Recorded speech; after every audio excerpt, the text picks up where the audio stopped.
There's an ice cream truck outside my house. Right as I was gonna film this. An ice cream truck. Which is kind of funny, especially with everything going on right now, that there's this happy music playing in the background. But anyway, you ordered this way before the news probably broke, so I'm sure this was supposed to be a lot more cheerful and grateful and upbeat. And it will always be that way because, you know, any success in anything that's ever happened in my career came from the people that supported me. So thank you for getting this. Thank you for supporting me. This is definitely going to help me into the future. Maybe I'll go get some ice cream out of that ice cream truck, even though I can't really get ice cream now because I have to go out there and I got to go check out that classified, start circling jobs. So congratulations though, because 100 episodes, I've done a podcast before and then Corona hit and I moved and it was just, you know, we had to stop, but we never get close to 100. Well, maybe we got close, like halfway, maybe 3/4. But 100's tough. And so you guys all stuck together, got this done, and you guys have some interesting names. I mean, Mangira, Julius Caesar, but I don't think you know how to spell it. And I'm assuming this is Gretzky, like the great one, Wayne Gretzky. And the sign-off is always... No, I don't know about that one. I think your sign-off is something like, all hail Matt Taven, because you guys go crazy at the end of your episodes. I know that for a fact. Anyway, happy anniversary. I hope you guys are all doing well. I hope you guys check out what I'm up to next. Please continue to support and let me know what you want me to do next. You know, we're living the day of social media, so the louder people are, the more likely things are to happen. And we'll see what happens next in the meantime. Keep it going. 101. Congratulations. 102. Super congratulations. 3, 4, 5. This ice cream truck's just sitting outside my house.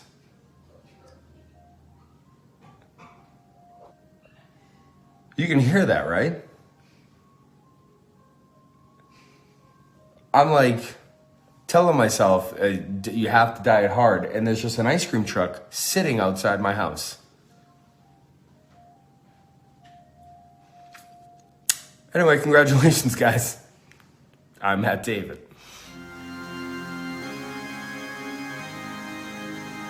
Ladies and gentlemen, brothers and sisters, welcome to the after party. Hangover. That's right, this is the after party hangover. Please, just talk. Do something. Make a contribution. Do something, god damn it. Fucking speak. Leg drops, bitches. Peace, love, and leg drops. Peace, love, and leg drops. Peace, love, and leg drops. We love to crop. We love to crop. Peace, love, and leg drops. Peace, love, drops. Fuck you. After party hangover. Welcome to the after party hangover. I am your host, Mangria Fuel. What's going on, my man? Mangria, my man, what is shaking? Not too much. Welcome. Fly fast, eat ass. Keith Lee is my spirit animal. It's going to be called Turban Warfare. Listen, you know what to do. Send me in the comments. Prison style. Eddie keeps saying he wants to eat my ass. We'll grab a spoon, mate, and taste some class. But Sam's just been hit with a spoonful of truth. Bitch. Fucking shit, pal. Go check out the after party hangover.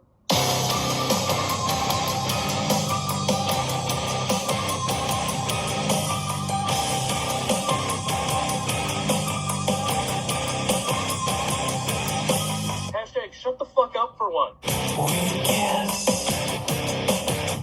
the stars. We ride.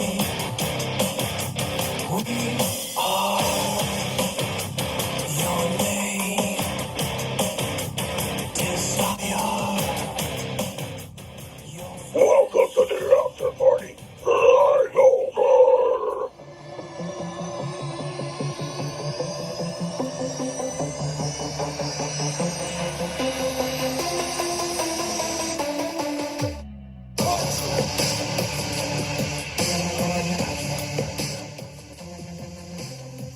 now, After Party Hangover presents the Tripod Session. Trap it. Now on, you can call me Lazarus. From now on, you can call me Lazarus. From now on, you can call me Lazarus.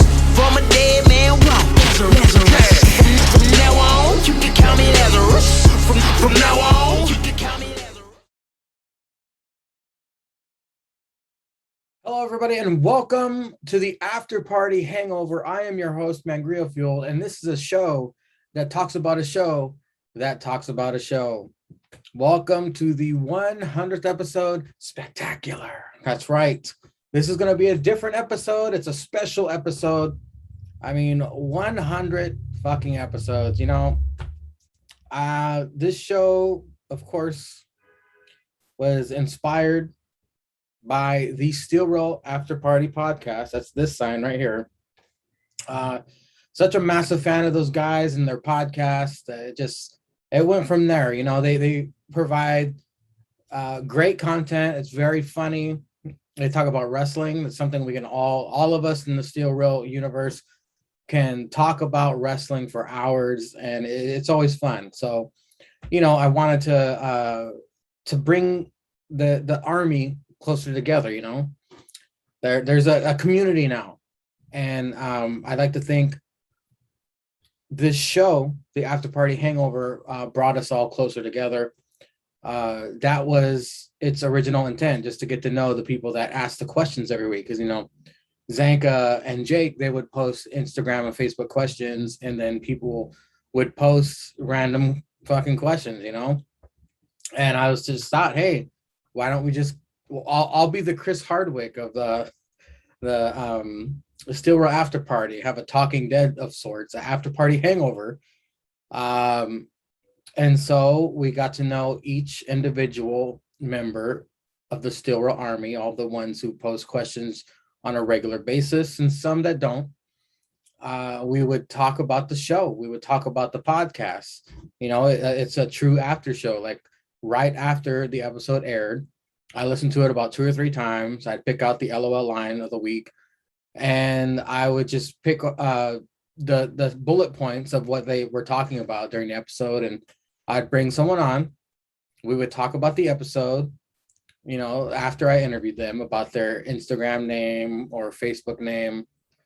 Just get to know their favorites in wrestling, like music, wrestlers, moves. And, you know, through that, 100 episodes later, 2 years later, I know some of the best people on the internet, I guess. Can't just specify it to Instagram. But the Steel Roll Army, a group of great guys, man. They all are incredibly funny. We all contribute something to the brand, and just lucky enough to have this show that got us all connected, and it's all thanks to Jake and Zanka.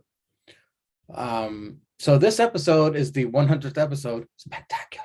And you know, I went back and I got all the guests I could to come back for mini-sodes. You know, all your favorites are back.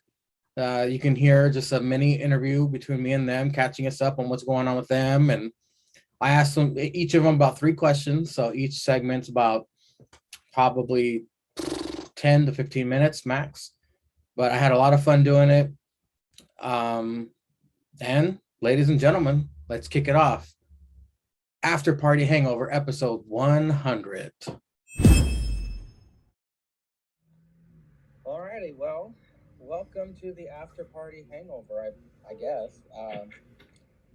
I'm going to interview Hall of Famer Andy with an I. Hey. First, I will start every interview, if I have any more, with the first: explain your Instagram name to people who are not familiar with you on the Steel Roll After Party podcast. Okay, so the origins of the Andy with an I is I was the youngest of 4 brothers, and they naturally made me the sister. And my brother would say, "Your name's Andy, but with an I and a heart over the I." So as I got older, I just embraced it, and it really didn't bug them any. I mean, it bugged them that it didn't bug me anymore. So.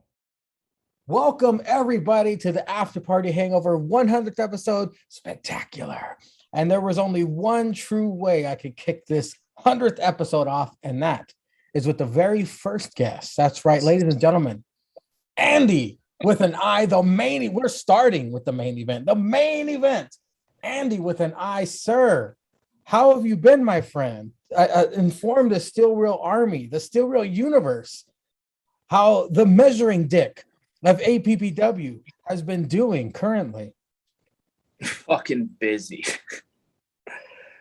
busy. Right now it's 3:55 p.m. Wow. So yeah, I worked what time? Midnight to noon this morning. Just doing stuff, running shifts last week, teaching people how to drive vehicles. It's just nonstop, climbing mountains, riding helicopters, getting close, cuddling with your buddy to stay warm. That's good stuff. But if it wasn't for this strong drink, I don't think I'd be able to make it through all this. And is your current location classified, or can you reveal to the audience where you currently are? Camp Humphreys in Korea. There you go. I've been telling everyone you're in Japan because I'm fucking retarded. He was saying Japan. Nice. I wish I was. This drink is from Japan, and I drink a lot of them. So, oh, nice. After work, I go to Japan a lot, I guess. Yeah, I was telling Sam a couple of days ago, you're in Japan. He goes, "Well, he's just a plane ride away. He's closer to me than he is to you guys, so he could just come over here and face me face to face." That little fucking pussy could bring his little bitch ass up here and see what's up. We can take this picture in real life. He did reveal that he will be at the LA WrestleMania, sir. I'm not sure exactly when that is, but if we could get a still real family reunion type there, that would be incredible, because Sam claims he will be there, hopefully COVID free. I could be there. I could definitely be there. That stadium is literally 5-minute drive with me from my childhood home. Nice. And I had a backyard wrestling match at my childhood home, so I can redo that match with Sam.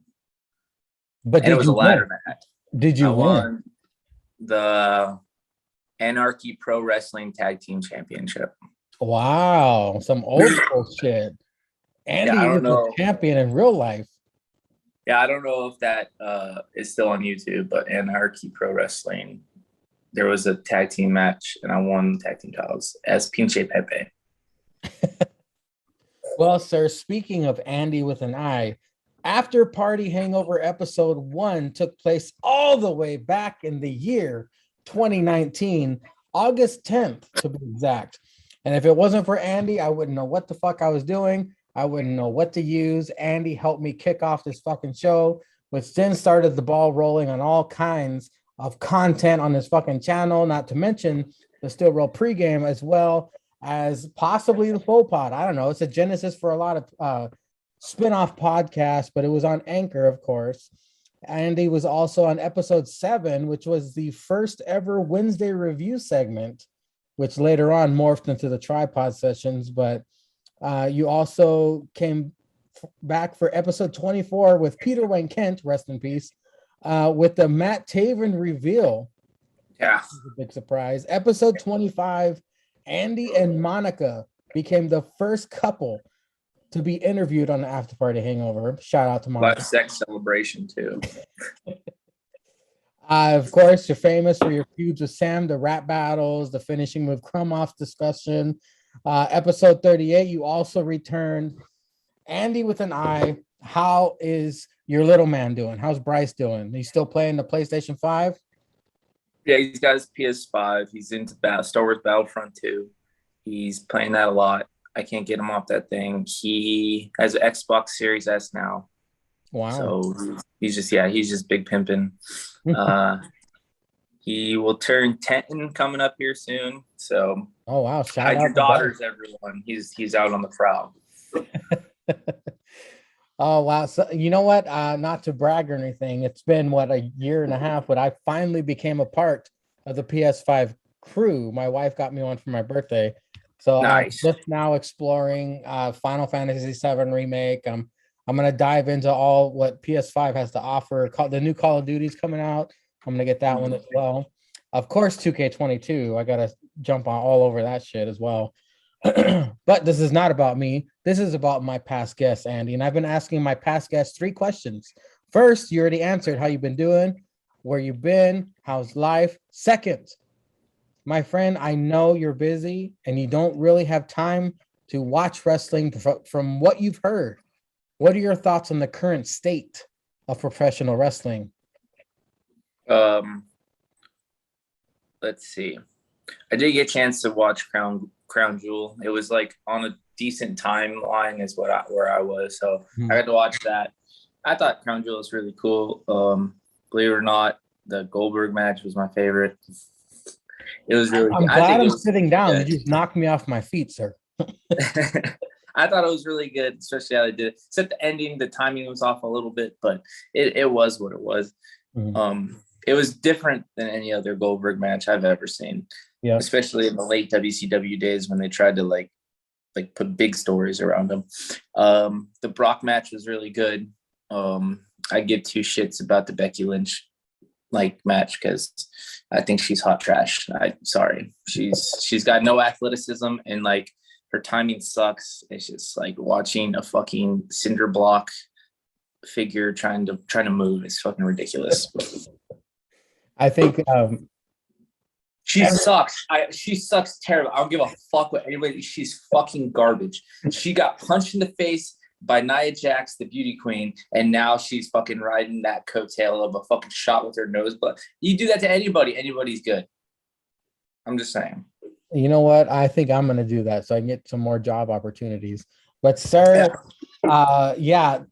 Crown Jewel, I think the worst point of that entire pay-per-view for myself personally was the Queen's Crown bullshit with Zelina and Dewdrop. That was God, so bad.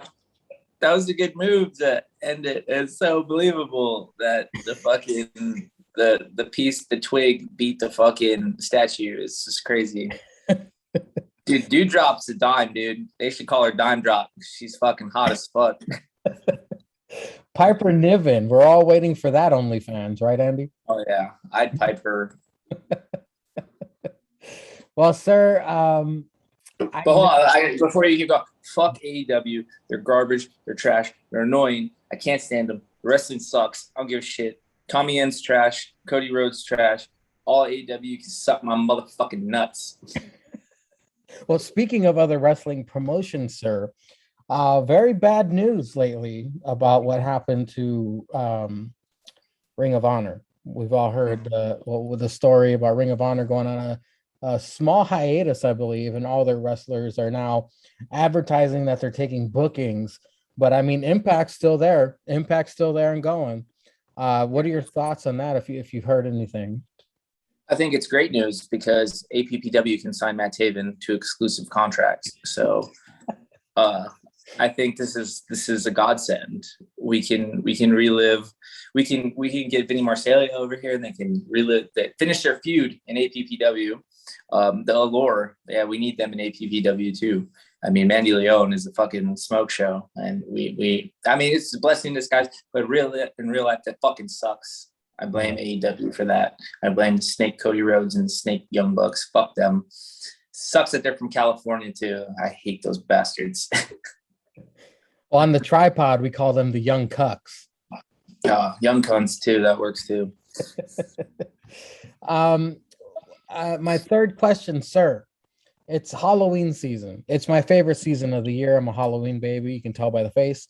I was going to ask you, do you have, well, first, does Korea have anything for Halloween? Apparently, so we work hand in hand with these Korean soldiers over here. Apparently, Korea takes Halloween serious. Like anyone takes any holiday serious. I mean, they claim they throw parties and shit. I've yet to see a goddamn thing. But on base is essentially America. So like they have haunted houses and stuff. They made one out of a 2-story car garage. I haven't checked it out yet because I worked last night, and it's going on through I think November 1st. So I'm probably gonna check it out. $10, go through a maze. I think the theme is Squid Game, obviously. Oh shit! And it's funny. Every person I run into that doesn't speak English, I ask them as loud and obnoxious as possible if they've watched Squid Game or if they know where I can get into the Squid Game, and they have no idea what the fuck I'm talking about. You're like Squid Games, Squid Games, pow pow, die die. Yeah. Mostly my taxi drivers, and my taxi drivers are like, what? They don't understand. And then they drop me off. Oh yeah, Squid Game. No. And then they say, pay me. Like, now you speak fucking English, brother. Yeah, that Squid Game was crazy, man. I only heard from it from my boss at work. He goes, "You should watch the Squid Games." And I thought it was like some kind of weird Korean wipeout show on TV. I was like, really? But then I saw on Netflix, and we got addicted to it immediately and watched all of it. Did you enjoy it? Yeah, I thought it was cool, and it's so funny watching it in English because like the language barrier is hilarious. Like how they like the literal translation is fucking hilarious because they add extra words that are unnecessary. So yeah, I watched it in Korean too. I watched it the whole series 4 times because there's nothing really to do out here. Yeah. So I've watched it 4 times, and when I watched it in Korean, I immediately switched it back to English because it was more entertaining. Can we both agree that dude is the worst father of all time? He is an unsympathetic main character. I don't give a fuck if he lived or died. He's a shit ass dad, and he's fucking retarded for not getting on that plane to go see his daughter. Exactly. As soon as he turned around, I was like, worst father ever. Like his daughter was waiting to see him. He had all this money. He's got red hair all of a sudden, and he just turns around and comes on back. Oh boy, here we go. Just to set up for season 2. This officially makes his daughter a future stripper. Oh yeah. She's gonna be OnlyFans, but like her only audience is gonna be in the alleys.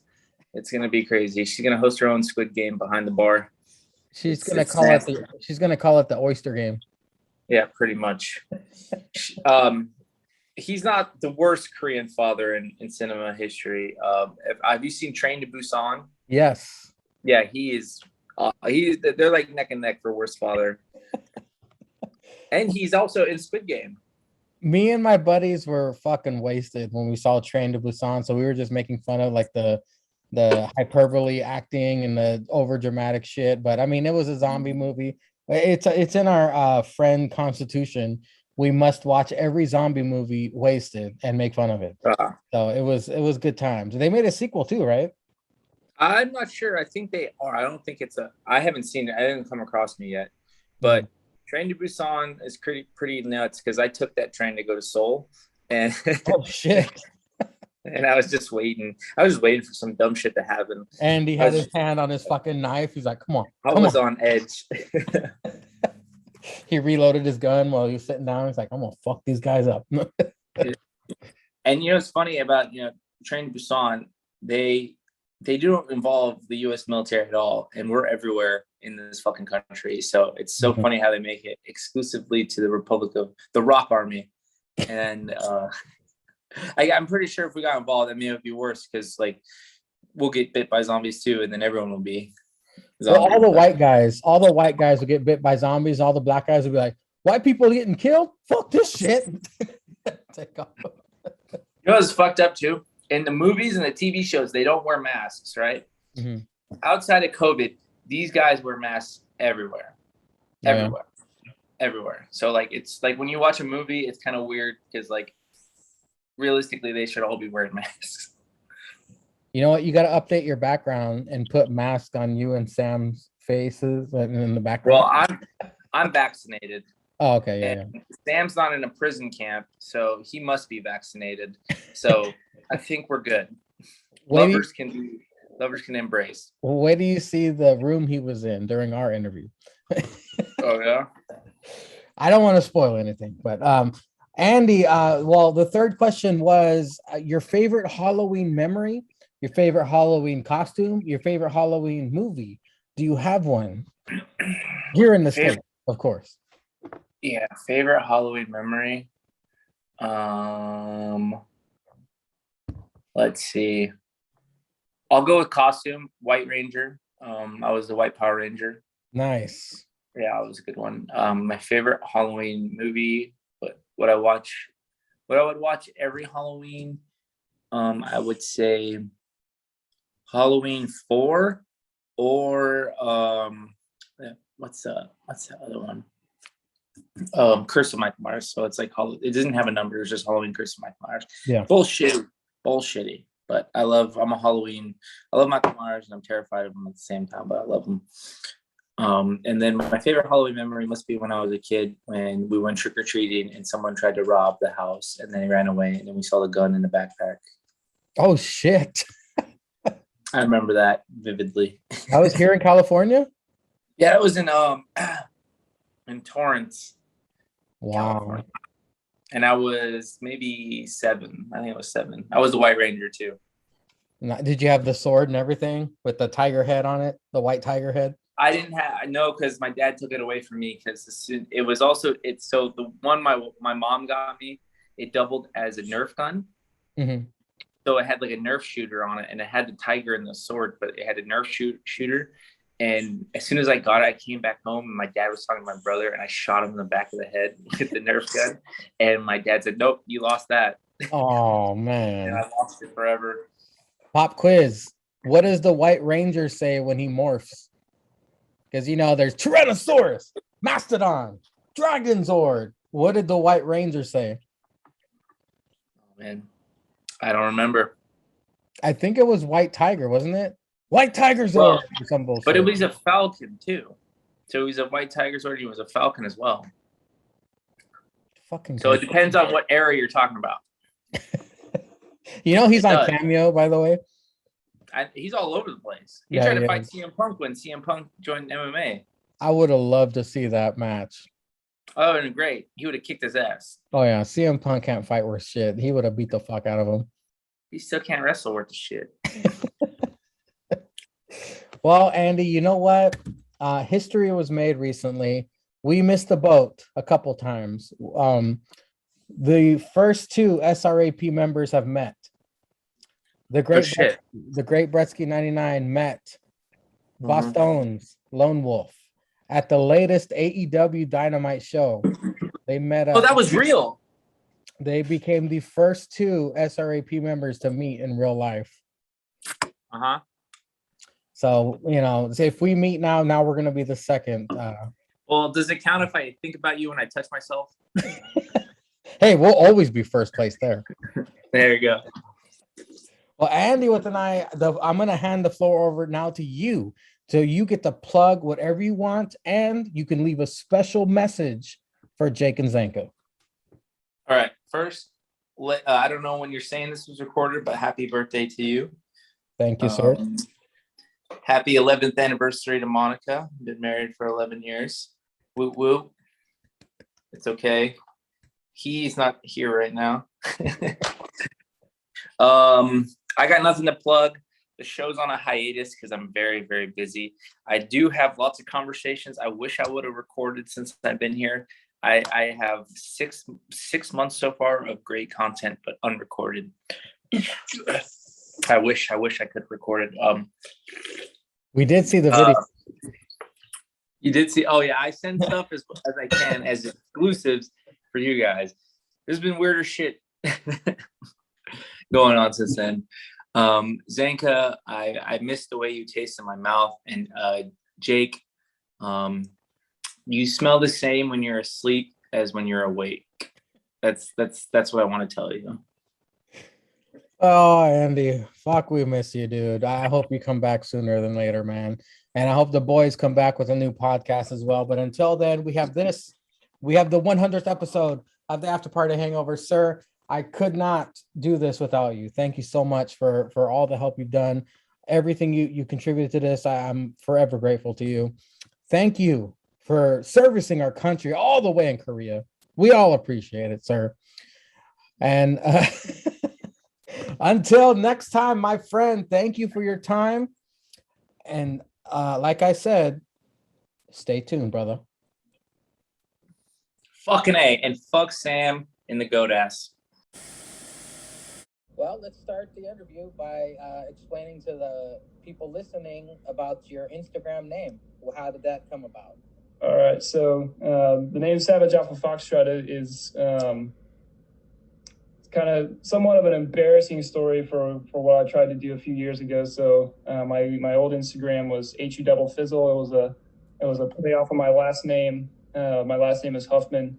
So I tried to play off my last name and do HU Double Fizzle, and then kind of got into lifting weights, right? And I'm like, let me give this Fitstagram thing a shot. So if you dig deep enough in my Instagram, you'll see a lot of gym selfies of me.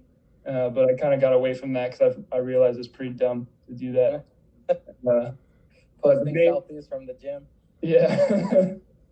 But yeah, the actual name itself is kind of like in my old unit before I went Marine Corps. I was in the Army National Guard, and I was kind of well known for being a really nice guy, but also like kind of low key sarcastic. So they all said I was like savage as fuck. So I was like,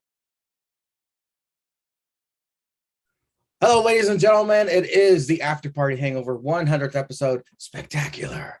And of course, we couldn't have a spectacular 100 episodes without our second guest of all time, all the way back in the year 2019, August 18th to be exact. He is Savage Alpha Foxtrot. What is happening, my friend?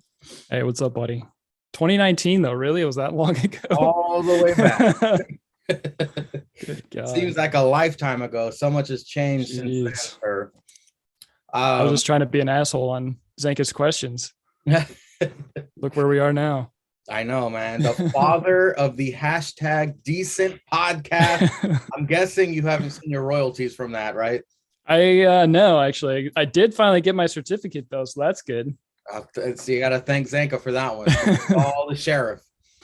But Mr. Savage Alpha Foxtrot, I'm asking all my returning guests 3 questions. The first which, how have you been, my friend? It's been a very long time since we spoke. What is going on in the life of Savage Alpha Foxtrot? Yeah, man, it's going pretty good. For those of you that follow me on Instagram, I do fly airplanes for a living, and about May or June, I can't even remember anymore, the military decided that they're going to have me go fly F-18. So I'm out here living the dream in Southern California, flying F-18 fighter jets. So it's pretty cool. That is badass, dude. Also, I forgot to mention, we haven't spoken since you graciously gifted us with your appearance, which you unexpectedly walked in to the clusterfuck. That was episode 69 of the Hangover. That was the funniest thing ever, because all of us jackasses were just talking over each other, talking about wrestling, and you know, it was like the designated driver walked into the room of all the drunks. Savage Alpha Foxtrot came in and blew us away. But man, I still appreciate that. Episode 69 is still one of my favorites. It was hilarious. One of the second question I'll ask, I know you already told me, but when was the last time you watched a full episode of wrestling? Jake's probably watched more wrestling than me in the last 6 months, if we're being honest. So we got out here and we canceled our cable, so I'm Hulu gang now, so I catch it when I can, but I have no idea what the hell is happening in the world of wrestling right now, which is kind of sad. Well, the last time you were a regular watcher, of course, the entire landscape has changed. We got WWE guys flooding into AEW. We got the Forbidden Door is open in AEW. Like everybody's going Impact, New Japan. It's just crazy. It's a crazy world right now. We got Charlotte Flair acting like a diva because of her last name, of course. We got Roman, the rise of Roman. My God, who would have thought that?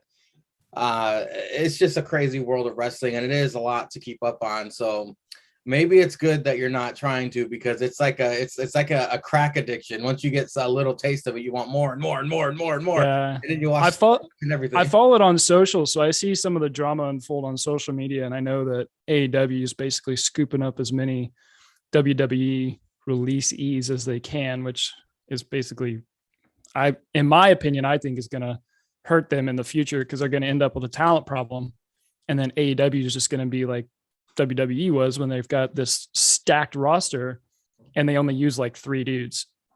And plus they have like 4 or 5 shows they're on YouTube that people don't even watch. Yeah. I think AEW is trying to do too much, but that's just me. I agree. Exactly. And a final question, sir. This is my favorite season of the year. It's Halloween season. I'm a Halloween baby. You can tell by the face.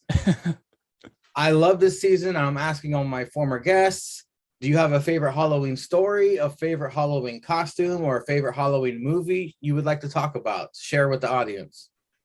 Not really. I'm kind of a huge puss, as it turns out. So like scary movies aren't my thing. But when I was a kid, I was in my late teens. I went through the goth phase that I never really grew out of. I just kind of started dressing better. Yeah. So I used to hang out at the park and scare all the little kids when I was in my late teens and whatnot. But honestly, man, like I've kind of turned into a family man in the last few years. So the most fun for me for Halloween is like we do the family costumes and stuff, and we go out and run around. Like I think one year we were the Avengers, and last year we did Toy Story. I don't even remember what we're doing this year, but like it's kind of fun just to goof around and dress up and have some fun with the kids, you know. It'd be fucking hilarious if you dressed the kids up as the Squid Games oh my god guards. And they're walking around thinking, what am I? And then when they grow up, they're like, what the hell, Dad? This is it. We were kids. Yeah, I've heard that's going to be a popular costume this year, which I actually did start Squid Game. So I'm slightly up on pop culture. I'm like 2 episodes deep on Squid Game. So the first 2 episodes, well, the first episode was great. The second episode was a little hard to get through because it was slow and it was telling everyone a story. But dude, once you keep going, you're not gonna be able to stop. Like we have to stop ourselves from binging because we have to work in the morning. Yeah, exactly. We can't keep watching. It's 4 a.m. Yeah. My problem is I'm trying to watch it with my wife. So like when she's not home, and I'm like, maybe I can sneak a soda in and just play dumb when we actually watch it together. Recreate the reaction. Oh my goodness, what just happened? Yeah. That was funny. You said that you're kind of a wuss when it comes to Halloween. I was picturing you on base and the clown chasing you, and you hopping into an F-18 saying, fuck this.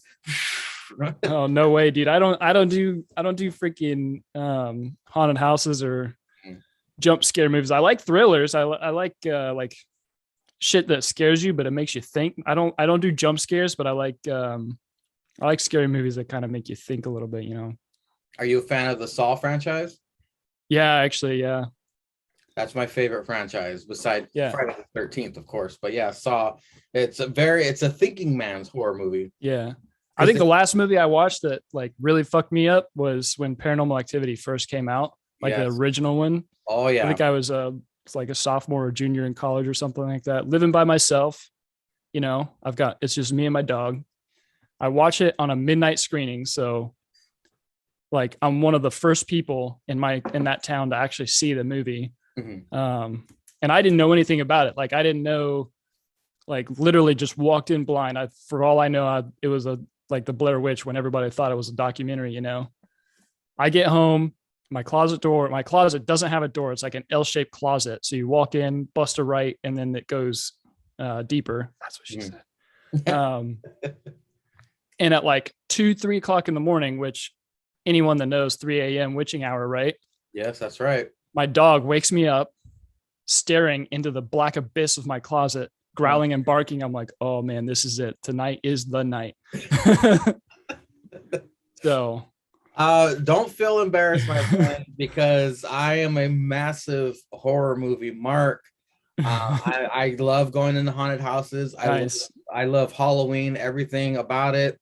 And I did the same. It's funny you say that. I did the same exact thing. I walked into Paranormal Activity thinking I didn't watch this preview. I didn't care. I just wanted to see a scary movie. No bullshit. I had trouble sleeping for a month. Yeah. I thought it was real. I thought, this is real. Oh my God, are these people alive? Did they call the cops? Like, what? This is like a on-screen murdering of a fucking spouse. Like, I didn't, what was happening? It freaked me the fuck out. Still to this day, that is the scariest movie I've ever seen. Yeah. And then I felt stupid when like 3, 4, 5, 6 or whatever came out and they just got really silly with it. I'm like, man, come on. Well, you know when I felt silly is when the actors, the people who played those people, I think they went on Oprah or something. Oh yeah, that's right. Yeah. Yeah, and they were like, yeah, it was a good experience. I was like, hey, they're supposed to be dead. I felt like a big idiot. Well, Savage Alpha Foxtrot, the only one of the Steel Real Army who actually grew up. Thank you, my friend, for being here on the show. And now I'm gonna give the floor to you. If you want to plug anything you want, or have a special message for Jake and Zanka, the floor is now yours, my friend. All right, man. Well, like I said, Savage Alpha Foxtrot on Instagram. That's pretty much where I am. I don't post often. I like to pop into the group chat every like 6 months or so just to talk shit, and then I'll bounce, you know. For Zanka and Jank, like, looking forward to having you guys come back on the pod. I enjoy listening to you guys. And I'll try to start watching more wrestling, so I'm at least better than Jake. Well, it's not that difficult to be better than Jake. But yeah, man, the comedy assassin here. He comes into the chat every now and then. He drops a line, then he scrams, but it's always gold. Thank you, my friend, for your time. I really appreciate this for the 100th episode of the After Party Hangover. And until next time, everybody, stay tuned. Okay, let's start this off like I start off the others. Please explain to the peoples your Instagram name and the origin. So my family's a big hockey family. Everyone really likes, ever watch hockey, whatever. And when I was born, my grandpa actually gave me the nickname because Brett kind of sounds like Gret, one of the greatest hockey players of all time, Wayne Gretzky. Yeah. Was called the Great Gretzky. So he called me then the Great Gretzky. And so that's why I have that as my name. And the 99 is because his number was 99. Okay, so it's not because you took out the other 98 Gretzkys. It's specifically just 99.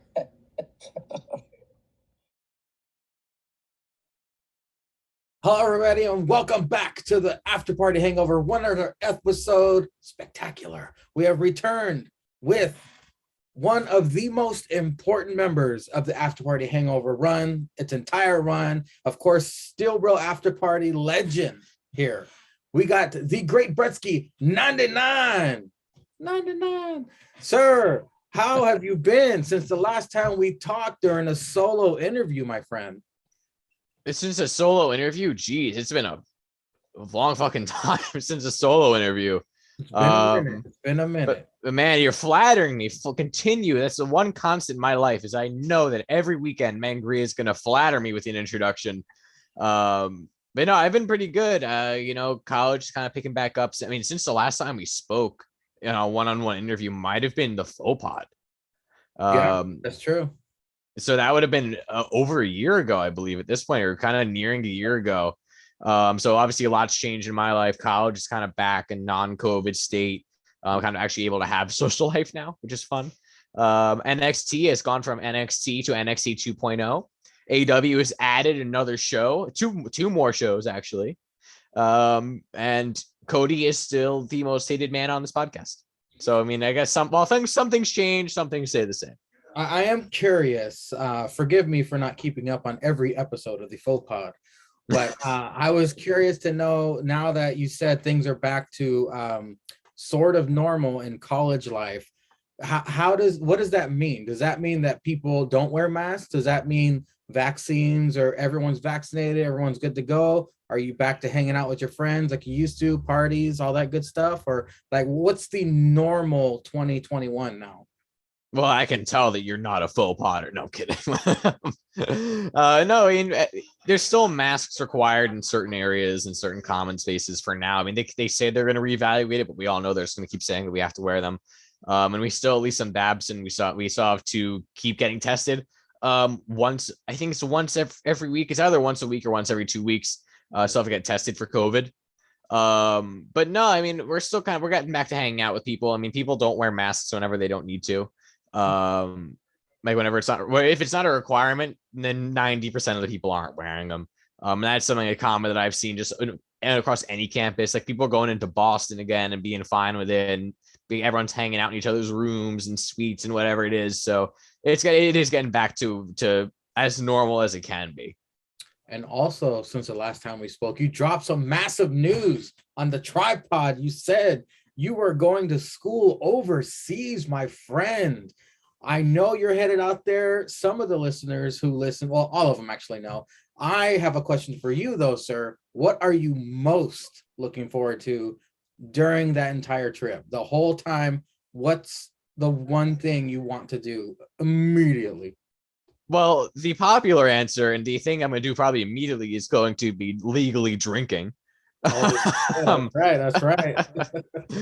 But no, I mean, the real answer for me, I mean, obviously drinking is a cool benefit, whatever. But like being able to travel for cheap, like taking a train to go to anywhere, a public transportation to go to anywhere is so cool. Because I'm a big travel guy, a big history guy, whatever. So I love kind of being able to go travel and see different countries, see different parts of the world I've never been to. Because I've never been to Europe, but I've never really been that far outside the United States other than Canada and Bermuda. So it's going to be really cool. I'm very excited. I want to travel a decent bit. Obviously it's not possible all the time, but I'm definitely looking forward to traveling, like going to France, Greece, maybe Spain, or all these different places, like just through public transport, which I'm very excited for that. And also, honestly, wrestling, like British wrestling is really picking up, and it has been for so many years. Like to get the chance to go to an independent show, or if NXT UK is like, oh wow, like accepting audiences again, that kind of thing. So I think that's another, like, from the wrestling aspect, that's a really big thing, and really something I'm really excited for. Bretsky's gonna go to Barrett's house, take a picture next to his mailbox. Hey, ooka booka. No, but that's cool, man. That'd be incredible if you got to attend NXT UK, man. That would be something that none of us will ever do. I have an ignorant American question though, because I have never traveled overseas. I've been to Mexico, but that was a drunken cruise, a whole different story. Do you have to get any special shots before you leave? I don't think so. I haven't seen anything about it yet. I think obviously COVID vaccines are required to go abroad. I think. Also depending on the airline and whatever it is. But other than that, I don't believe I have to get anything other than my typical college shots, which I've already gotten. So I don't think you have to get anything special, unless I'm going to like someplace, like I know that a lot of places in Africa, they make you get different shots for like different diseases that only one dude has ever gotten in the world. So like from some random mosquito. So I know something like that, but I'm not planning on going to Africa while I'm in London. So that's probably smart. Yeah, I don't believe I'll be needing anything. Okay. Well, you brushed up on it earlier, saying NXT went from NXT to NXT 2.0. Well, now we talk wrestling almost every week, me and you, and regard to tripod. So I've been at my second question for people is, what are your current thoughts on the state of wrestling? We know your current thoughts on the state of wrestling. So what are you most... If you don't know my current thoughts, go back and check out the Hangovers. That's right. It's posted right now. You're watching it here. So just go back an episode. Well, not last night, because this is coming on the 29th, but you know what I'm saying. Yeah. Brethy, will you be continuing the faux pod? That's question one. Question two, what future book NXT's WrestleMania takeover? Wait, so am I going to be continuing the faux pod overseas or just in general? Yeah, overseas. I'm going to try to. Obviously, it's tough with the time difference. And like I've said it before on the show, like I don't know how often, if ever, I'll be able to come on the tripod while I'm overseas, just because of the insane time difference of like I don't want to be waking up at like 3 or 4 in the morning to tell, you know, and then like if I have class, whatever it might be. It just, I would if I could. Just, I don't know how possible it'll be. I'll probably still try to do Jews of the Week or like a cameo kind of thing. But like I don't know how often I'll be on, but I do know like I'm just way I'm trying to expand it as well. The podcast, like it's less about just my friends. Obviously, it's mainly my friends, but I want to start getting into more people, like maybe broadening my network and getting to meet people that I don't necessarily know that well or whatever it is to kind of get more different takes and expand the audience and the fan base, whatever it is. So I'm going to keep it up just in general for as long as I can before I run out of people or I run out of ideas and like availabilities. But I'm going to do my best to try it overseas. 2 things. One, request, please. When you do start legally drinking, I want some drunken Jews of the week from. Oh yeah, don't worry. Don't you worry. 2, I hope this is possible. I know it's going to be possible because you're growing your network, like you said. I cannot wait for the day for the Faux Pod episode, whatever, 2.0 guest. Oh, I really want to. That would be. I really want to. Yeah. And then you can. As of this recording, I mean, we're recording this before Dynamite. I'm going to Dynamite this week in Boston. And so I'm trying. This is coming out after Dynamite will have happened, and if anything could happen, but I'm trying to sneakily weasel my way into, oh hey, we need to tour around Boston. You know. So that's something I've Faux Pod. Hey, real quick. No. Can we talk for an hour about what your thoughts are on the news? By the way, Brett, I don't know if we've told you this or not, but Boston's Lone Wolf is going to be at that same show. Oh, I did not know. I still haven't had a chance to go check out his episode. I have no idea. And I'll text him. He's bringing the Decent Championship with him. Oh, I'm bringing the APPW title then. In that case. Oh man, if you guys had both the titles and the Decent title met the APPW Championship title, I'd be gangbusters. I'm gonna text him. I'll text him like, hey, I didn't realize you were going to the show. You want to meet up or something like that. I don't know if I'm meeting my boys 2.0 or not, but you know.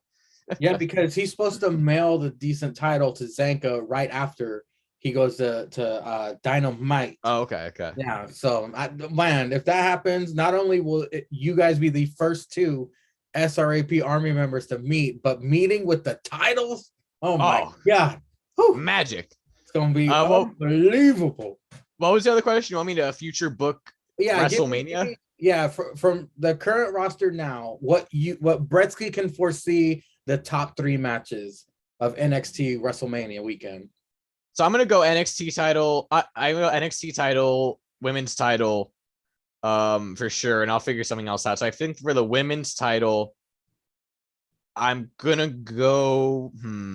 I'm gonna go with Frankie Monet for sure, and I'm gonna say who would she be fighting? That's a good question, actually. I feel like from the current crop, I'm gonna say I'm gonna do a bold statement. I'm gonna say it's gonna be Frankie Monet versus Cora Jade.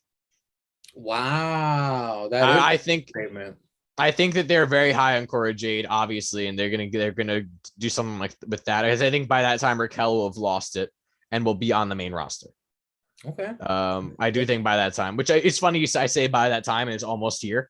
Yeah, a couple months. But yeah, I think that's for sure. I think for the world title, I think, yeah, that's a tough one. That's a really tough one for the world title. I think that it might honestly be.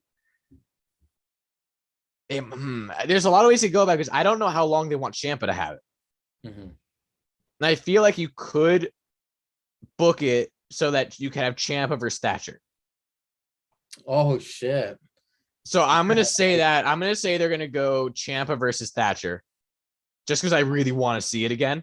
Yeah. For the NXT title. That I don't think it will happen. Yeah. But I think there's a chance they could do that, depending on how long Thatcher's out and how long they want to keep it on the title on Ciampa. Because we know that Braun Breaker's not winning it. And again, this is coming out after NXT already happened. So if Braun Breaker did win it, then boy, do I have egg on my face. But you know, I'll edit it out. So we'll do a different take. You know, Braun Breaker's gonna fight Thatcher at WrestleMania. And third one, I'll go North American title.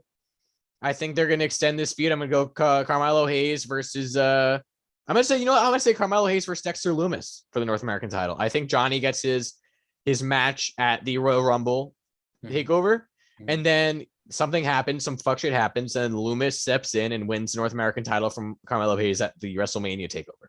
Which then could set up a feud between Johnny and Loomis because Johnny's jealous. But yes, I digress, my friend. Well, the final question I'm asking my guests is, we're in Halloween season. That's my favorite season of the entire year. My birthday, of course, is dropping on my birthday. So I'm asking my guests, do you have a favorite Halloween memory, a favorite Halloween costume, or anything Halloween story that you could tell? I mean, I don't have many Halloween memories at this point because like it's all been stupid. Like, oh, I went around when I was 7 and trick or treated. So nothing crazy yet. And especially last year, it was kind of impossible to do anything. Yeah.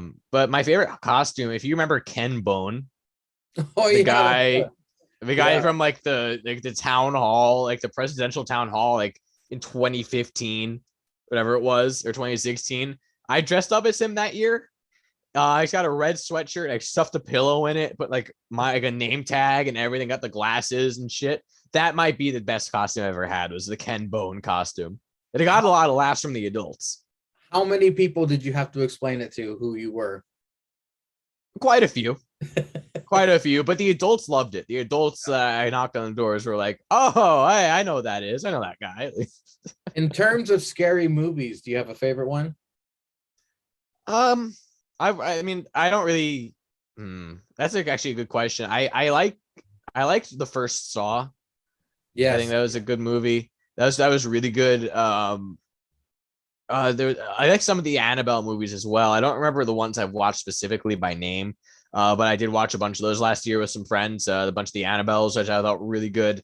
And honestly, just Scary Movie, the parody movie. I like that one. That's a pretty good movie. Yep. That's always a classic. I'm a massive fan of the Saw movies, all of them. I don't care how many they make. I love them all. But that's awesome, man. I love the Saw movies. I never saw that coming. Yes, I got to get one in on there. Jake, he's doing it again. No. Jake's supporting me. Jake and I are in the same wavelength for that. Oh, he just said that he sent you that joke. No. The audacity, the disrespect. Well, Bretsky, the floor is now yours, my friend. Get all the plugs out. And if you have a special message to Jake and Zanka, go for it. To Jake and Zanka. Okay. So first, my plugs would be I'm on Instagram at @thegreatbretsky99. I don't really post much of anything of interest outside of interest to me. So you can follow me if you want to. You don't have to. You're not obligated.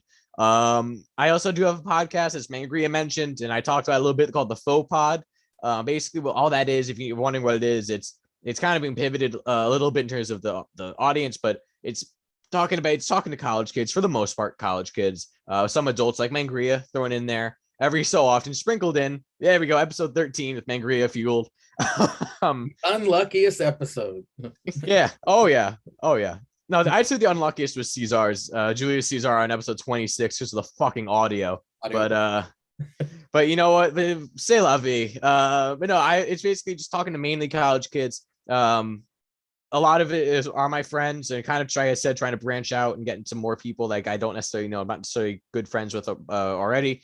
But you guys basically gives just a glimpse into the future world leaders, scientists, celebrities, all athletes, whatever it is, the talking heads, leaders, whatever, businessmen, entrepreneurs, scientists, doctors that you'll be hearing about 20, 30, 40, 50 years down the line. Like, oh, I know that name. I remember them from the Faux Pod. So you kind of get an insight into how they think, how they act, how college kids are in the modern society, like what their takes are on a lot of really interesting news topics. Like, for example, I can't say last week because I don't know what last week's episode is going to be by the time this airs. But by the time we're recording it, last week's episode was episode 75 with Maurizio Costa. We talked a lot about the news, like about the supply chain shortages in America and in the world, and possible solutions and stuff a lot with cars, automobiles, and food and schools, and a lot of stuff like that.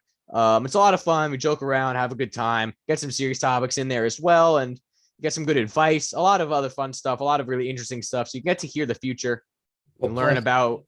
Plus, Loomis speaks. Yes, Dexter Loomis, before he said "I do," at the wedding, he spoke for the cameo for the faux pod. So you get to learn about the future, get to know what the future has in store for you guys and for us. So definitely go check it out. It's called the faux pod. THE space FAUX space POD. Search on any podcast platform, any search engine run, Google Podcasts, Apple Podcasts, Spotify, Stitcher, Anchor, Good Pods, anything at all. Go search it up. Give it a follow, subscribe, whatever it is, notifications on. We are on Instagram as well. It's at the fauxpod.cast. It's at THEFAUXPOD.CAST.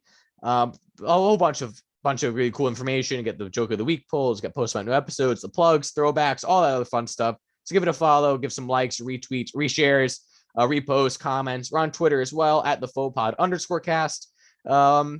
Yeah, that's all for my plugs. I guess also go on Instagram at Julius_Caesar. Give him a follow.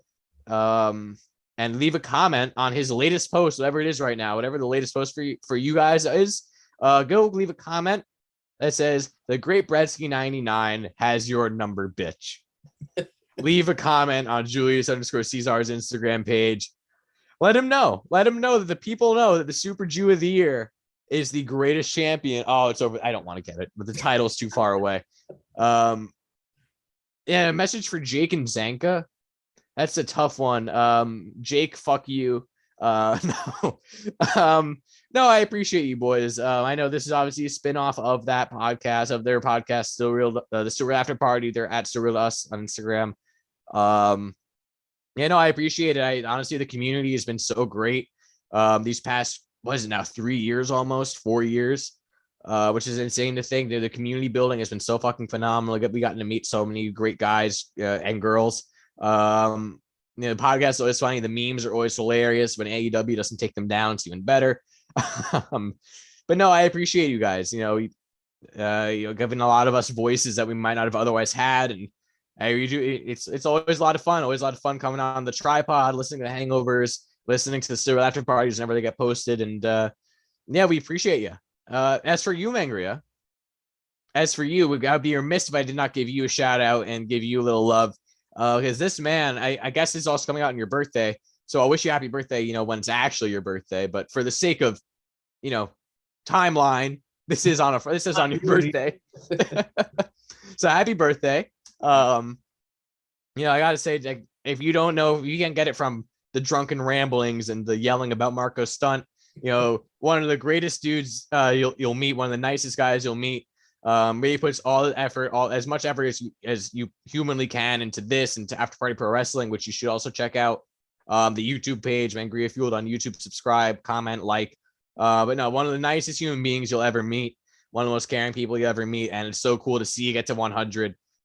So I appreciate you, man, giving me a voice, giving me a lot more confidence to do shit that I never thought I would do.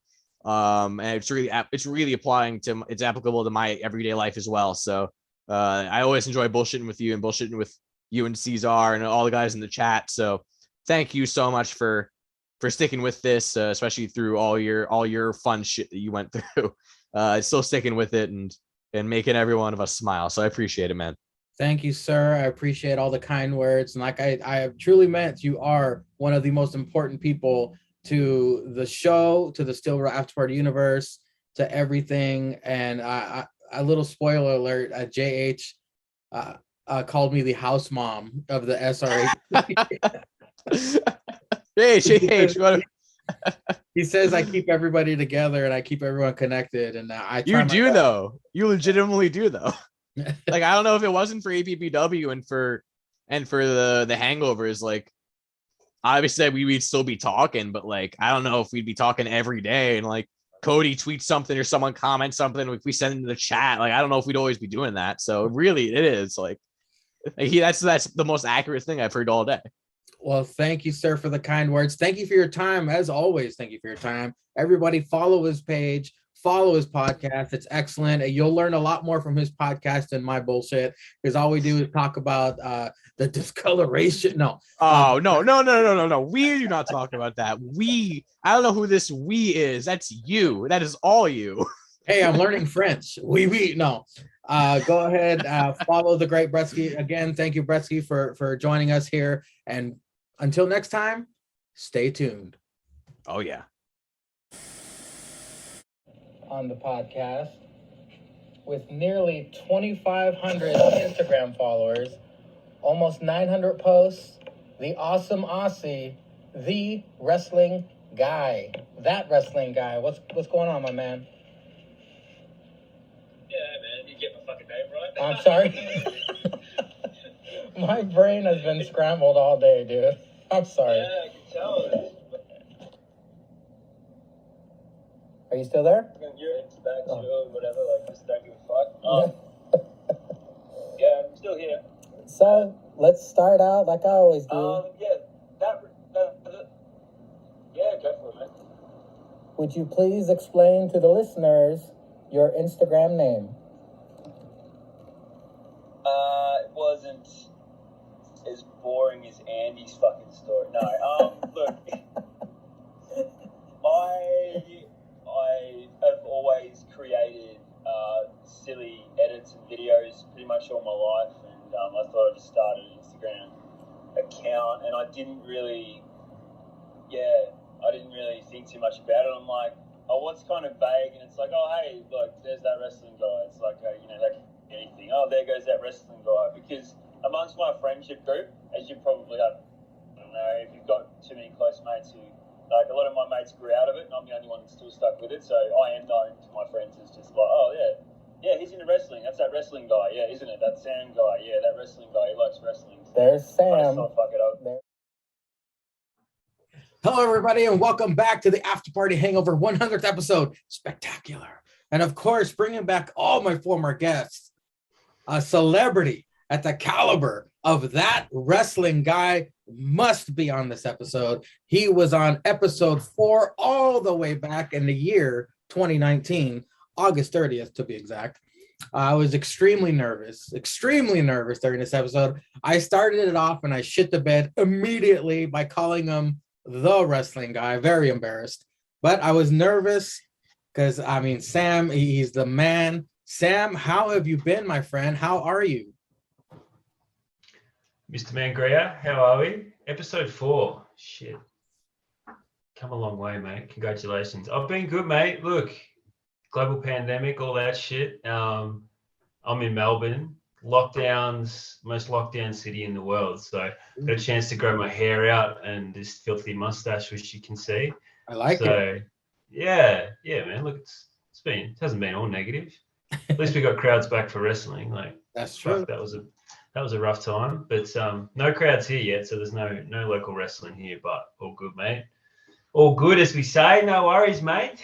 All that shit. It's all good. It's all good. I'm glad you're still alive and kicking, my friend. Yeah, I'm here. I mean, we got Andy versus Sam.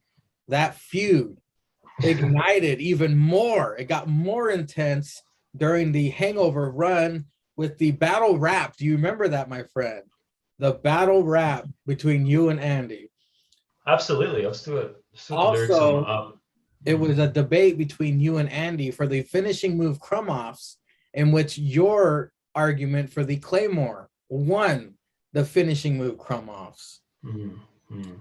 So it was just incredible history with you and Andy. You alone, sir, thank you so much for gracing us with your presence. I've been asking my former guests 3 questions. One was, how are you? And we see that you're doing good. You got your sexy porn stash going on. You got your hair growing out. Question number 2 is probably the most asked question you get. I'm almost embarrassed to ask, but your thoughts on the current state of wrestling. Do you have anything you would like to get off your chest at this moment? Wow. Do you know what makes me fucking sick, man? No, look. Just before we throw that, Andy can't win. All right. He wants to reignite something now. He's got some more experience behind his belt. Maybe he can get some fucking good rap lyrics. Like, I shat all over that guy. So if he wants to come back at me, I'm here. I haven't gone anywhere. He knows where I am. He can reach out. He can start some shit. But I will always win because I'm better. And that's that. And I don't know where he's been. If he's gone in hiding, I think he's overseas somewhere. He's not that close. He's not that far away from me, I hear. So he can make that flight over to Melbourne and we can do it face to face finally. I'll just get that off before I get into your question about the current state of wrestling, mate. He's closer to you than he's closer to us. So you guys, that's what I mean. A short plane ride away from a face to face that the whole world has been waiting for. That's a pay-per-view event, man. It's a loser drinks a shoey match. Current state. It's interesting. I feel like, I feel like we should be enjoying wrestling just to where it is at the moment. You've got different products to choose from. You've got NXT reshaping the way they look, which is another offering. You've got Impact doing good things. You've got like it's like even GCW is like fucking probably one of the hottest wrestling companies out there at the moment in terms of crowds. You take your pick. If you're a wrestling fan, you've got something for everybody. I feel like AEW versus WWE. God, it just fucking angers me around, going through the comments of people about the ratings and stuff like that. I'm just like, shut the fuck up. Just enjoy that you've got this battle going on. You've got people like converting over to AEW and, there's a perceived war and all this shit. Like, it's good for the business and it always has been. So I really enjoyed, when Brian and Adam Cole came over. I thought that was a great night with CM Punk's first match. That was probably one of the funnest nights I've had watching wrestling in a couple of years. That really kind of got my dick hard. But Reignited, mate. Reignited. So, yeah, look, it's an interesting time. I think WWE actually stepped up a bit with Crown Jewel, even though it was fucking over there in Saudi Arabia. Like, put that, give the US that, but their crowd was, they were over, like they wouldn't stop the whole way through, and that's good. That added to the matches as well. Like the crowd was super hot there, which hasn't been in the past for those crowds there, which surprised me. So, Raw's still a pretty steaming pile of shit, but Big E versus Seth, I'm looking forward to. Yes. But can I just say one thing? Like fucking the Queen's Queen of the Ring, that was absolute fucking trash. Oh yeah. Yep. That was a steaming pile of shit. They want to give some recognition to like the women, and they gave them about 10 minutes all up for the matches. And to make Selena Vega it's versus Doudrop. Like, why is Doudrop a thing? I don't know why Doudrop's a thing. Like, anyway. And fuck, look, let's talk about some Australians as well while we're at it, mate. You got me on a rant going. You get me fired up. You won't get all right. This is what they are doing. What do the people want? What they are doing to Rhea Ripley is absolute garbage. Mm-hmm. With a fucking superhero or an almost superhero, she doesn't belong there. She's huge. She's jacked. She's got a good gimmick. Yeah, she might not be the strongest on the microphone, but you're not putting her with. I know Vince loves this odd couple bullshit. Mm-hmm. She's underutilized. She should be up there feuding in main event. She shouldn't be in a silly tag team with Nikki ASH. And I know Buddy Murphy's going to New Japan, which is good. It's where he belongs, I feel. And you got the inspiration back after a big clean out of Australian talent. And I always said that WWE is a little racist towards Australians. Or Bronson Reed. Exactly. He was in a feud with Gargano, right, for the North American Championship. Great matches. Then boom, see you later, big man. What the fuck did he do wrong? Like, the biggest thing I'm gonna miss about Bronson Reed is Wade saying "Sue no me" when he fucking flies off the top rope. Oh, man, what an athlete! Melbourne boy. In news and rumors, I heard that Rhea Ripley said she wanted to go back to NXT. Like she would go back in a heartbeat. And from what you said, yeah, it's a crime because Rhea Ripley, she fucking had a WrestleMania match with Charlotte Flair, and now she's teaming with this special needs fucking Nikki ASH. It's ridiculous. But I did want a specific take of yours regarding Charlotte Flair. There's been news and rumors about Charlotte Flair and Becky's altercation backstage. Have you heard about that? Do you believe it's a shoot? Do you believe it's a work? Is Charlotte just a fucking diva? Are they trying to get us hyped for this match at Survivor Series? What is your take, my friend?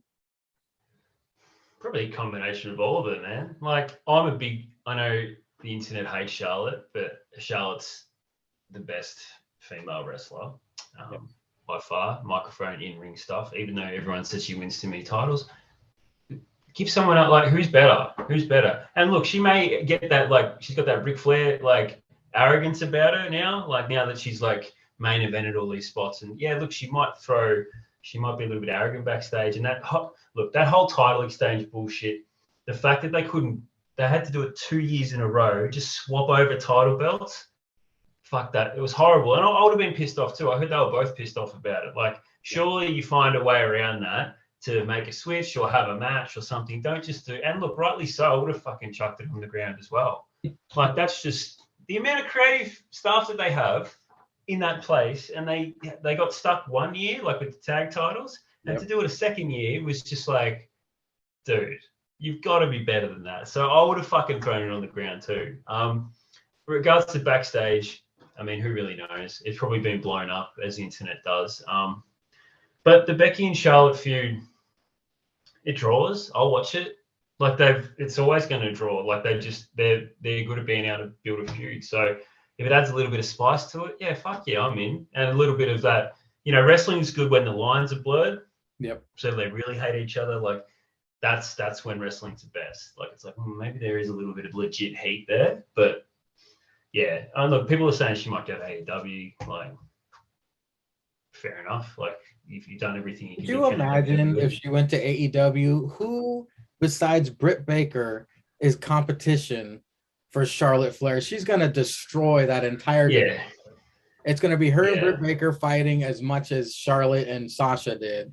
Or it's AEW. I can rant about their fucking women's division. Chris Statlander's okay. I hate Hikaru Shida. I love the doctor, Britt Baker, of course. Nyla Rose, no. But I'm not gonna start ranting. That's your deal. I don't want to steal your gimmick, sir. Yeah, no, just gimmick infringement, man. That's fine. What about Abaddon, man? She's legit. I loved Abaddon's debut, but the way they treated her afterwards, it's like, wow. That was a joke, yeah. Well, they fucked her character up as much as they did the Fiend when he lost to Goldberg at Crown Jewel. I admit I was a fan of Abaddon. I looked at her, I was like, this is new. Maybe AEW is trying something different, trying to shake it up. But then it just got ridiculous, and she's on BTE joking around. And it's like, all right, that's enough. That's enough for Abaddon. Well, where is Wyatt going? Wyatt, I believe, will be in Impact Wrestling because AEW's talent roster is so stacked. If they keep adding more guys, there's going to be a problem with displaying the talent because they got too much talent. It's kind of like what WWE was stuck with. Like, they had so much fucking talent. They put Ricochet versus Ali 40 times on main event when they should have been on the main show. AEW could possibly end up in the same thing, putting the top guys on what is it, Dark Evolution or Revelation? I don't watch that shit. But I believe Wyatt will shine bright in Impact if he does go. Yeah, I'm with you. And Strowman can't just. Yeah, Strowman. I don't care if Strowman comes back. To be honest, I was never a big fan. he's like a bit of a Ryback to me. Yeah. Ryback poked his head up this week too, shitting on Mansoor. Did you see that? Oh yeah, yep. Bretsky retweeted that. That was brilliant. Mansoor. I hope he expresses more of his personality because we know how the WWE machine doesn't really allow that much. Mansoor's the Hulk Hogan of Saudi Arabia, so every time he goes there, he's gonna win. But Ryback, he does need to retire. No one needs to hear from him. Strowman died the moment I heard choo-choo noises in his fucking entrance. I was like, Strowman, you're gone, buddy. You're gone. Hang it up. Done. You can bang Raquel Gonzalez all you want. We don't want to see you anymore. Go be a monster in movies. I don't know. But sir, exactly. That wrestling guy, I've asked 3 questions. How you doing? Current state of wrestling? And my final question. It's Halloween season here in the state. It's my favorite season because I'm a Halloween baby. According to Wade Barrett, people in Australia dress as koalas and go trick-or-treating. That's Wade Barrett. I didn't say it. But I have a question for you, sir. English cunt. Go on. Halloween, is it a big deal in Australia? I wish it was. I wish it was, but it's not. I love dressing up. Like I was gonna go as Carrying Cross this year. You got the scarlet arm candy to go with you? Oh yeah, I could find someone for that. But like with the straps and the stupid mask. Oh my god. They fucked him up too. Whew. Wow, yeah. And what about the bear cat as well? The bear cat, fucking bear cat. Good God. Yeah, Halloween, dude. Look, it's picking up, and I wish it was a big thing because I love to dress up. But yeah, there's kids that do it, and some houses do it, but it's nowhere near the level of America. Like, do you guys have a holiday? Is that a holiday there? Like, is it an actual day off or not? It's not a day off, but we blow our entire paychecks at the Halloween stores. We just want we don't know how to spend our money, so we blow our money at the costume stores. We go to Halloween parties, get drunk, score with some fucking weirdo who's dressed as Harley Quinn. It's all good over here in the States, man. That's what I want, man. That's what I want. But like, I mean, this year, I'm assuming everyone's just gonna fucking dress up as Squid Game. Yeah. Like, that's gonna be like, there's just gonna be thousands of Squid Game costumes going. So, but look, I wish it was, mate. Like, it's this Friday, yeah. I don't know if any kids knock on my door, I'll probably just give them sweet chin music. But Well, technically, sir, Halloween is Sunday. Friday is my birthday, which is when this episode drops. This 29th is my birthday. I'm glad I got to get everybody back together. This feels like a weird family reunion. I love it. It's been awesome to catch up with all my former guests, sir. Now, I will hand the floor over to you if you want to promote anything you want and have a special message for Jake and Zanka, because they will be watching. Don't really want to promote anything. Everyone knows who I am. I've been a little bit infrequent in posting, and that's due to some other shit. But look, my content's all there, so if you want to go and check it out, it's fine. Zanka and Jake. Well, Jake's my best friend, so I love that. I love that man. And his fucking pop thing's blowing up. So congratulations to you, Jake. Your pop collection and being a virgin nerd is paying off, son. Well done. Zanka, mate, now the borders are open, I still want to party with you, mate. Like, I want to Australia versus America. You've got all these stories that he did a bunch of drugs back in the day, got wasted, all that kind of shit. So I'd love to party with you, man. An after party, if you will. Oh, snap. No, look, you boys, I hope you're all well. It's all good down under. We're coming into summer now. All the Aussie chicks are getting their asses out, so it's good, man. Life is good, and we're opening up. So get back to some local wrestling shows and just get back into life. But yeah, I'm planning to head over to a WrestleMania, probably LA's WrestleMania, not this year, but next year. So possible meetup for the Steel Real Army. Yeah, I'm calling it now. Me and Eddie can book a venue. You and sell it out. If you guys aren't in a bra and panties match, we're not doing it. Bra and panties and a I reckon for Thanksgiving they just do like a gravy bowl match and like a mud match, and I reckon that'd be good as well. Just bra and panties and like a hey Sam, you got to give the people what they want.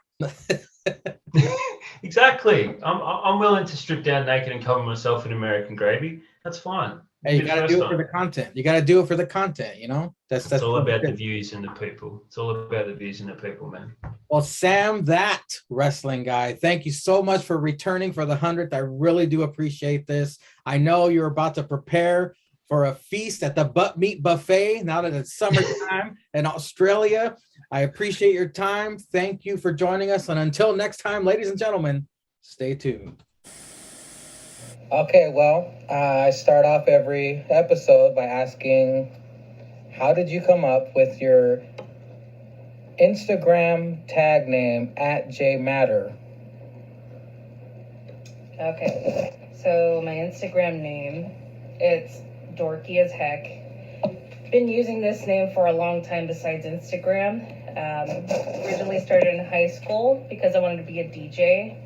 And how you combine your name, you put the first letter of your first name, and then you combine the next 3 or whatever letters for your last name. Therefore, J Matter. Hello and welcome back to the 100th episode of the After Party Hangover Spectacular. And of course, I'm bringing back all my old guests. And of course, this guest, I kind of know a little bit. She is the wife of the century. She first appeared all the way back in the year 2019 on episode 7, September 20th to be exact. She also came back and helped out your boy when I was sick for the New Year's episode. She had to take my place as host for episode 21. And of course, she chopped the shit out of me on the Steel Raw After Party video, and she returned for episode 58. And by the way, episode 7 of the After Party Hangover was the very first Wednesday review show with Andy with an I. But I digress. Mrs. Mangria, it's been a while since we talked one-on-one. Yeah. How's your life going? What's going on since we last spoke? It's pretty chaotic. I mean, I busted my boyfriend out of jail and stuff. Cats everywhere. That's true. Yeah, she not only busted me out of jail, she got me a PS5 for my birthday. Hopefully the spoiling continues because Friday's my birthday, perhaps. Well, Mrs. Man, have you here because I'm bringing back all my old guests, like I said, and I'm asking all my returning guests 3 questions. First is, how are you and how you've been? Second is your thoughts on the current state of wrestling. I know you're a hardcore casual fan. You just recently made your debut in APPW, but what are your thoughts on the current day wrestling, Juanita? Okay, just in general or the video game that you've been doing? All of the above. Current day wrestling, I don't think they allow the women to do enough yet. It feels like they took big steps forward and then all of a sudden they're taking some steps back. And that's just WWE. I haven't really watched Cody's line of work yet with you. AEW, young lady. Yeah. or ATW, as it's known in the tripod universe.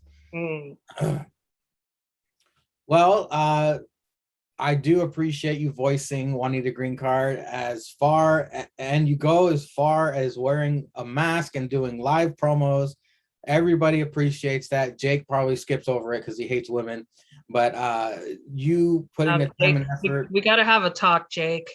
That's unacceptable. That's sexist. No, just I don't care. Just appreciate everything you do for the product. I appreciate everything you do for me. Of course, the guys appreciate you putting up with my bullshit. But I'm ending every interview with a Halloween themed question because this is my favorite season of the year. I'm a Halloween baby. So we have had plenty of Halloween adventures. So I was going to ask you what your favorite Halloween story is, your favorite Halloween movie is, and your favorite Halloween costume. Okay, let's start with one at a time because my brain is kind of. And your favorite Halloween. No. Okay, first one. Which one do you want to know first? Costume.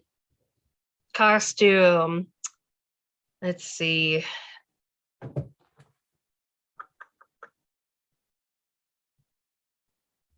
There was one time that it was a random day where me and my sister ditched school. She was a senior, I was a sophomore, and we took a random drive up to Course Gold in the mountain areas. There was this guy just selling a bunch of neat costumes, and I got like a Greek goddess one.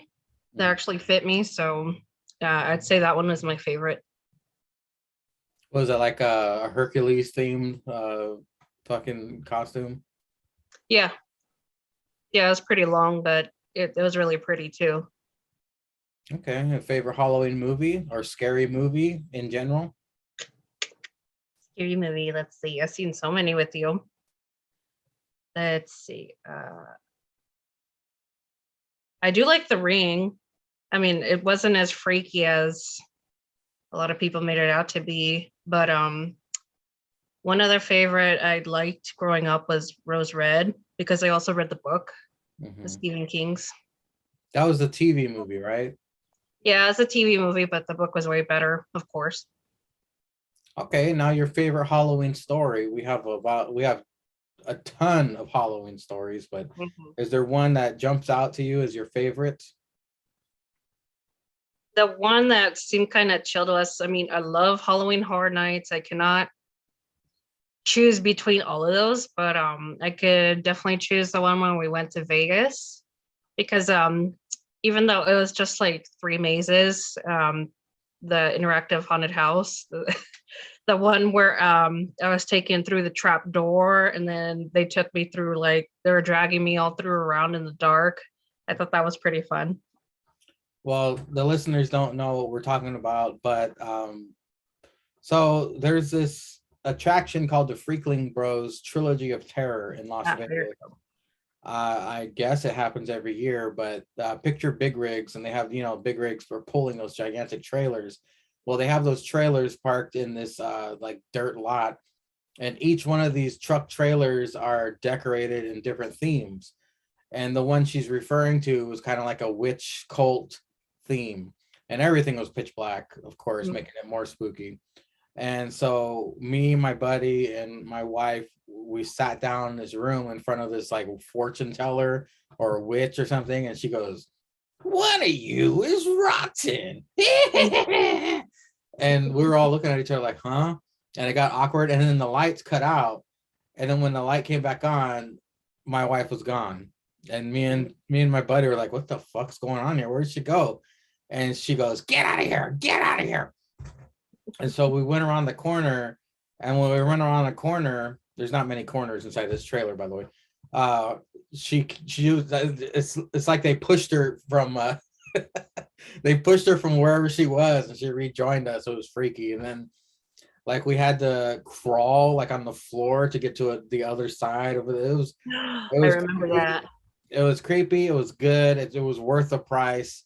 I'm not even going to mention the one where they electrocute you, but yeah, that is a great memory. Tons of Halloween Horror Nights experiences, and then passing out candies, trying to scare kids, and trying to get the unique candy. I don't like the boring Snickers and M&Ms, boring shit you get at Walmart. I like to get the unique crap, but I digress. Angria, do you have a message to the people who are listening, the Steel Rail Army? Do you have anything to say to them? Just thank you for supporting my husband's hobby.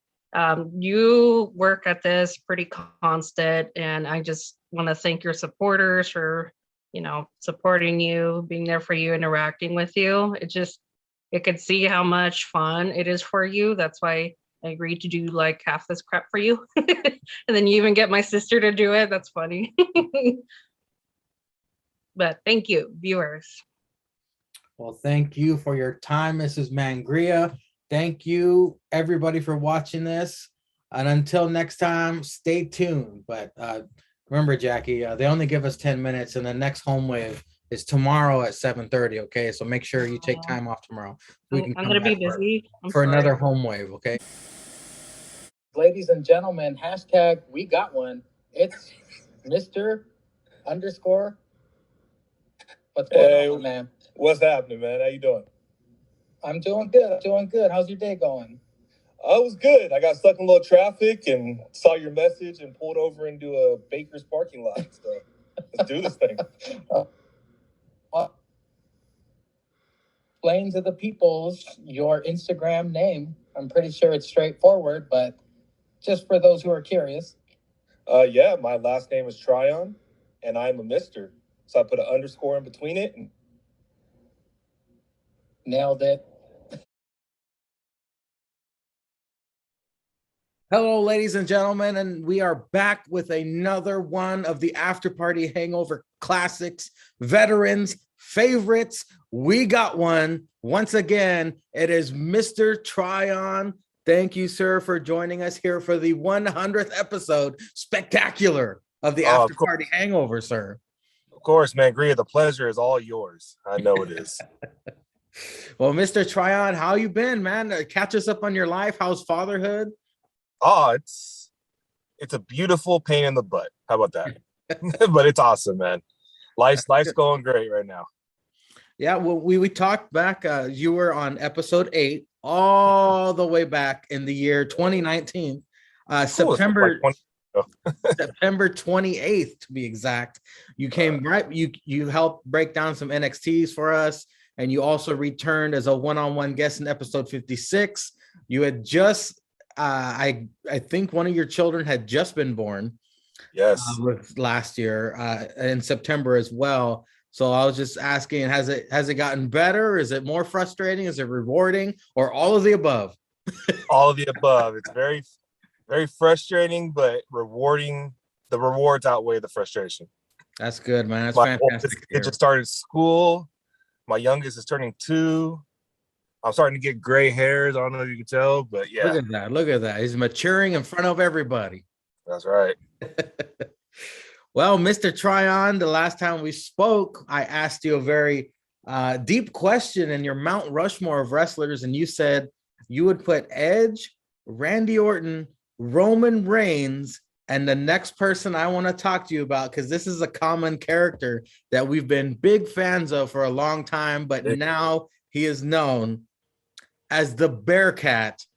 Keith Lee was on your Mount Rushmore as well. What are your thoughts on the current state of our boy, Keith Lee? Well, first of all, it's not the Bearcat Keith Lee. It's Keith Bearcat Lee. Oh, sorry. It's just rolled off the tongue.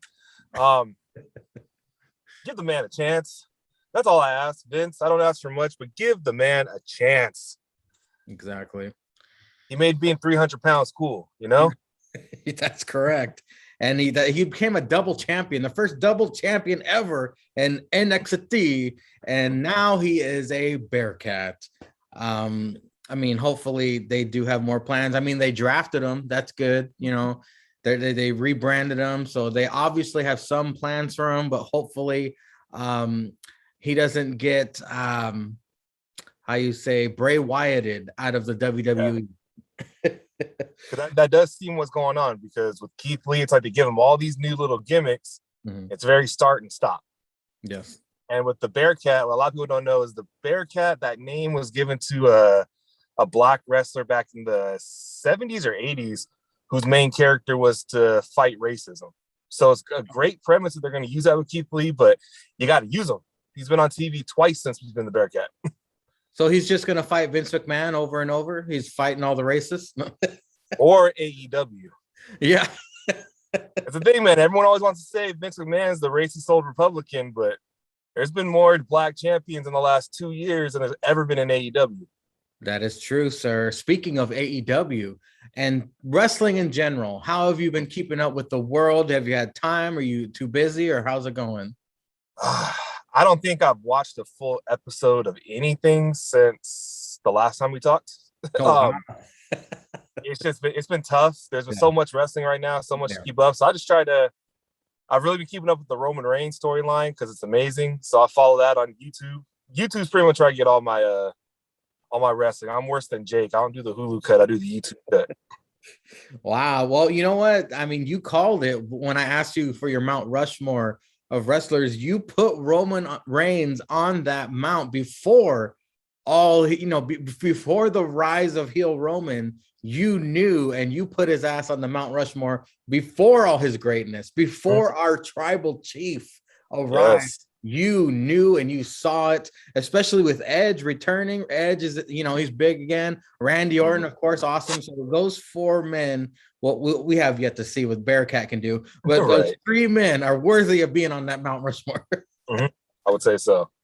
But hey, man, thank you so much for joining. Halloween season is just around the corner. We got a few more days left. I was gonna ask you, what is your favorite Halloween memory or costume or movie? Do you have any Halloween thoughts since it's coming up pretty soon? You know what? It's not like just a memory, but every year for the last 10 years, not counting 2020, me, my wife, my sisters, our family, we all go to Halloween Horror Night to Universal Studios in Hollywood. And this past year was the first time, obviously we didn't get to go last year because of COVID. Mhm. So we went this year. We had a group of like 15 people. Yeah. We had a little bit of liquid courage in our system, and it was a great time. So I love the mazes, the actual like Halloween experiences. Just saw the Halloween Kills movie the other night. So this is my time of year right here. Mine as well, sir. Wow, you just opened up a whole new line of questions for me. Okay, first let's start with Halloween Kills. I just got done talking to Zank Chris about Halloween Kills. I won't say anything. I want to hear your thoughts on Halloween Kills. All right. Avoid spoilers for anyone that hasn't seen it, but we spoiled the hell out of it already. Oh, did you? Okay. I will say I thought it was a good movie. I love how it took place right after the first one. Mm-hmm. I loved everything but the ending. The ending, but I knew going into the ending was going to be bad because I knew there was going to be a cliffhanger ending. Mm-hmm. It just kind of seemed like the last like 5 minutes. I'm just kind of like, that was stupid. You got the guy beaten half to death on the ground. Why stab him in the shoulder like Karen did? And Karen, you're stupid. Exactly. Stupid Karen. Why? Just stay with your daughter. Why go into the room? So they said that evil can't die. No matter how you beat it down or shoot it or stab it, evil can't die. There was 7 or 8, at least maybe 12 people surrounding him. They could have just continuously beat this. They could have cut his arms and legs off. They could have tied him up. They could have done something. And like you said, Karen stabbed him between the shoulder blades, and that dude was going to Negan him, but he failed. And it was okay. I didn't like it at all. I hated it. I appreciated the gore, and I appreciated the callbacks with the Halloween masks.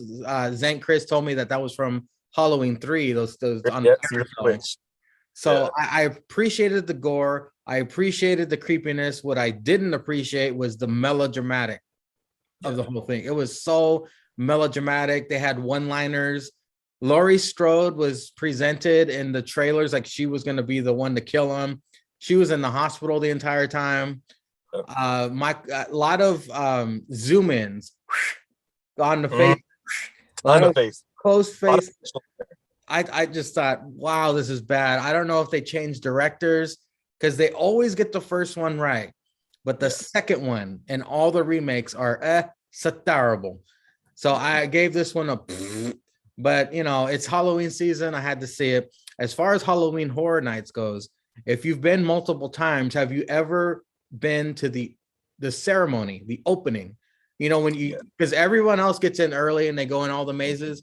I wait for the ceremony because that is the best part of the entire night, when they put on a little routine and then they all start chasing you with the chainsaws. That's my favorite part of the whole experience. Have you done that experience? Yes, that? I've done that a couple years. Not only the opening ceremony, but the closing one as well. They all line up on like the main street, and they usually do some kind of routine too to scare you off at the end of the night. Yeah. That makes the whole experience right there. It's worth the wait because you do got to stand there for about a good hour and a half, 2 hours to wait for that ceremony, but it's worth it. I love it. What was your favorite maze, if you can remember this year? This year's was probably, going back to Halloween, they did a Halloween 4, which for some reason that's my favorite movie out of the entire franchise. Yeah. So that maze was great. They had so many of them. I'm not kidding. They had like over a dozen mazes this year. The one that did stick out to me was the Haunting of Hill House. Yeah. And it stuck out for all the wrong reasons because I've never seen the show, but I hear it's really scary. Yeah. But the maze itself, remember, it's in LA. Yep. So there's mazes where like there's people that pop up behind plexiglass with the COVID mask on. Oh shit. Come on, man. How can I be afraid of a ghost when she's afraid of COVID. Come on. I didn't even think about that. Were you guys wearing masks too? Was everybody? Yeah, we were up? required to. Well, I mean, I wore it the new way of, I just kind of had it on my hand. Yeah. Whenever there was an employee that walked by, I'd pull it up, but that was about it. I'm not anti-mask or anything. Just after 2 years, it's getting a little annoying. Yeah, that's funny though. I never even thought of that. But I love Halloween Horror Nights is a staple in my life. I used to go every single year, but of course last year was COVID. Hopefully we will return at some point. But Mr. Tryon, thank you so much for making an appearance on the 100th episode. Of course, we all miss you. Also, I just got a PS5, so when WWE 2K22 comes out, everyone's gonna look way better in APPW. Right.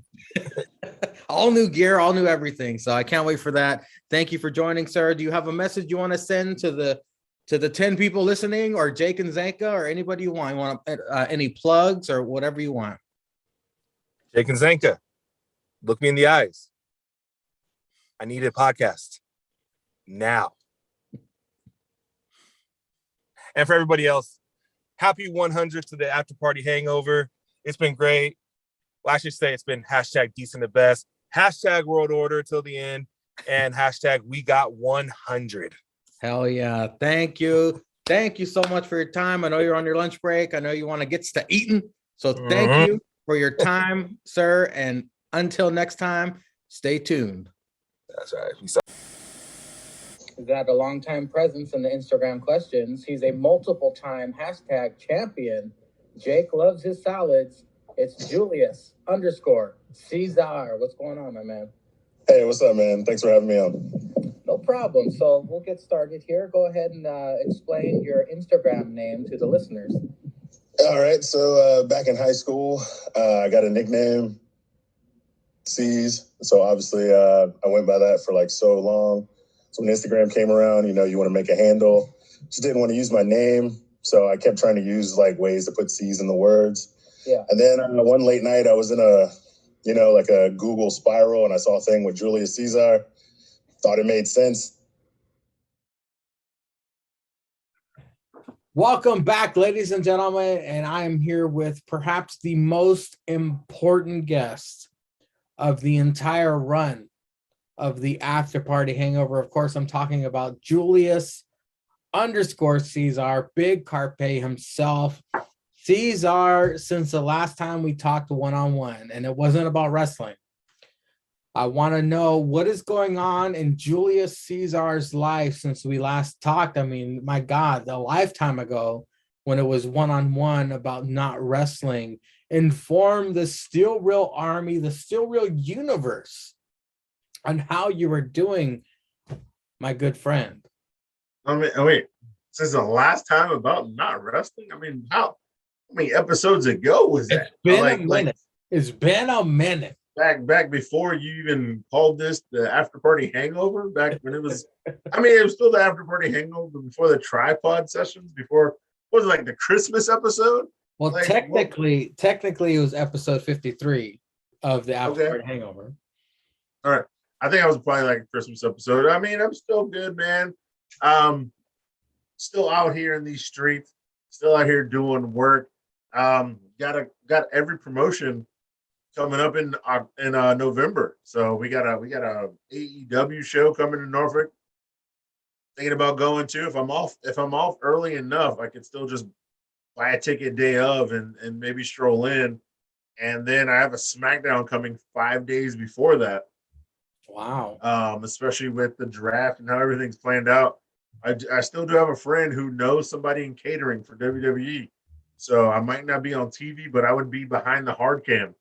Because that's where we were last time for SmackDown, which is a much better glimpse. Like there's only like 20 people there, and it's just me and my friend just acting dumb as hell. We get our own guy who comes down asking for beer and food and shit. And it's only like 20 of us there, and we get a great view of the show. But I mean, other than that, man, just out here watching these wrestling shows, hanging out, living the life. You know how it is. Well, as long as we can see you and Cynic holding hands during one of these SmackDown or AEW shows that'll all pay off, sir? Yeah, no. Well, Julius Caesar, I mean, we talk every week on a tripod. We know your thoughts on wrestling. However, let's take it in depth. Let's go in depth here with you. All right, here we go. I want to know your thoughts on the current state of wrestling, meaning the call ups from NXT to the main roster. I'm talking AEW signing all the WWE guys. What are your thoughts on the current state of wrestling? And are you happy with it? Are you worried about it? What are your concerns? What are your are you optimistic? Like, what are your thoughts on the current state of wrestling? I guess, I mean, if you have listened to the previous show, a guy did say never be optimistic. A guy who Gretzky interviewed said never be optimistic, never, therefore you'll never be disappointed. Which is why that bitch should be optimistic he's gonna, beat me in the ring next week. Because he's gonna be real disappointed when he loses. But that's another story for another day. It's just, his friend telling him that future booking. That guy fucking works for the government. He knows what's gonna happen. But anyway, am I worried about wrestling? No. Is it great that AEW is around? Yes, it is great that AEW is around. What I'm worried about? Fucking Triple H's heart fucking problems. Because that means Vince ain't going nowhere. I'm worried about that fucking shit because Raw still sucks. SmackDown, I don't understand how. Are there two different writing teams? I need to know. Because Raw still sucks, but SmackDown's so good. NXT's good. AEW is good at times, but on pay-per-views and shows, they need to find the right order. Rampage seems to find the right order. Well, except when CM Punk's off. But as a business move, I cannot lie. That is great. Because everybody's going to watch when you say CM Punk on Rampage. Because for the last time CM Punk has been on Rampage, all 3 times, because when he wrestles on TV, he wrestles first. So that brings that crowd from, if you are a double fan, all right, you're fucking watching Roman Reigns in the main event. He's whooping ass or he's talking shit. You're like, hell yeah, man. I came in for Roman Reigns, just the man. Oh shit, CM Punk's on. SmackDown goes off the air, you switch over. Maybe it goes off the air 10 minutes later, 15 minutes later, doesn't matter. But you switch over because CM Punk is wrestling. If you're a smart fan, you don't care that CM Punk is wrestling because he's old as fuck and he's going to get blowed up 10 minutes into this match. And he's having a 20-minute match. And it's going to be garbage unless he's wrestling somebody great. I had to say it. I mean, nobody else wants to say it. But I had to say he's had a great match against Darby because Darby carried him. He had a great match against Seidel because Seidel carried him. Who else did he wrestle? Fucking Wolf Hobbs. Trash. Trash. P2 Hobbs can't carry him. That shit was trash. And even Seidel, he almost killed Seidel off the top. To be really honest about it, he almost killed Seidel off the top. He was blowed up as shit. He looked like Brock Lesnar at Crown Jewel, blowed up as shit.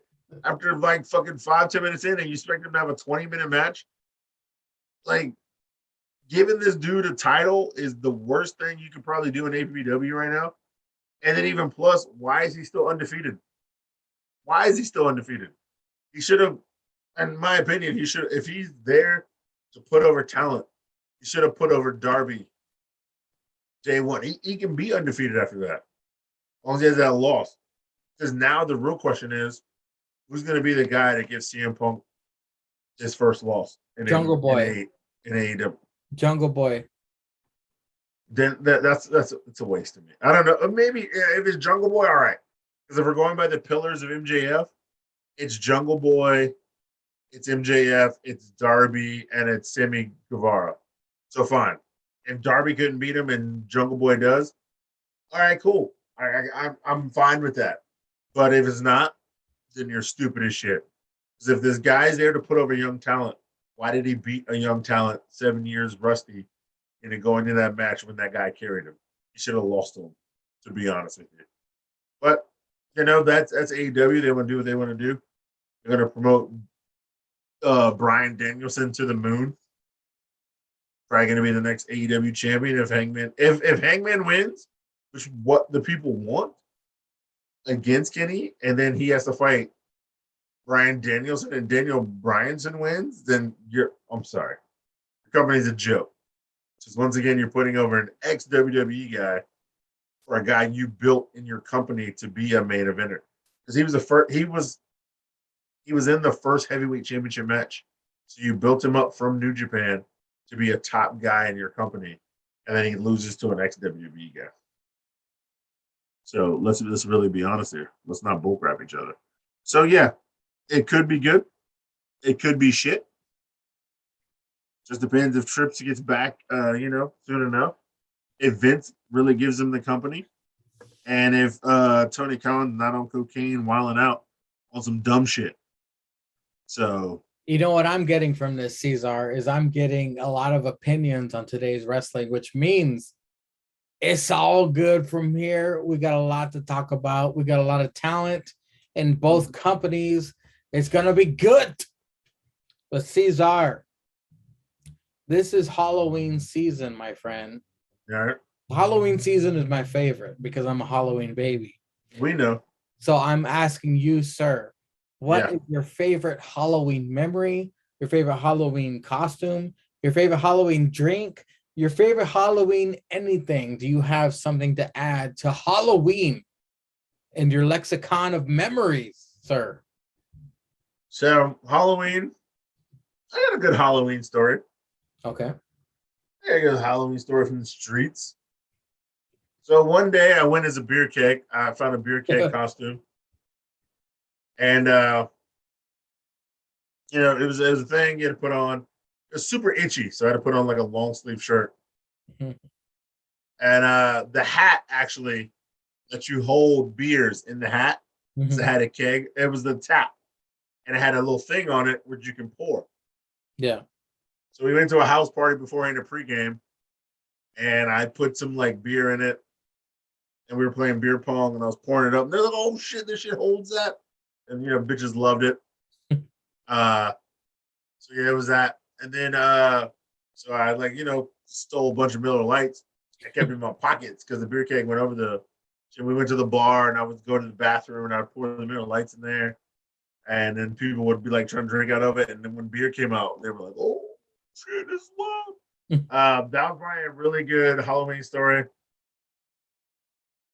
And of course, you get the drunk chicks who are like, "Oh, well, where's the other tap come out?" And they're trying to grab under the shit. And I was like, "You want to know, bitch? You want to know? You come to the bathroom, girl. You want to know." It's a good special time. brew. This special brew is under the tap. This is, I'm saying, not everybody can get this one. You got to work for this one. This is still brewing right now. That was a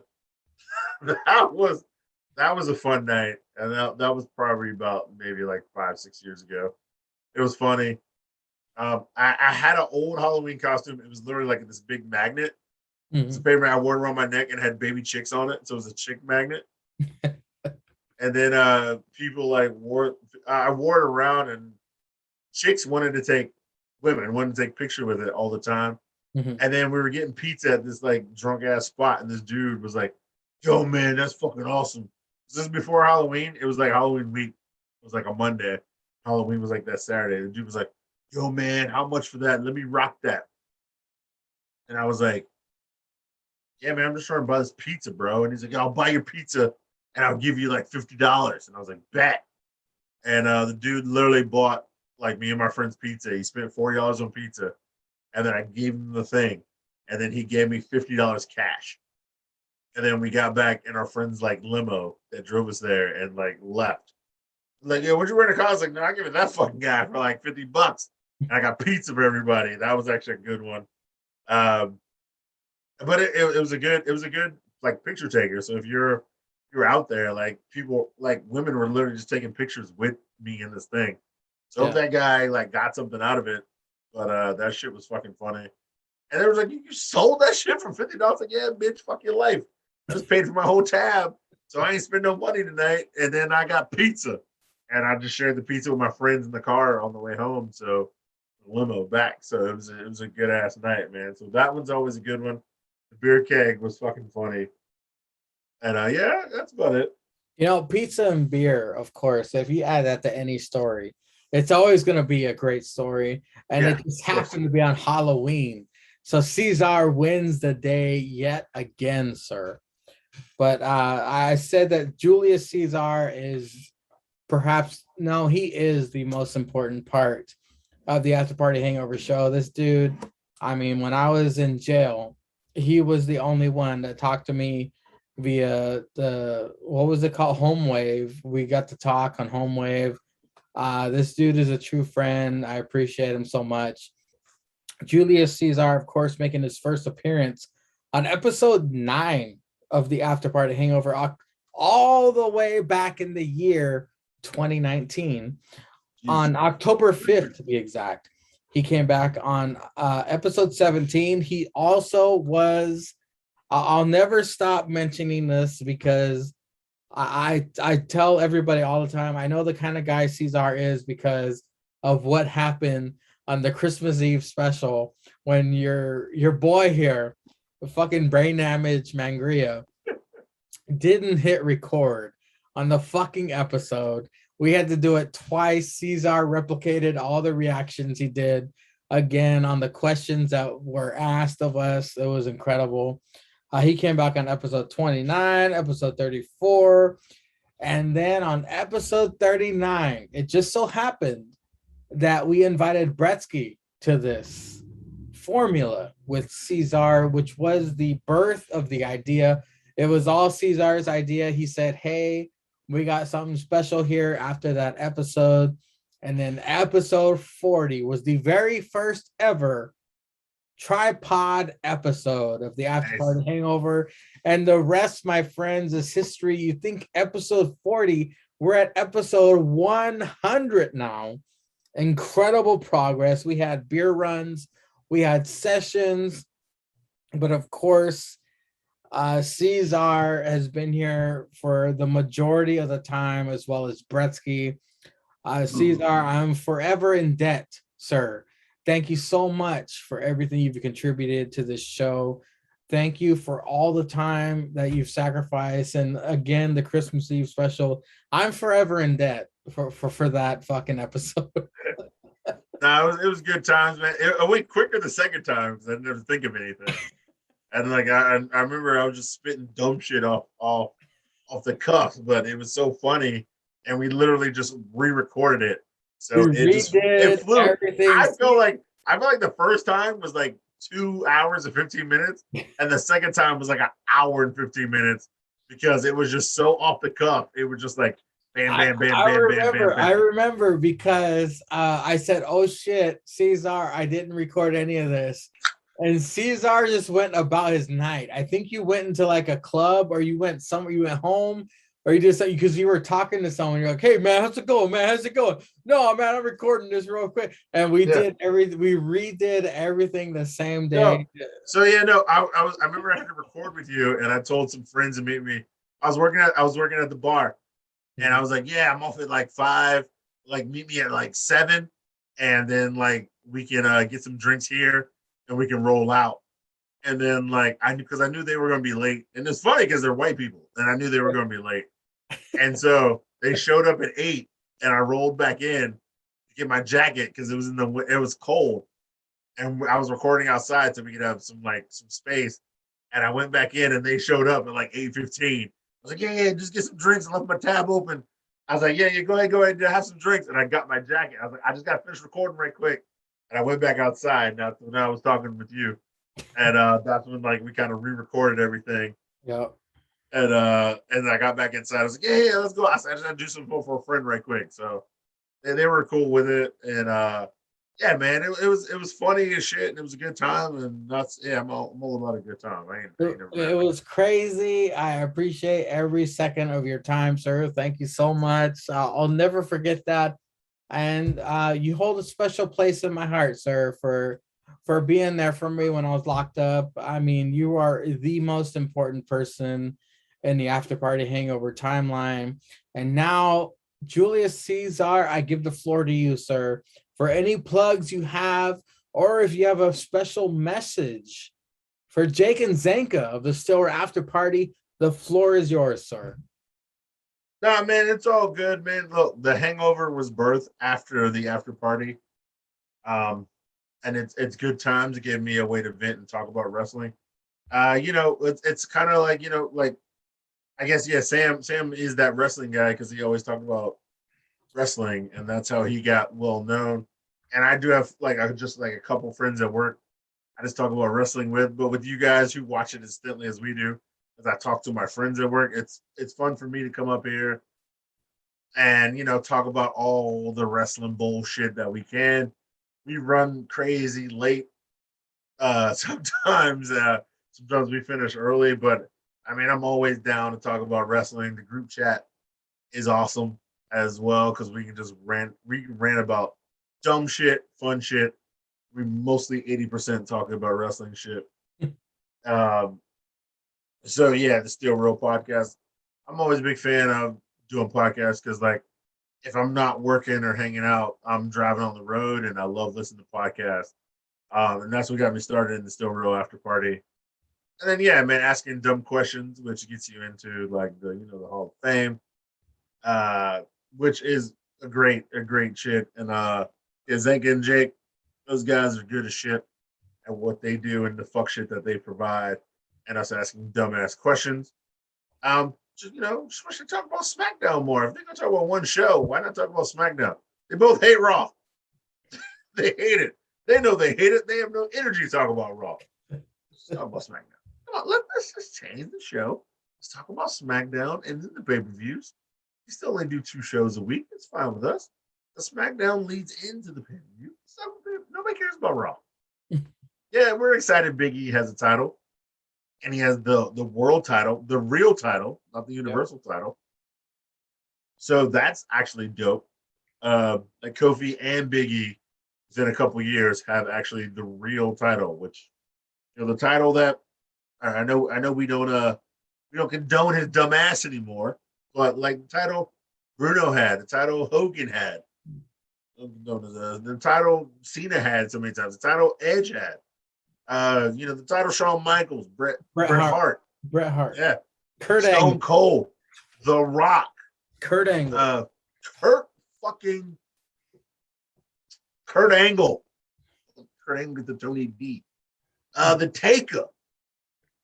Title that these fucking guys who are walking legends who brought us to where we are today. Guys like Randy, still out here in the streets. AJ.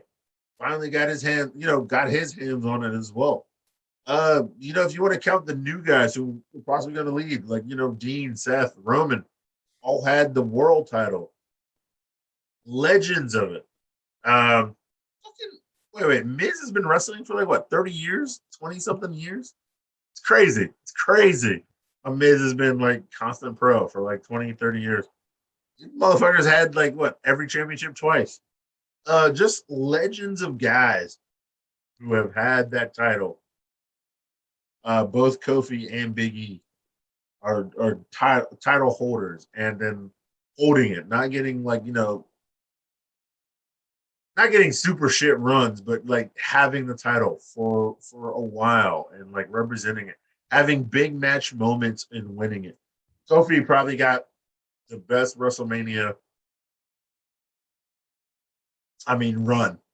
Yep. And culminate probably in the last, I'm gonna say 20-something years. The only other run I could probably say, which was great, like that, was WrestleMania 17 when Stone Cold's winning up to it and then feuded with The Rock. But Kofi got he got shitted on in the Rumble, but he had that fucking Elimination Chamber run. It was and 8 then months, right? Yeah, it was like a 7-8 month fucking build. Daniel Bryan had no reason to give up that title because it was his heel run, and he won it, and he was doing great with it. And then that Elimination Chamber changed everything, and then it was just about Daniel Bryan is a champ, and Kofi Kingston is dude, you're a mid card guy. You're in a tag team. You're You're not on my level. And it's crazy to think that.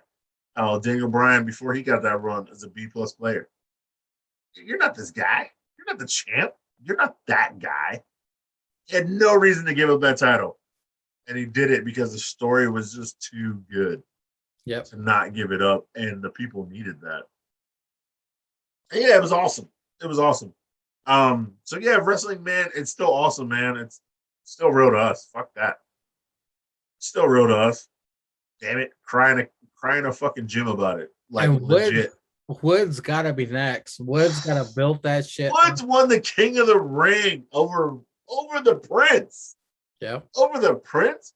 Like, they had every reason to give Finn Balor King of the Ring for the way they held him against Karrion Kross. Yeah. And in NXT. And the man put Woods over in a fucking classic as well. And it's, dude, this is what wrestling's about. It's really what wrestling's about. So yeah, man, I mean, it's just great to meet all of you guys in the chat from a podcast that we all love listening to. And hopefully, you know, they can get back and get to like maybe even weekly or monthly podcasts as well. We would all love it because, you know, we're all going to be there writing dumbass questions about it. And just to have a spinoff of such a great product makes me, you know, feel great and honored that, hey, man, like you putting your time and effort to ABBW. You put your fucking time and effort into that shit, bro. Like, nobody asked you to take over those reins. Nobody asked you to do that shit. And yeah, you ask every week, I got you, fam. If I got free time, I got 2 days off a week. What am I doing my 2 days off? You know what I'm really doing? Like just sitting around in my drawers watching dumb shit on Netflix and sipping some beer. Of course I can spend 5 minutes of my time acting like I'm living my dream of fucking watching wrestling. I watch wrestling. I can't do that shit. Fucking that guy from Virginia out of shape as shit who's like 5'8". I'm not gonna be a fucking professional wrestler. But if I can act like it for some dumb time for 4 hours out of the day with 13 other guys and some real wrestlers that I can laugh about in a chat room where we talk about dumb shit and then we actually argue in a chat room that nobody else will ever see in a world. Yeah, man, come on. Unless JH exposes us. Yeah, unless JH actually fucking puts it out there in the fucking streets with his bitch ass and a promo on YouTube. Shout out JH. But no, man. Yeah, it's always good times. I got no problem, man. I find that shit entertaining as fuck. I laugh when you laugh at it. Because I honestly don't know what the fuck I say in these promos and shit. Like, and I'm not even like halfway even lit sometimes. I literally just like hit record and I try to think of one funny thing.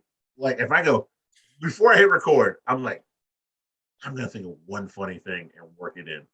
And the rest of the time, it's literally my mouth like this. And I just got to think about like the one funny thing, mention this shit out, one funny thing, and build off of it. I'm like, if Mingria laughs at it, then it's a win. And that's what I try to do. I gotta give some props to Troy, the edit guy here. He's Troy. You know, he listens.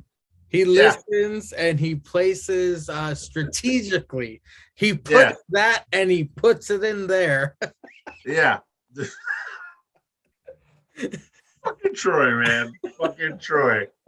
Fucking dropping videos for the matches that nobody wanted. But hey, Troy, you still my dude, bro. I got some work for you coming up that you can edit. I got you, fam. I got you. And I even saw you had some sound effects and Sticks' promo when he put the tool up. Wow. Troy's always out there working. He's looking for work, man. Troy just needs some work. Sorry, Troy. I'm sorry if I let you dry, Troy. You know, man, it's hard out here in these streets, man. But I'm gonna see you some work. See some work so you can edit some stuff, and you can be out here, man, and you ain't got to drop videos and hurting these people's feelings, man. But still work on your music. I believe in you. Just don't drop it. Send it to me first.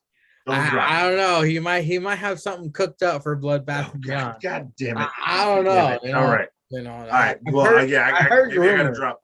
I heard rumors. Maybe I got to call the owners of the BBC. Maybe drop like 3-4 commercials for Troy to edit up. Man, I don't know, man. I got to call the owners. It's not just me, Troy. It's the owners, man. I'm at the bidding of the owners too, man. I don't own the shit. I'm just a face. And I just got to bring the shit to the match. We do have some shady owners here in AVBW, but Cesar, thank you Shady so owners much. of the BBC too. Thank you so much, my friend, for your time. Thank you so much for being. You are the true MVP of the After Party Hangover. I appreciate everything you do.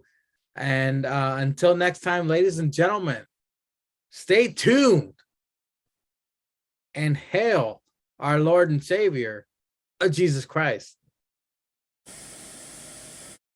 The creator of the exclusive Hall of Fame Instagram chat, it is Zank Chris. What is going on, my man? Not too much. Thanks for having me on. No problem. This has been a long time coming. We finally nailed it. We got it. Yes. Yeah, it's been one of those things, just a scheduling problem, and it's just worked out because I was going to Disney and stuff, but now I'm finally on, which is awesome. Well, let's go ahead and start out like every hangover. Explain to the listeners your Instagram name, please. It's funny because I had 2 Instagrams. I had one originally, and that one got hacked by a bunch of porn chicks. And so it just got all screwed up. It was originally Big Snack, and that got all hacked up, and I couldn't even get it back into it. So then I just started a new one, whole new Instagram, and just popped up as the name suggestion was Zane Chris. And I was like, well, that's fine. I'm like, that works for me. So that's how it just worked. It just suggested a name, and that's how I took it. So that's what ended up happening.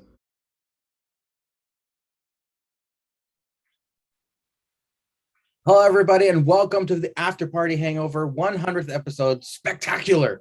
We're getting all the old school guests back on just to reminisce and ask what's up with their life today. We have the creator of the exclusive Hall of Fame chat all the way back in the day. That's right. It has come to this. Back in the day is now 2019, folks. It is Chris Zank Chris, the man himself. He is part of the Fudge It Club, running wild on APPW with JH. My friend, how have you been? I've been doing good, man. How are you? Doing fantastic. Ready to talk some horror movies, because if there's anything more I like to discuss about wrestling, it's either wrestling or horror movies, or movies in general, because I love movies. I'll watch any wrestling horror movies. Oh, yeah, that's right.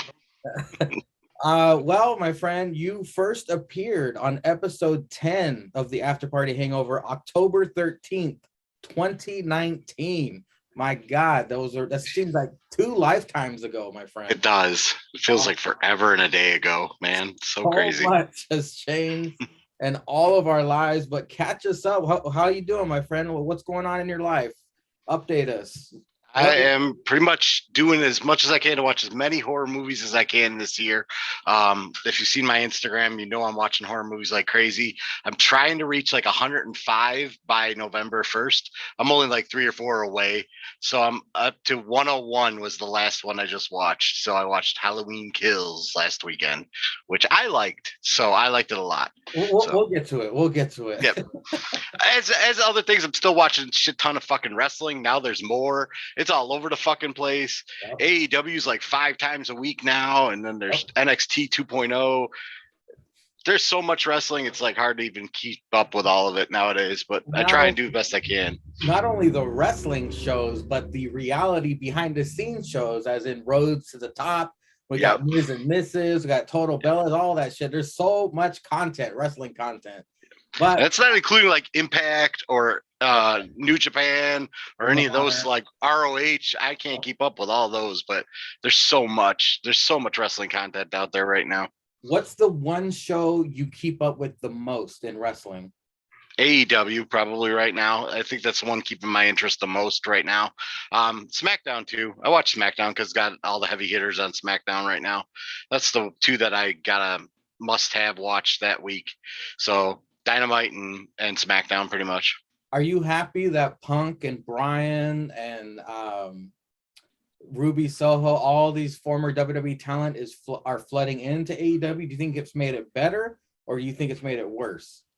It's hard to tell this new to the game is where I feel it. It's like, I think I've seen both sides of the coin. Like I thought, oh man, all the the original talent's going to get pushed away, which like people like MJF, they don't even have a big part on the show anymore. They get these little snippets now and then.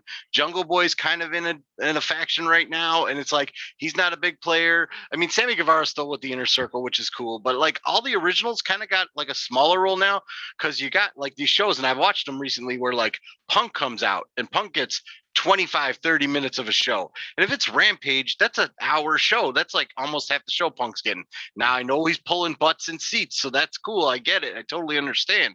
But like I feel bad for all the other original talent, like the Dark Orders, like getting pushed down a little bit. You know, all the original guys. I mean, anybody in Chaos Project, all those original guys are just like they're non-existent. They're on the Dark and Elevation on YouTube, but I don't even really watch those that much. I mean, I'll sometimes catch up on them, but I mean, the smaller talents, I think, hurting a little bit, but I mean, they're still on the shows. It's not like they're non-existent. I mean, I'm trying to catch up on Dynamite from last week, and I was just watching the Lucha Bros, and that was a good match with the weird FTR angle they did, but I thought it was kind of a good match, so I liked it a lot. So to answer your question, I don't think it's hurt the talent yet, as long as Tony Khan and everybody can find an appropriate middle ground. I think it's okay. You know what I mean? I don't think it's bad, but it is definitely pulling people into watching AEW, which is cool with me. Well, as the bearded master yourself, did you notice on this past Dynamite that Ortiz, he shaved his beard? Did you see that? Yes. He looks anorexic now. Yeah, he slimmed down a ton too. I was like, whoa, boy, slimmed down. I like those guys. I love Pride and Powerful. I think they're badass. I love them as a whole faction. I like the Inner Circle. And yeah, it's good to see them back. And I'm wanting them to whoop those guys in the Miami boys, the MMA guys, which that I could give or take. I just think those guys suck, but they're supposed to be heels, and they're doing their job good. They're going to get their butts whooped by Inner Circle. We discussed this on the tripod this past week. What is the point of American Top Team even being there? I mean, they have an audience for sure, but does that audience really care about AEW? And if you look on their faces, the American Top Team, it doesn't seem like they're taking it serious. It kind of seems like they're joking around, laughing. Yep. Yeah. It's just, I don't know. I don't know if it's increasing their revenue or the ratings or the interest. I'm not sure. I am not a fan. Dan Lambert is funny. I'll give him that. He's funny. Yeah. He makes fun of everybody. But I don't know the dynamic with the whole team besides Scorpio Sky and Ethan Page, because they're AEW guys. They're talent. They're actual AEW talent. Yeah. But I never really loved having celebrities in wrestling, really. Sometimes I never, Bad Bunny, I could give a care less about. Any of the other talent that's, comes in like that. It just takes away. I feel like, what are you here for? You're here to get a quick buck and put your, I want to wrestle, thing, but they don't care about it. They're not there for all the people, and if they do something wrong, they could seriously hurt like some serious talent. Like if they go just a little too hard, they could hurt Jericho or Hager or somebody. And it looked like they were throwing potatoes out there, man. That dude was beating the shit out of him. I felt bad. Yeah, and he was pulling all his punches. You could tell. I mean, if that guy really swung, Jericho would be knocked out, which would suck. But I mean, that's why I don't like them. I wish they were just did a couple things and then they just go away. If they're gone by Christmas, totally cool. Fine, whatever. And they were there for a while. And put in their circle doing something else. So the GOAT that Jericho is, he probably told him backstage, dude, beat the shit out of me. I don't want you to throw any. I want you to beat the shit out of me. Make it as convincing as possible. And they're like, okay. Okay, sure. Yeah, exactly. He got what he asked for. Yes, he did. Yeah. But I'm glad that you're keeping up with AEW. I mean, we're so spoiled as fans right now. We got all this stuff. I'll admit that Punk, Brian, Adam Cole, Bebe, all of them being injected into AEW has made me like it even more. I love it even more now because of them. And they get to tangle with the originals, Jungle Boy, Luchasaurus, the Dark Order, all of them, Adam Page, Kenny Omega. Like we're on the precipice of just an embarrassment of riches of matches that we've dreamed about. We're gonna see Omega versus Punk. We're gonna see Punk versus Well, hopefully someone other than Team Taz, because I don't like Team Taz at all. Punk versus MJF. I mean, there's that photo when MJF was a kid and he was at a signing for Punk. I mean, they could do gold with that stuff, and I'll give it to Punk. He came in and he's not like, I want, Kenny Omega right now. Give me my title match. Bryan Danielson did it, but that was a fucking hell of a match. Right. That match was awesome. But like, they're not just saying I want the champions and that's it. They're doing with younger talent. They're fighting people that maybe not get the shine sometimes. I mean, we just had him fight Matt Sydal, and Matt Sydal, he's always seems to be on a losing streak for everything. But but he fought Punk just this past weekend. So I mean, more power to him. They're not just being egotistical maniacs and saying I need the championship or nothing. So that's cool with me. If you haven't seen the Rampage buy-in on YouTube, Bryan Danielson versus Suzuki. I want to see that. I haven't seen it yet. And watch that. Wow, that was awesome. Yeah, I have not seen that yet. I was just too busy this past weekend, but I will watch it. I'm currently like halfway through Dynamite right now, so I'm about 65 minutes in. So I gotta finish it tonight, but that's it. I haven't even finished it. I peeked over because we were doing the tripod. I peeked over and I saw Ortiz with no beard. I was like, what the hell? You think about it, you get Rampage, which is an hour. You got Dynamite, which is 2 hours. That's 3 hours. You got SmackDown, which is 2.5 hours. That's 5.5 hours in like 1 2-day span. Not to mention you got Raw earlier in the week, which is 3 hours, and NXT's 2 hours. I mean, who has all this time? I mean, I can't watch all of it. I try, I really do, but I can't keep up sometimes. I even made the extra effort a couple months ago to watch Impact. I was watching Impact every week, and I was trying to keep up with it because I know Sticks, he loves Impact, and I wanted to talk to him about it because that's when Kenny Omega was champion, and it was kind of being more interesting. So I watched it. So I like Rosemary a lot. I think Rosemary. That's why she's in APBW now because I like. Yeah, her. She's cool. Yeah, it's so much wrestling, man. So much. Who would think we're in a day where we're kind of complaining about watching too much wrestling? There's too much wrestling content out there. I mean, back in the day, it was like only one time a week. That was it. Saturday morning. Monday Night Wars was Monday night, and that was it. So. Yeah, but let's see. Okay, I wanted to talk about Halloween Kills. Okay. Yeah. Oh yeah. Bring it. The thing about Halloween movies is when they always nail the first one. They nail the first movie. And the second movie always sucks. Like when Rob Zombie took a hold of it. My God, that second movie was brutal to watch. It was those are not good. They're not great. And but the original first two back in the day, those are great. When the classics. He attacked her in the hospital. That was awesome. But this one. So if you watch the trailer, Laurie Strode is they make it seem like she's in the entire movie. She's the main character. She's gonna kill Michael Myers. She goes, I'm the one who's gonna kill him. I'm like, oh, good. She's finally gonna take him out. The entire movie, spoilers. If you haven't seen Halloween Kills, turn this off right now. Yeah, turn it off. She is in the hospital the entire time, and you think, oh, this is like part 2 where he's gonna come to the hospital and murder everybody. No, she's in there. She gets stapled up. She gets some fucking morphine or something put in her. But she's basically in the hospital the entire movie. The entire movie, yeah. So bringing her back, she wasn't a huge part. I agree with that. She wasn't a major part, but yeah, they hyped her up like she was going to go and kill him and everything like that. It was just a death spree, though. There was so much death. He comes out and he kills all those firemen, and he just goes crazy and kills everybody. I mean, there was a lot of death in that movie.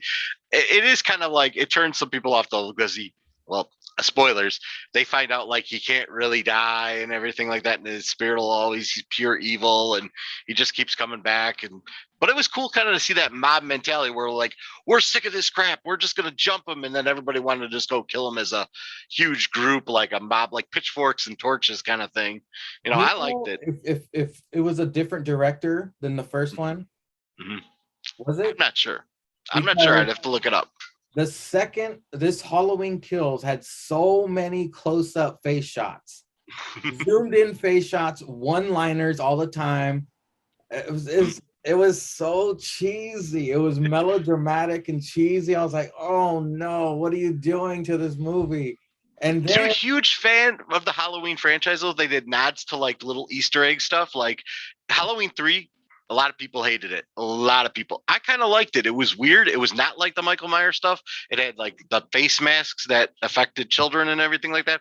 They put that in Halloween Kills, the skull, the witch, and the pumpkin. That was cool. They did a little nod to Halloween 3. So there were little like Easter eggs throughout the movie that I watched. I've watched them all, man. I've watched all of them. And so seeing that was kind of cool to me. I thought the death toll was crazy. My wife didn't like it. She thought it was gory as AF, so she thought it was too gory for her, but I thought it was awesome. I liked it. I appreciated the gore. And by the way, I don't know if you read this online, but they're trying to start a petition to get the fireman slaughter scene removed. I'm like, what? Ridiculous. They're not even thinking about the actors who are playing the firefighters. Right. This is like their chance to be in a Halloween movie. They're not thinking about that. They're thinking, oh, he's killing firefighters. That's not politically correct. It's Correct. problematic. That's problematic. It's like, what? It's a movie. It's a freaking movie. And you know how many times in other horror movies they kill sheriffs or they kill cops? I mean, they do it all the time. Kids. They kill kids. They're the horror guys. They're supposed to kill. They're the bad guys. They're supposed to do that. But people are like, no, can't have him kill firemen. Why not? And they're just people trying to stop him. And he's just going through them with their fireman's pickaxe, which was badass. My favorite thing about Jason Voorhees and Michael Myers is the way they kill people sometimes. Like you'll see them walking through a crowd or people trying to kill them, and they're just so stoic walking and it just go pow, pow, pow, pow, pow, and then they just keep walking like I love that part. It's just so funny to see them just, some people trying to punch him or something, who just stabs them in the face and then just I appreciated the gore very much. That I had no problem with the gore. The killing was awesome. It was just the zoom ins, the melodramatic, the one-line deliveries, and then Jamie Lee Curtis was, I don't know if she had COVID. I don't know if she was injured. She's old. She's really, really old. They said, Jamie Lee Curtis, stay on your damn bed. We're going to introduce all these other characters. We're going to kill them all, but we're going to introduce all these new characters. Just stay in the hospital. Next one, she's going to be in like a walker or something like that. She's so old. She's in a full body cast. I'm the only one that can take out Michael Myers. Wheel me in. I wouldn't say it was a waste of time. I would just say, man, the sequels. Why do they do this? But if I can't come up with many creative ideas. I've watched a lot of horror movies this last year, and a lot of them have been garbage. But some are good, some are not so good. So it's just a mixed bag. I went to see it with my brother, and he saw all the Halloween movies as well. And he pointed that out to me, that the kids on the carousel were wearing the masks from part 3. I've never seen part 3 because I know Michael Myers isn't in it. Yeah. But it's totally different. It's totally different. But like, I liked it. I acknowledged that it was different, and I was like, okay, it's gonna be different. Is it good? It's okay. I'm not gonna say it's great. It's okay. But I liked it. I was like, hey, wait, that's Halloween 3. Those are the masks. So yeah, pretty cool. Brief synopsis on part 3. What is it about? There is a company making masks called Silver Shamrock, which everybody got to get this mask because it's like the Halloween costume of that year. You have to have the witch, the skeleton, or the pumpkin. You want that mask because they're going to do this big drawing for everybody who bought a mask on Halloween. So the kids go trick-or-treating and they come home. Well, this company went kind of nefarious and did something with the masks to make all the kids go crazy. And they're supposed to trade and go after and kill their parents and stuff like that. Oh, spoiler. So like a Children of the Corn type thing. Yeah, the masks make them go crazy, so it's kind of cool. Oh, okay. Well, that doesn't sound too bad. That sounds kind of... No, it has nothing to do with Michael Myers, though. Yeah, He's not even in it. Not even really, I think, mentioned in the movie, really. Wow. But yeah, totally offshoot of it. But so I'm putting you on the spot here, Mr. Chris Zank. All right. Zank Chris. Thank Chris. Whatever. Top 3 horror movies of all time, in your opinion. That's so hard to say, man. They're so hard to say. Well, I got to give nod to the guy I'm wearing right now, Nightmare on Elm Street, of course. Freddy, badass. The original one was awesome. Jason Voorhees, Friday the 13th. That's tricky, though, because Friday the 13th is weird. Like, the original, it's a classic. But everybody thinks it's Jason. It's not. It's not. That's not until later, and when like 3 and 4 come into play, when Jason really starts ramping up. So, if I could say a series as opposed to one individual movie, I'd say the Friday the 13th series, and then the Halloween series. So, because I love slashers, I do. I'm a slashers guy. Like horror is such a different genre nowadays. Like there's so many different aspects to it. You could watch horror comedy. You could watch slashers. You could watch noir horror. You can watch all different kinds. You know, body horror ones, which are like the guy Pinhead. You know, those guys, Hellraiser movies and stuff like that. There's all different kinds of genres that I've watched now this past year with my escapade of watching 105 horror movies. So I would have but to I've say, seen it all. if we're gonna do series like that, Friday the 13th for sure. He is my favorite slasher of all time. Part 7 in particular, because it traumatized me as a kid. Nice. Second, I would put the Saw series second. Saw series is good. Love the Saw series. I'm a massive fan of Saw. I want to play a game. The Halloween, for me, it's Halloween versus Nightmare on Elm Street. Nightmare on Elm Street had so much humor. It was funny. I loved it. Freddy is the best. Someone invading your dreams, that's like the ultimate, pun intended, nightmare. Yeah. Over Michael Myers, who's kind of like Jason Light. I got to give it to Freddy. I'll give it to Freddy. He'll take number 3 in the series. Individual movies, Friday the 13th Part 7. Oh man, a Saw. To pick one Saw movie, oh shit. I'll say, I don't know. I could draw a random number. Let's say 3. Saw 3, Friday the 13th Part 7, Paranormal Activity. Those are good ones.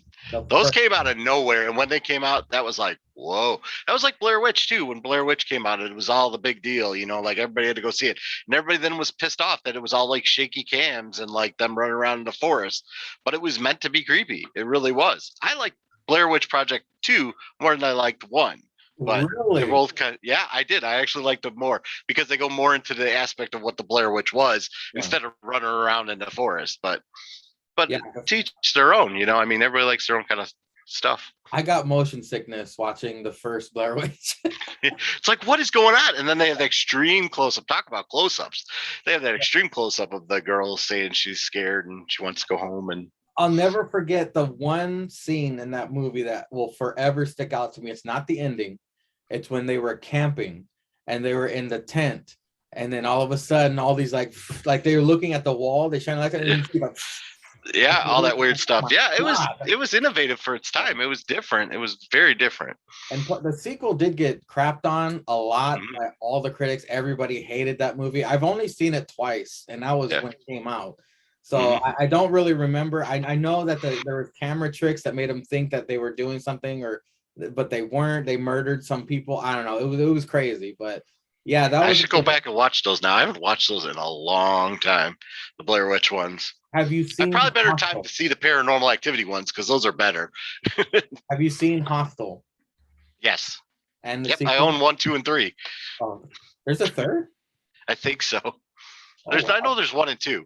Yeah. I saw 1 and 2. Can I recommend a horror movie to you? But you've probably seen it. Okay. Don't watch it on Halloween because it's not that big of a deal. Eli Roth. He is heavily into detail and gore, like the Hostel movies. He came out with a movie called The Green Inferno. I've seen it. That movie was twisted as fuck. You know, one of my favorite movies he ever did was Cabin Fever. Have you ever seen that one? Yep. That has Milo Ventimiglia, blah blah blah blah in it. This Is Us. Yep. That movie was creepy. Like their skin's falling off in that movie, and they're freaking out. And that movie was good. So the Green Inferno, they set it up at the end that there was going to be a sequel. Do you remember the Green Inferno? It's like they never made a sequel to it.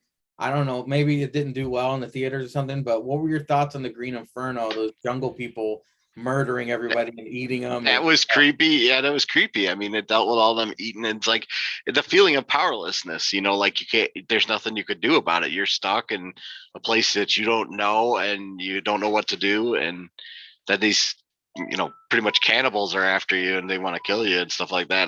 That's creepy. It scares the crap out of you. the creepiest part was how, I mean, the actors who did it, I got to take my hat off to them. But in the beginning, when they captured that group of people who were trying to help him, and they strapped that dude to a table and they just started ripping his eyes out. I was like, oh my God, what am I watching? Yeah, for sure. Yeah. But yeah, that's all good stuff. Horror movies I could talk about forever. Wrestling I could talk about forever. But Mr. Chris Zank, the Steel Real After Party. They have returned for 1 or 2 episodes this year. Well, since I've been out, and I was in one of them. Do you have a message you want to send to the Steel Real guys about the podcast, their podcasts? Up your game, boys. We missed the podcast. I mean, we loved it. We all liked it. I know it's hard to get together and do stuff like that, but I mean, seeing that come up on my podcast catcher is pretty awesome when I see it, and then I listen to it as soon as I can.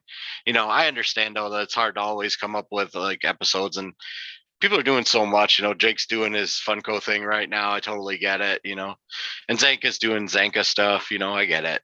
I mean, people get busy, but yeah, we all miss it. We all miss seeing or hearing a podcast and listening to it. Luckily, someone like you has jumped in with the tripod and the APPW to fill that void that we've had with still real needness of wrestling and reviewing. So thank you so much. I must provide content for the Steel Real universe. Exactly.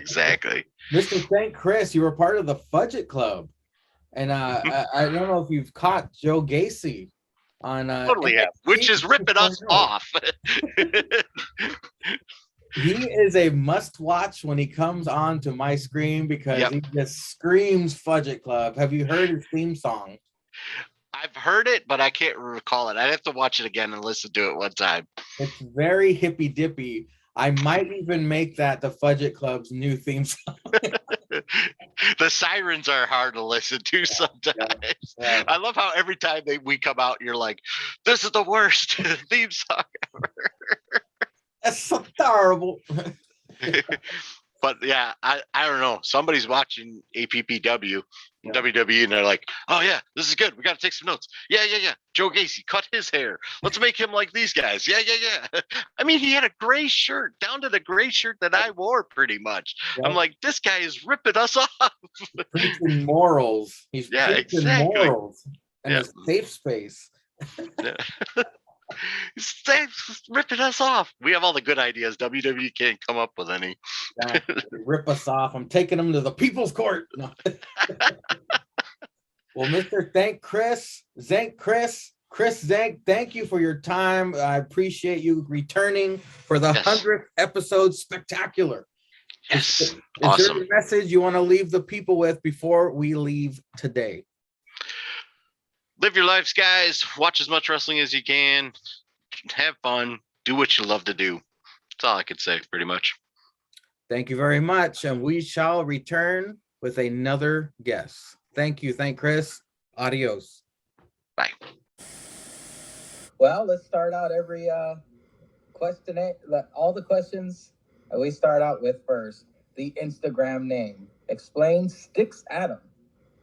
Well, Sticks was a nickname I got in high school from a friend's brother of mine, and it just kind of stuck. And of course, Adam is my first name. So when I was choosing a Instagram handle, it just came to me. So it's just like, let's just roll with it.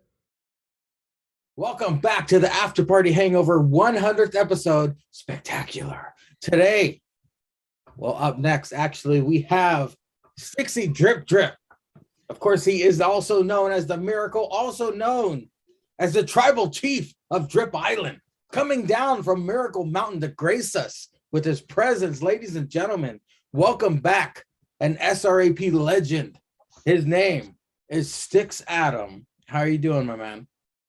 Doing fantastic, and it's an honor to be able to join you on this momentous occasion. 100 episodes of all this nonsense we call the SRAP universe, all the way back in the year 2019, October 19th to be exact. Sticks Adam graced us with his presence on episode 11 of the After Party Hangover. Back then, we called him Mr. Continuity because of his hashtags. He would always update his hashtags with every episode. That's where Waffle Jalapeno came from. I still haven't went back to find out exactly what it means, but it turned into his finishing move. Actually, Sticks Adam is famous for breaking Jake with his hashtags. You got to find that episode as well. He freaked out. He helped with the crumb offs, the finishing move crumb offs, the tag team crumb offs. Sticks Adam was on episode 13 with Bretsky, episode 28 with the rest in peace Peter Wayne Kent. He was on a part of the roast. He was a part of episode 50, episode 74, the tripod, and many, many more appearances. I really appreciate you always making time for me whenever I need you, buddy. The 3 questions I'm asking all the former guests. Number 1, how have you been? How is your life, sir? How are you doing? It's fantastic. On top of work, I have plenty of content that you yourself churn out, and I find not only entertaining but just downright awesome. So that helps keeps my sanity throughout the weeks and into months and years. Well, we are now living in a somewhat normal 2021. It's sort of post-pandemic, sort of at the tail end of the pandemic. Has any of that affected you? Are you still masking up? Are you vaccinated? At work, do they require shit, or what's going on there?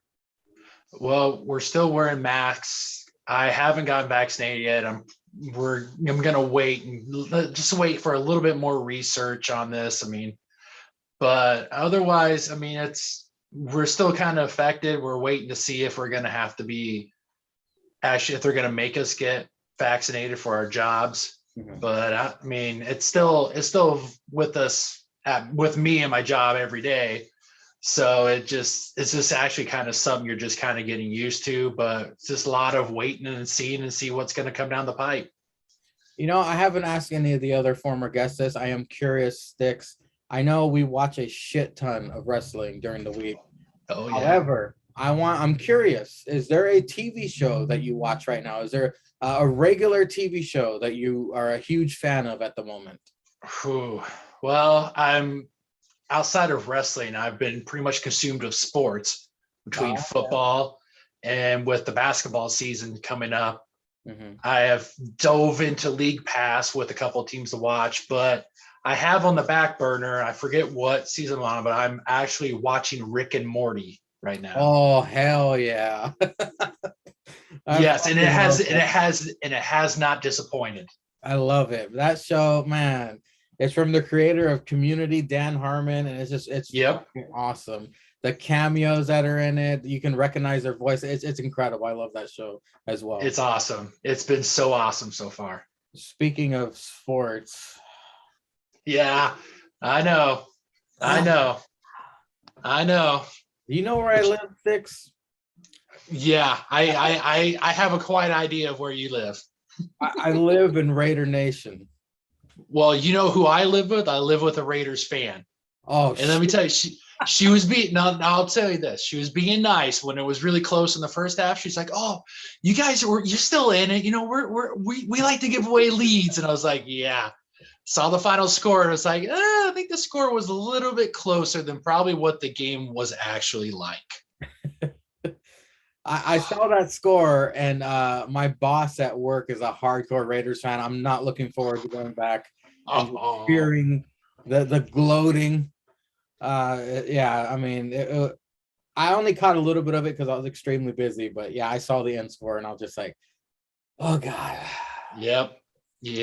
But we digress, sir. The second question I'm going to ask of you is usually what your thoughts are on the current state of wrestling. We talk all the time about wrestling, so we know what's up. But I would like your unique take on a specific promotion, a promotion I tried to watch.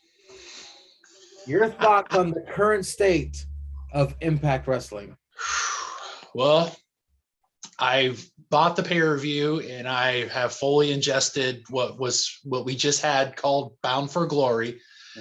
And I thought everything went well until the ending when Christian Cage, him and Josh Alexander, who I'm a huge fan of Josh Alexander, because he teamed with Ethan Page, who is now in AEW, who I'm still a fan of. They made up the Team of the North.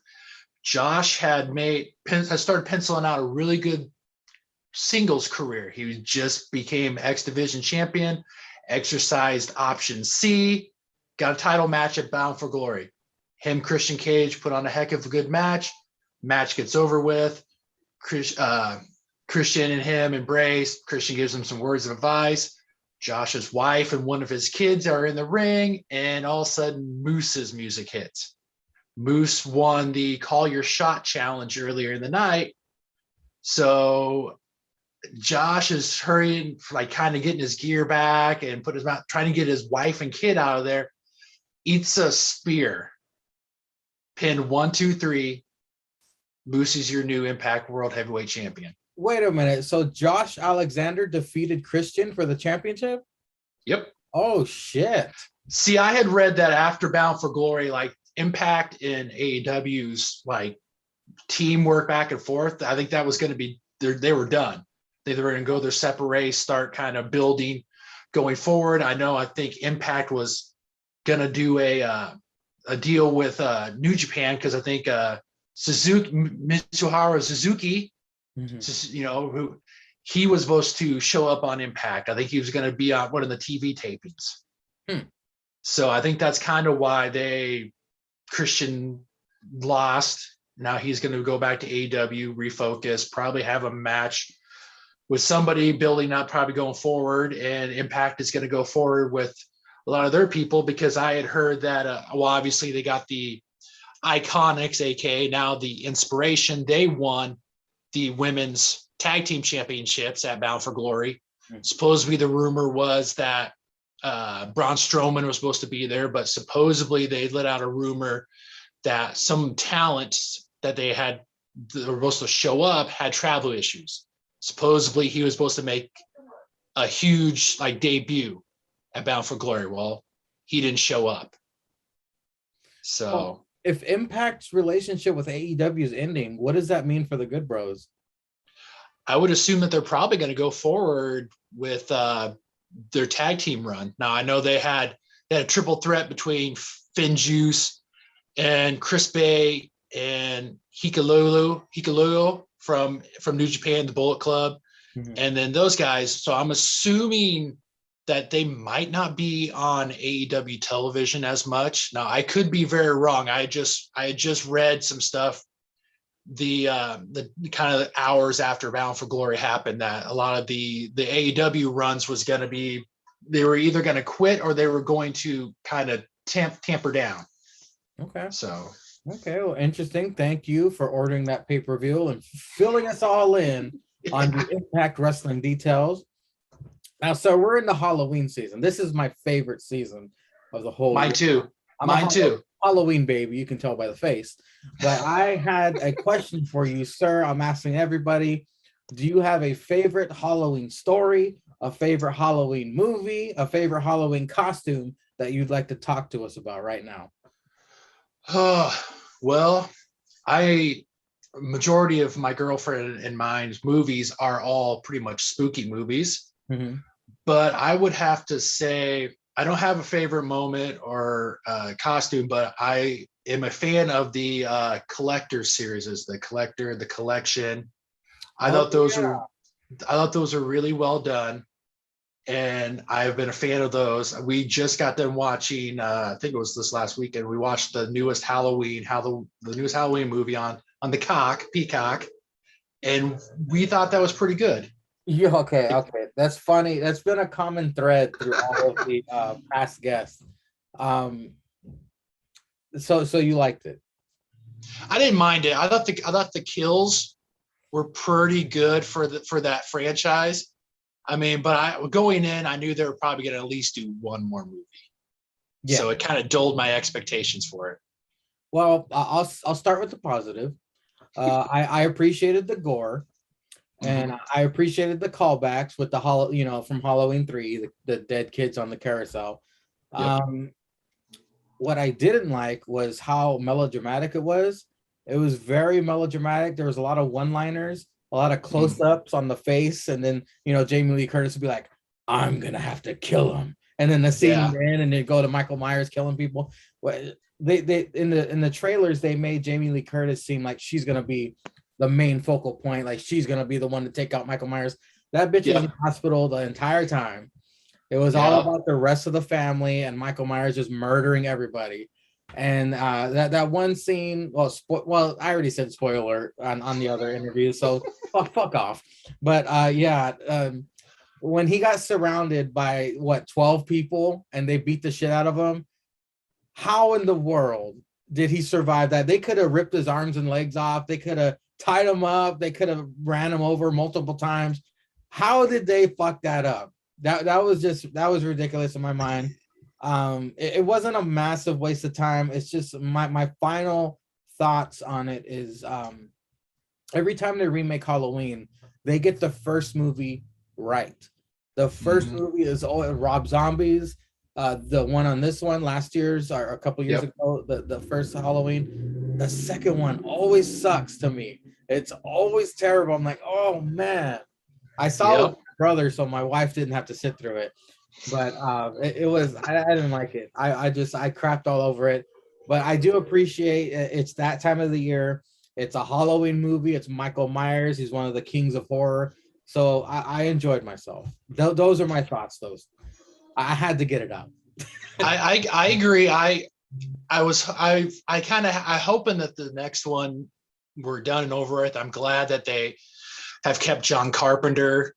You know, he's still attached to it because I mean he did a really good job at the originals.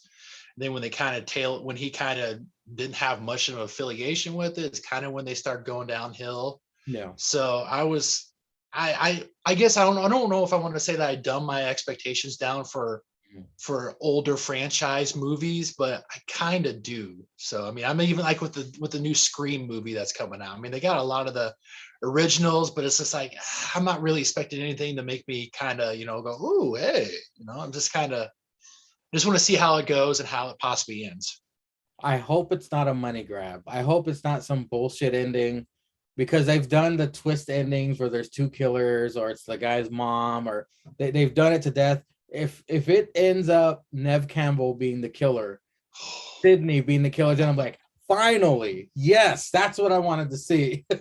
Well, you know what the super twist is going to be is if it ends up being Drew Barrymore. She gets axed in the first one, and they just keep that so super quiet. And then all of a sudden she pops out. She's like, I didn't really die. And it's like, wow. Or you know what? The director's going to fuck us all over with the fuck shit ending and be like, it was all a dream. Sydney wakes up. Yeah. Everybody's alive. Oh, it was all a dream. Yeah, I will probably never pick up anything that has Scream on it ever again if that happens. Well, sir, thank you very much for that. And now I'm going to hand the floor over to you because I would like you to plug whatever you want and give a special message to Jake and Zenka. Well, I don't really have much to plug except for this man's YouTube channel. Check out everything. This man pours his heart, his soul, his blood, his sweat, his time, and stuff that he can never get back. He pours into it, and this stuff is just fantastic. This stuff is phenomenal, and like I am a content watcher myself, a subscriber, and it is well worth it. So please go check out this guy's stuff. He puts the work in it is top notch, and just to be able to be a small part of this is just so awesome. And it makes me just ecstatic every time he needs me to do something. It's an honor to be able to do it. So I love the stuff. I love the work that you're doing, and just cannot say thank you enough to you for all the work and the content you put out. Thank you, my friend. I appreciate it. And to Jack and Zenka, well, I tell you what, for a podcast that I couldn't get enough of, now I literally cannot get enough of. Now I'm just literally like, okay, waking up every Tuesday, it's like, we're going to get that surprise. It's like, we're going to get a surprise. The boys going to get the band together for once. I hope you guys are doing well. I cannot thank you guys enough for the podcast that you put out that hooked me in. And I cannot stop. I have to go back. I listen to old episodes. and they age like fine wine. The old episodes do. I mean, just the back and forth between those two, it's natural, and I hope that there's many more. I hope that both of you guys are doing very well. You know, Sanka more than Jake, but I'll hope that Jake's doing okay. And can't wait to listen to a new episode and can't see what is going to be new in the SRAP universe coming into the future. Thank you, sir, for your time. Thank you for being a part of the 100 episode Spectacular. I appreciate it. I appreciate all the kind words. Follow this man at StixAdam, Instagram. He's a good man. He's a very important part of the SRAP Army. And until next time, Stixy drip drip. Stay tuned, my friend. Forgive me, I'm gonna say this how Zenka says it. I know it's not how it's pronounced, but Francois Moussoir. How's it going, my man? What's going on? It's going pretty good, man. That's actually how it's pronounced, but yeah, it's going pretty good. Oh, that's how it's pronounced? No, that's not how it's pronounced. Oh, okay. But, you know. Okay. That's how it's pronounced. Okay, well, let's start out every hangover like we do. Explain to the listeners your Instagram name so we can all start pronouncing it correctly. Franco is Imosawa. Oh, okay. And what's the origin of that? Imosawa is actually awesome, spelled backwards. Oh, shit. Yeah. That's cool, man. Okay, Yeah, one day, I'm a big Miss fan, so one day I was wearing a Miss t-shirt that said awesome. I took a picture in front of a mirror, posted on my Facebook, you know, back like in 09, 08 when all the kids did that shit. Yeah. And my friend commented saying that it's not awesome, it's Imosawa. So that's how that word was invented for us. Hello, everybody. My next guest, of course, an old school favorite from the SRAP Army. He is Francois Moussoir, aka Franco is Imosawa, my friend. It has been way too long. How are you? Tell the SRAP Army what you've been up to lately. I've been busy, man. I have a lot of stuff going on. Sorry, my little one's here. I don't have a babysitter, so you'll be hearing her. Proud Papa over here. You'll be hearing her. Cameo. There's a cameo right there. Oh, sorry. There you go. Here, you want to see that camera? There you go. Hello. I've been busy with I have to do all the interviews, podcasts, skits, horror movie reviews, a lot of stuff, man. Horror movie reviews, eh? Yeah. Well, in the last two interviews I just did, we just talked about Halloween Kills. So can I get your 2 cents on that movie if you've seen it yet? I'm gonna be honest with you. Horror movies, I like psychological horror and all that. Oh, okay. I've never really seen like the main slashers. I've seen the OG Halloween just like last year. Oh wow. I haven't seen like the other ones 2, 3, 4, 5. I think I've seen I saw the 2018 film, saw Halloween Kills. Yeah. And I enjoyed it. Okay. I think it's what I want from a slasher, just a whole bunch of killing and all that. Yeah. The story was all right, but I'm pretty sure next year's Halloween Ends will tie up the loose ends on that. Definitely. Yeah, they left it open, and I was not a fan of this one because of it was very melodramatic, a lot of one-liners, a lot of close-ups on people's faces. And the 12 people surrounding Michael Myers at the end, they could have beat the shit out of him and like tore his arms and legs off or tied him up or something, but they just stabbed him in the shoulder blades and he got up and murdered everybody. I didn't like it. I wasn't a fan. I mean, I'm a fan of slashers. I'm a hardcore horror movie fan, but that wasn't for me. But anyway, my friend, you are the host or one of the hosts of Wrestling Tacos, right? Yes, I am. Here you go. Don't build this. Yeah, we stopped the podcast last year. I haven't been paying attention to any WWE, AEW. I fell out of love for like the mainstream wrestling. I don't know what happened. I just fell out of love with it. And we moved back. We're in Louisiana. We moved back to Texas in February. And I stopped doing all the stuff altogether. I was like, I don't love it no more. But then there was an indie show that I always go to that came up. I was like, I haven't been to one in about a year and a half. I'll go to it, see what happens. And I just fell in love with the indie wrestling scene again, the people, the wrestlers, and all that. So that's all I've been doing is interviewing like local indie talent from Texas. Yeah. Like we just did an interview that's going up on Monday with a wrestler who's actually wrestling for GCW, Game Changer Wrestling, Antonio San Francisco ASF. We interviewed Chandler Hopkins, who's been on AW Dark and Elevation last week. And we have another couple talent from San Antonio, which is a 2-hour drive from us, that we've been interviewing and all that. I rather have their stories on than, interviewing the big mainstream people. It's like, I just don't care for y'all story. Yeah, that's awesome, man. The indie wrestlers coming up has got to be way more entertaining to see live, at least. Is there one in particular you would like to promote right now that in your indie scene? Who is the top of the pile? Who is the king of the mountain of indie scene right now in your neck of the woods? There's a lot of people that I love. I don't think I can name just one right now.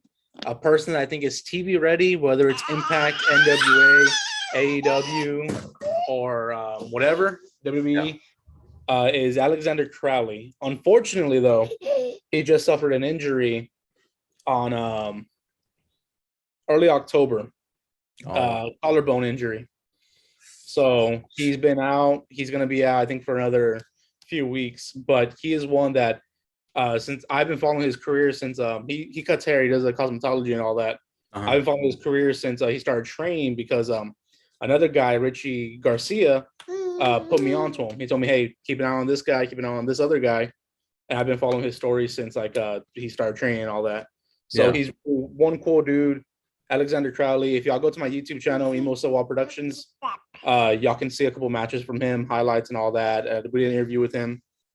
Another guy I would say is a tag team, Richie Garcia and Brandon Weiss. They're known as Royal Taxation. They're both really good. Richie Garcia is actually the one that made me, love indie wrestling back in 2018. I went to one of the shows and everybody was good. They're always good. But no one really caught my eye except for him because he came out, he played up the arrogant heel, the bad guy, and everybody, I don't know how many people were there, 100 people, whatever, booed the shit out of him. And he just went with it. I was like, boo me and all that. And I just love the way he was. So he's the one that made me fall in love with the indie scene. Him and like I said, Brandon Weiss have been doing really good things. And they actually had a hardcore match last Saturday. And that's also up on my YouTube channel, the full match. And it was a really good match. Nice, man. I forgot to mention, you were on episode 12 of the After Party Hangover all the way back in the year 2019, October 26th to be exact. You also came back on episode 33, March 27th of 2020. I believe you were also talking about the indie scene in Texas, I believe, during those interviews. Sir, to close out the interview, I wanted to ask you what your favorite Halloween memory is. Are you a big Halloween guy? Because it's that time of the year, it's that season. Do you have any favorite Halloween memories? Favorite costume, favorite movie, favorite anything? I would say today, actually, October 22nd, that we're doing this interview, is mine and my wife's 6-year anniversary. Congratulations. Thank you. We've been married for 3 years and got together 6 years. Been together for 6 years. And I would say when we got married, not because just we got married, it was that Halloween was fun and everything. Yeah. But also October 22nd, 2018, it's not Halloween related, but that's whenever Roman Reigns announced his leukemia. Ooh. I came back. Yeah. So I would say that year, because of that and the fact, we came back from it, went back into, was it remission? Yeah. And everything. And I think we're doing our final dance whenever he announced it on Raw. Oh, wow. Yeah. What a hell of a memory to tie into that, huh? Yeah. I was like, oh, man, this is a sad day. I wasn't a big Roman Reigns fan at the time, but I was like, he's still a wrestler. He's still a guy. I feel bad for him. I think that shocked the entire wrestling world. Like whether you love him or hate him, like you could tell everyone in the audience stopped booing him. They're all just shocked. Like, is this for real? But yeah, I remember that day. That was a crazy day. Franco, I will give you the floor now to promote anything you want and to give a message to the Steel Real guys if you want. First off, I want to say, Jake, if you are listening, I follow your YouTube channel.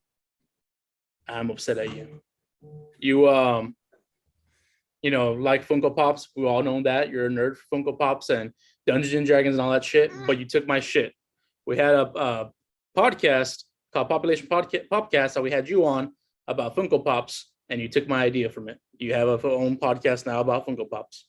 So it's a good listen, just so you know. So if y'all want to listen to that, check it out. It's actually pretty fun. But like I said, my YouTube page is Emo Soul Productions. My Instagram is Wrestling Tacos, WRASSLINTALKOS. We do a whole bunch of stuff. We interview indie wrestlers. We have the more serious interviews where we sit down like this and talk to them and find out, you know, how they got started and what they want to do, their legacy they want to leave behind, all the stuff that you want to do in an interview.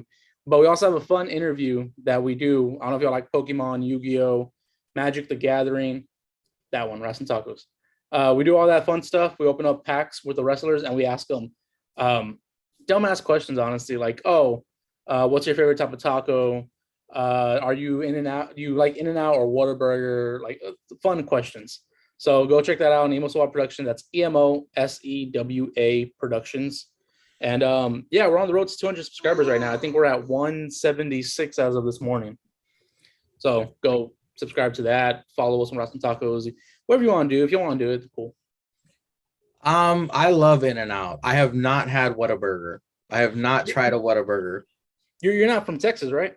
No, I'm a Cali guy, West Coast. Yeah, that's why I kind of figured out. See, I'm Texan, so like Whataburger is in my blood. Bill Miller's is in my blood. Tacos are in my blood. That's why I'm fat. All that stuff in my blood and everything. Same. And when I got with my wife, I think the first year she made me try In-N-Out in San Antonio. That's the closest one. Mm-hmm. And it's all right. It's a good burger, but I think I like Whataburger more for the variety. Yeah. Because all you have is the burgers, the fries. You want a single, double, triple, whatever. The fries and the shake. Well, Whataburger, you have, you know, the burgers. They have different options. They do bacon. They do barbecue sauce, chicken strip, all that fun stuff. Yeah. So I think that's the main reason I like Whataburger. Over here on the West Coast, the war is In-N-Out versus Shake Shack. I don't know if you've ever heard of Shake Shack, but they have they're butting heads a lot. The war continues over here, and Five Guys as well. Five Guys is a great burger as well. I hate Five Guys with a passion. How dare you, sir? Just because the price is not worth the burger. Oh, yeah, it is. It's pretty expensive. Yeah, like me and my wife go because we have Five Guys here as well, and like it's $30 for me and her to have a burger, and like the fries they just dump in the bag. I'm like, I don't want that. The fries are strange. You get a small, and they bring out a wheelbarrow full of fucking fries. It tastes weird, but I love the burgers. If I had to choose, fuck, man, I love Five Guys. Five Guys is my top choice, and then In-N-Out. I have yet to try Whataburger, but when I do get a chance, I will. We have Fat Burger over here as well in LA. It's not that great, but people are hyped about it. I tried that in Las Vegas when we went for Double or Nothing, but I thought it was pretty good. Still, again, not worth the price, but I mean, it was Vegas. I don't know how much the regular price is. If it's wrestling, if it's food, or if it's movies, I can talk for hours. But sir, thank you again for your time. Thank you for your cameo by your kid. Hello, I hope you have a great rest of your day. Before we go, though, I want to get your thoughts. Did you see the new Scream trailer? No, I did not. You should check it out. It's the trailer looks good. There's rumors right now that Matthew Lillard may be coming back for it, and it comes out in January. Is it a sequel or is it a reboot? It's a sequel. It's technically part 5, I guess, but like they didn't announce it as part 5. I think it's just called Scream. But it has the same people, so it's a sequel. I keep waiting for Sydney to end up being the killer in all those movies. I'm like, it's got to be Sydney. She's gonna be the one that's gonna be the killer one of these days. I think in all of them, I want to say maybe except for part 3, but I think all of them have 2 killers and they're all pretty much family. Because part one was her boyfriend and then his friend. Yep. Part two was the mom. The boyfriend's mom and some crazy guy. Part three was her half brother that she didn't know about, which was family. Yeah. Part four was her cousin. So Mhm. it's like, is part five gonna be another? It's going to be a second cousin twice removed. Either that or I mean, shit, it might actually be her. I think that'd be pretty a good twist actually if it was her. It needs to be Sydney so she can finally stop doing those movies and she doesn't have to. They keep calling her, hey, we got another idea for a Scream movie. She's like, oh shit. Not again. But those are good movies. That's a great franchise. Personally, I love Saw. I know they keep trying to bring it back. Chris Rock has his hands on it now. I hope they come back with a Spiral 2 or something. But I'm a massive fan of the Saw series. I love Saw, man. I think it got a bad rep because of the torture porn, but it's a movie that, they basically give you, he's a killer, but like he gives you a second chance. Like, okay, if you want it bad enough to live, then you'll do it. It's very psychological. I love it. And it teaches you how to make the right decisions. And they never do. They never make the right decisions or else there wouldn't be a franchise. Yeah. And Spiral was pretty good as well. I liked it. I like Spiral a lot. But all right, sir, Franco, thank you so much for your time. Thank you for joining us for the After Party Hangover 100th episode spectacular. Thank you very much. And until next time, my friend, stay tuned. Well, can you explain to our audience your Instagram name? It's kind of obvious. My name is Matthew. Age and 138 is a Misfit song. It's a big Misfits Glenn Danzig fan, so if you notice, sometimes I do a lot of Glenn Danzig questions just to kind of mess with them. So. Welcome back to the After Party Hangover 100th episode spectacular. And we have with us another OG of the SRAP Army.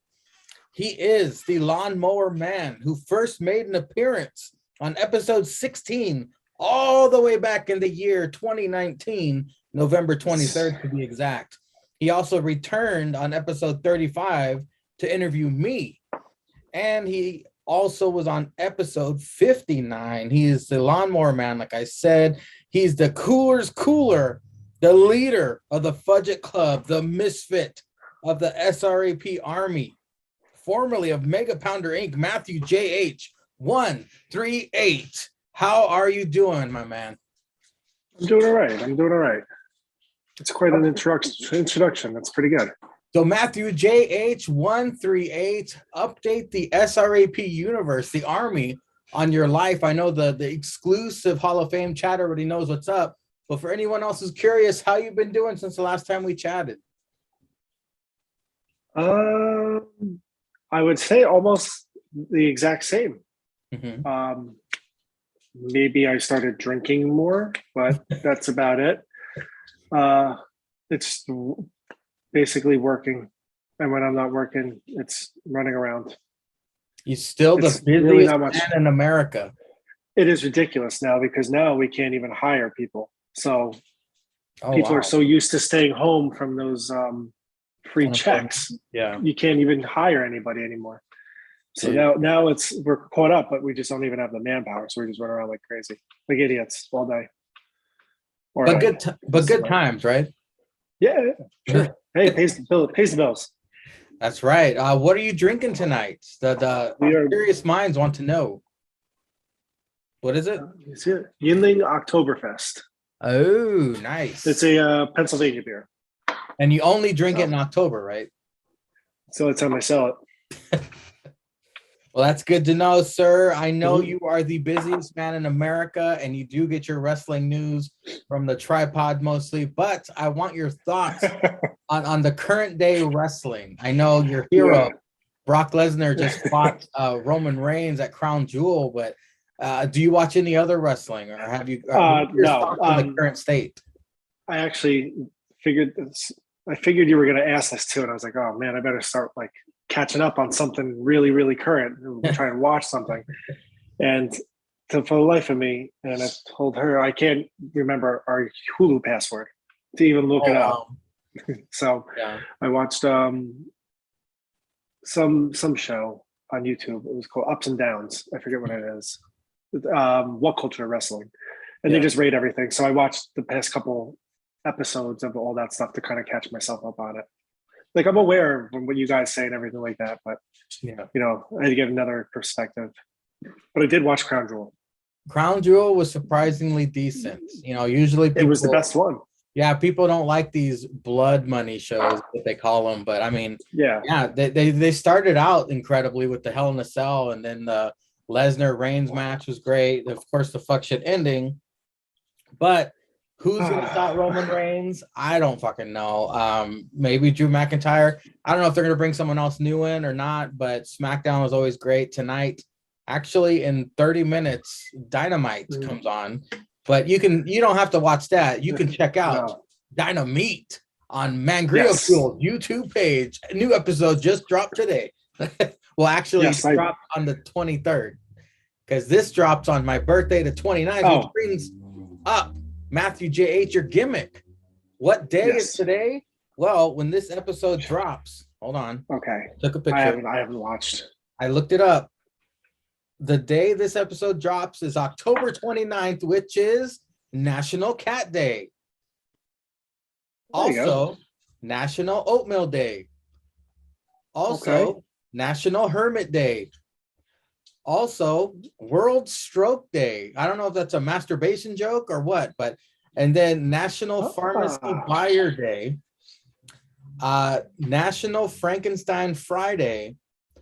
And last but not least, National Breadstick Day. There you go. Let's see. We got Frankenstein's monster. We have the cat. Oh, look at that. Two cats. Two cats. Is the 29th your favorite day of the year? No, not at all. It's actually really weird because I was just looking at this. I have a friend who passed away from a stroke actually 20 years ago on Monday. So it's actually really close. Oh, wow. Really weird that you brought that up because I was just talking to my friend about that today. So it's pretty crazy. It's a small But he was a crazy world, guy. after all. He was a very, very, very, very, very heavy set man, but he used to chase bottles of Maduro with NyQuil. So holy crap. Yes. Cesar thinks he has a problem. Nope. Well, sir, Matthew JH, the last question I have for you. It's Halloween season, my friend. My favorite season of the entire year. Of course, I'm a Halloween baby. So I wanted to ask you, do you have a favorite Halloween memory or Halloween costume or Halloween drink, which you're drinking already? But do you have any favorite Halloween memory you'd like to share with the audience? Well, sure. When I was, Halloween's my favorite holiday as well. So like, there's always the memories of like the best time trick-or-treating was when I think it was third grade. I was in third grade. And, you know, back then you didn't have to have your mom follow you around or anything like that. Yeah. So I was literally Freddy Krueger, and it was pouring rain. So I couldn't even wear the mask. So I was just running around with flannel shirts on, and we'd throw one in the dryer, and then we go out and then come back, we'd be all wet. So we take the one out of the dryer, throw the other one in the dryer, and because it was pouring. Yeah. And to me, that was always like my favorite time. Did you have the glove? You had the glove? Yeah. I had the glove and I had the hat. And just like some like rickety, it wasn't even red and green. It was like red and black flannel shirt. So, but let's see. When I was 21, I moved out and had my own apartment and stuff, and I started doing Halloween parties. Yeah, and I used to have upwards. The biggest was like 60 people, and I used to have like a one bedroom apartment. So this kind of like was, you know, all in the back parking lot and everything. But I said my second time I was dressed up as Dee Snider. That was the best costume. I made that all myself with the shoulder pads and the streamers and everything. That was great. I wish I had pictures of that. Did you sing the song at least before the night was over? I'm going to be honest with you. I'm a huge Twisted Sister fan, so I know them all. Wow. So it's just not, we're not going to take it. They have more songs? They have plenty more songs. Plenty more. I've seen them in concert so many times.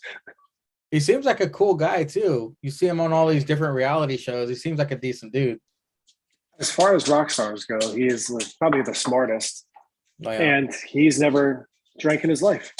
He's never done a drug. Yeah. So another member of the Fudget Club is heading towards APBW. I wish. But I mean, I've seen them with their Christmas things, or they did their Christmas CD. They did all that stuff. Mhm. I even seen them as Bent Brother, where they played without the makeup as a Twisted Sister cover band. And all they did was Twisted Sister and Judas Priest covers all night. That's great. Well, shit, man. Dressing up as Freddy Krueger, dressing up as Dee Snider, having Halloween parties. Of course, those are excellent Halloween memories, sir.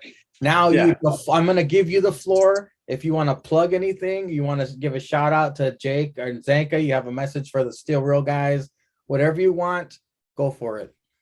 Well, first off, I'd like to say thank you for everything you do. I mean,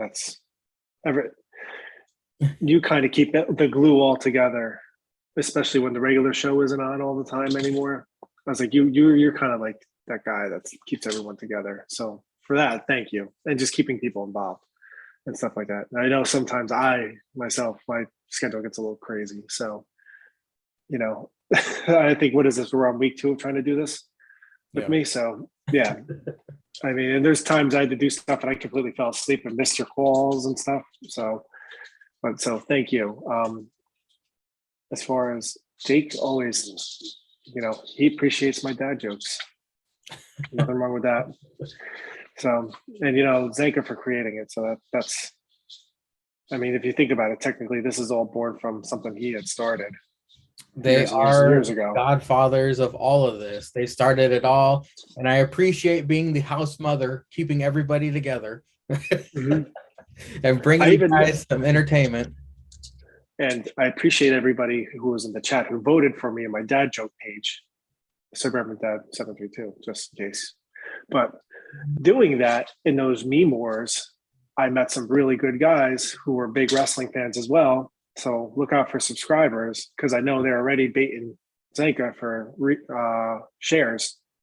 Nice. Which is when you see that dad page in Meme Gene Okerlund, and there was another one. Yeah, they're all the guys from this dad war thing, and they're like, "Oh, you know that? Oh, you're Matthew JH138. Oh, okay." I was like, "Why do you know me?" Okay, so it shows you a small world, I guess. Some people do know, and some people do branch out. Send them to my YouTube page, man. We got all kinds. I have been linking it like crazy. I know. I don't know if the subscribers have been going up. I had watched the view counts have gone up, so I did get one specifically sent, but it was Franco. It's all right. It's all good, man. We'll grow. There's still a lot. The best is yet to come. Let's just say that. It's a slow burn.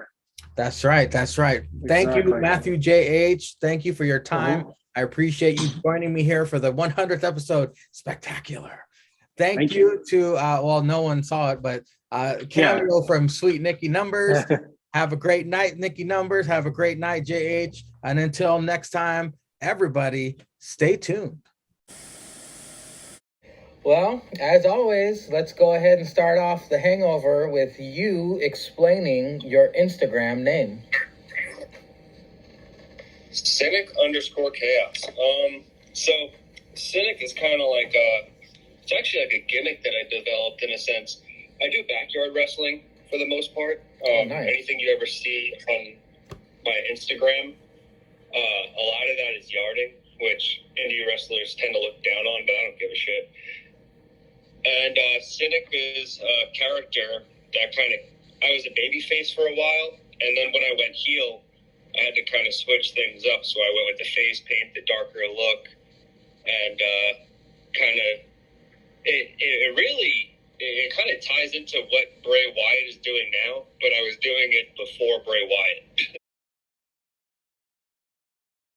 Hello, everybody. Welcome back. We are here with the most controversial of all the guests on the After Party Hangover. That's right. He has returned for the 100th episode. Spectacular. It is Cynic_chaos. Welcome back, my friend. How have you been?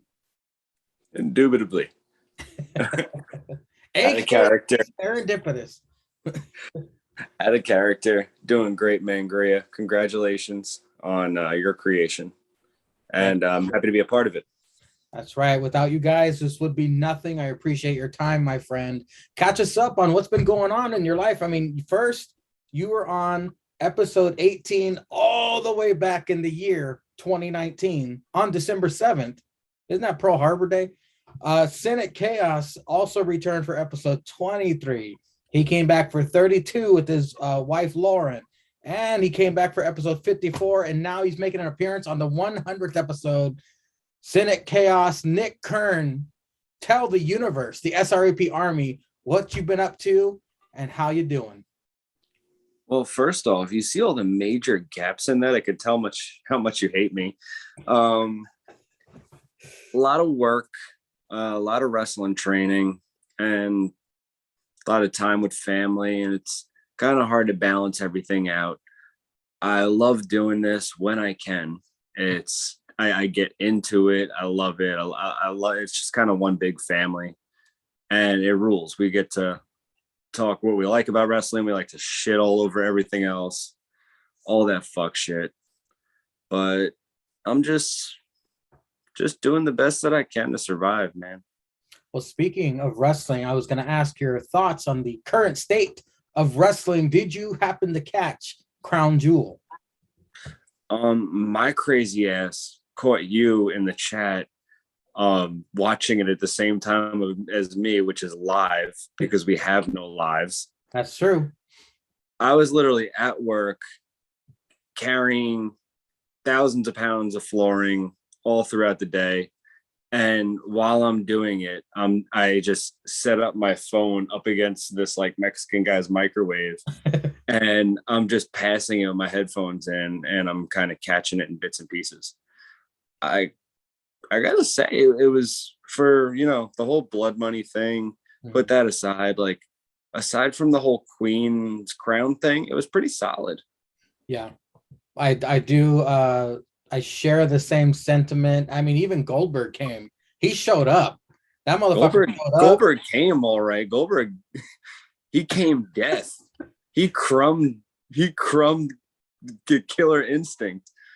There was one person that could get a good match out of Goldberg, and who knew it was the almighty Bobby Lashley. Shit, I wonder what kind of match AJ Styles could have with him. Hey, I'm just glad it wasn't hot and sweaty. He almost murdered The Undertaker the last time. So, thankfully it wasn't 500 degrees there this time, and they were able to put on a decent match at That's best. redemption. But could we talk about the fact that he got, I don't know what it is, if he's just got this, like if you flicked him in the forehead, he would just get busted open. But he was busted open in like 25 seconds of the match. I don't know if Lashley was really shooting with that chain. But right here, it was just like, yep. He's like McMahon. He's like a leaky faucet. And that Edge versus Rollins match was pretty damn incredible as well. Possibly the match of the night. I'll give a different match a match of the night, but I liked it a lot. It was a great way to kick off the show. But what's your opinion on the match of the night of Crown Jewel? Okay, so there's a match of the night for me, and there's a feel good moment of the night. Mm-hmm. And match of the night for me was that triple threat. Yeah. I thought that they were very innovative, and they didn't do the same corny shit that other people do in triple threat matches. They were really creative. They put their own spin on everything, and I don't think that the majority of people expected Becky to walk out with the title. I think that the majority of people expected Sasha to walk out of the title. So the WWE, I was one of them. Yep. They can get their easy way out. Yeah. So, and honestly, the crowd, that entire Durka Muhammad Jihad, you can cut this part out if you want. Part of the crowd, they were all behind Big Time Bex. Oh yeah. Yep. The whole, And you know what? The crowd was hyped the entire fucking night. Actually, they were all behind Big Time Bex, but I mean, I don't remember a Dewdrop versus Alina. I think you could hear an ant fart in the arena, but I mean, other than that, the whole night, Crown Jewel, they were lit, they were loud, and it made it that more enjoyable. shout out to my boy Zanka, still real to us, and that meme of Crown Jewel in the crowd and like nobody in the crowd. It's like anything happens. This is awesome. Yeah. Somebody says wrestling. Well, shit, man. I mean, they've been away for what, a year and a half. They hadn't been to Saudi, so I mean, the second they came back, you know, they were hyped for that shit. But your thoughts on AEW, sir? I know you're a huge AEW fan. Actually, Rampage is just now starting. Any thoughts on the current state of All Elite? I'm probably a very hypocritical fan, and I can say that with just pure honesty. I'm a major Jim Cornette fan, Mm-hmm. and I'm a big AEW fan, and you'd think those two things don't go together. But Jim Cornette lately has been feeling some more than half of the segments of AEW. Wow. And it's blowing my fucking mind. But everything that he says has a lot of truth to it. And he called Dan Lambert a cheap knockoff version of him. It's just a shame that he has to recite those lines because he doesn't look like he has any real, like, his own thoughts and feeling towards it. Yeah, I mean, that shit, it makes us laugh every week. And a subject that always comes up on the tripod is it a good thing or a bad thing? And we're kind of split because we both agree that it's kind of good and bad. But I mean, it's entertaining. That we can all agree it's entertaining. But yeah. Cynic, this episode will not drop until my birthday next Friday. So this latest episode of Dynamite, it's already done. It's already aired. We're talking from the past now. You have defeated Jake one-on-one in a match, a non-title match. All that shit talking that Jake's been doing, all out the window. You defeated Lord Jake. Do you have any words, a response to Lord Jake and his shit talking? Because you, my friend, are now going to face Lord Jake at Bloodbath and Beyond in a YouTube championship match. My statistics showed that this was an easy win for Sir Serendipitous. Sir Lord Jake is nothing more than what the rest of the world believes AEW fans are. Just an overgrown loser in his mother's basement playing World of Warcraft when he's not watching AEW and crumbing to Kenny Omega. And I can't believe I used that disgusting word, crumbing, as you after party mongoloids like to say. Well, Serendipitous, I hope you hold that YouTube championship. I hope you hold it. I hope you appreciate it, because a fat Tubbalard full of shenanigans is coming at you at the next pay-per-view. And what mongoloid might that be? That's my new word of the week, by the way. Okay, mongoloid. Do we have to clap or cheer when we hear the word of the week? Yay! Golf clap, please. Indubitably. Serendipitous, thank you for dropping by. I'm now going to speak to Cynic Chaos once again. Mr. Cynic Chaos, sir, it is Halloween season, my favorite season of the entire year. And I wanted to ask you, sir, do you have a favorite Halloween memory or favorite Halloween costume or favorite Halloween movie? Anything Halloween related you want to talk about right now? Good. God, this is my favorite holiday of the year. My wife says Christmas. I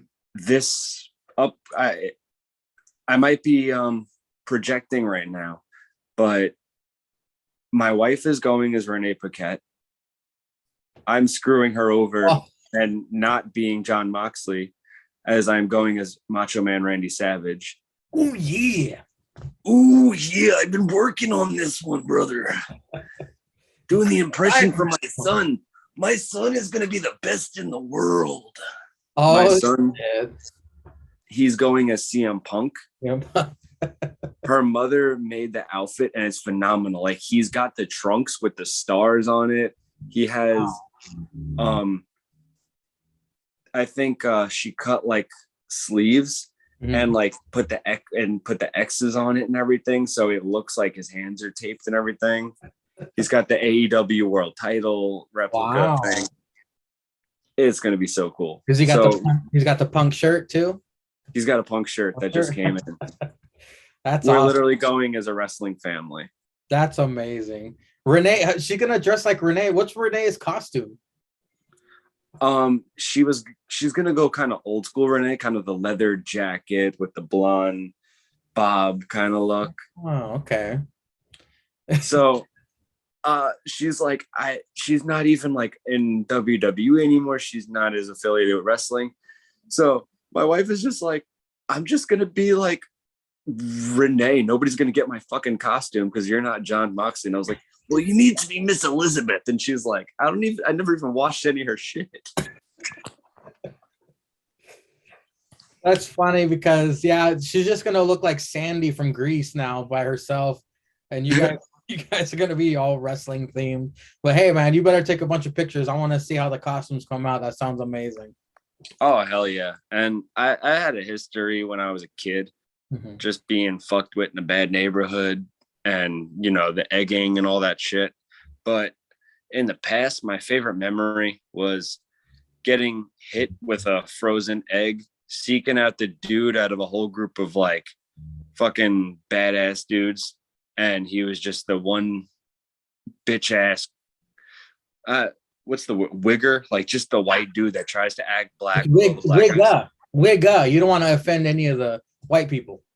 Oh yeah. There's a funny video I got to send you about that too. It's almost like the reverse saying the N-word and getting the shit beat out of you. It's the funniest thing I've seen. But ended up picking the dude out of everybody, beat the fucking shit out of him, and none of his friends helped and they all laughed at him. That was your Halloween memory? Yeah, and I took his candy. Oh shit. Did you say trick or treat, bitch, and then walk away? I wish I had a cool line. Well, Cynic Chaos, thank you for your time. This is the portion of the interview. I'm going to allow you to plug whatever you want. Send a special message to Jake or Zanka. The floor is yours, my friend. I was crack under this pressure, man.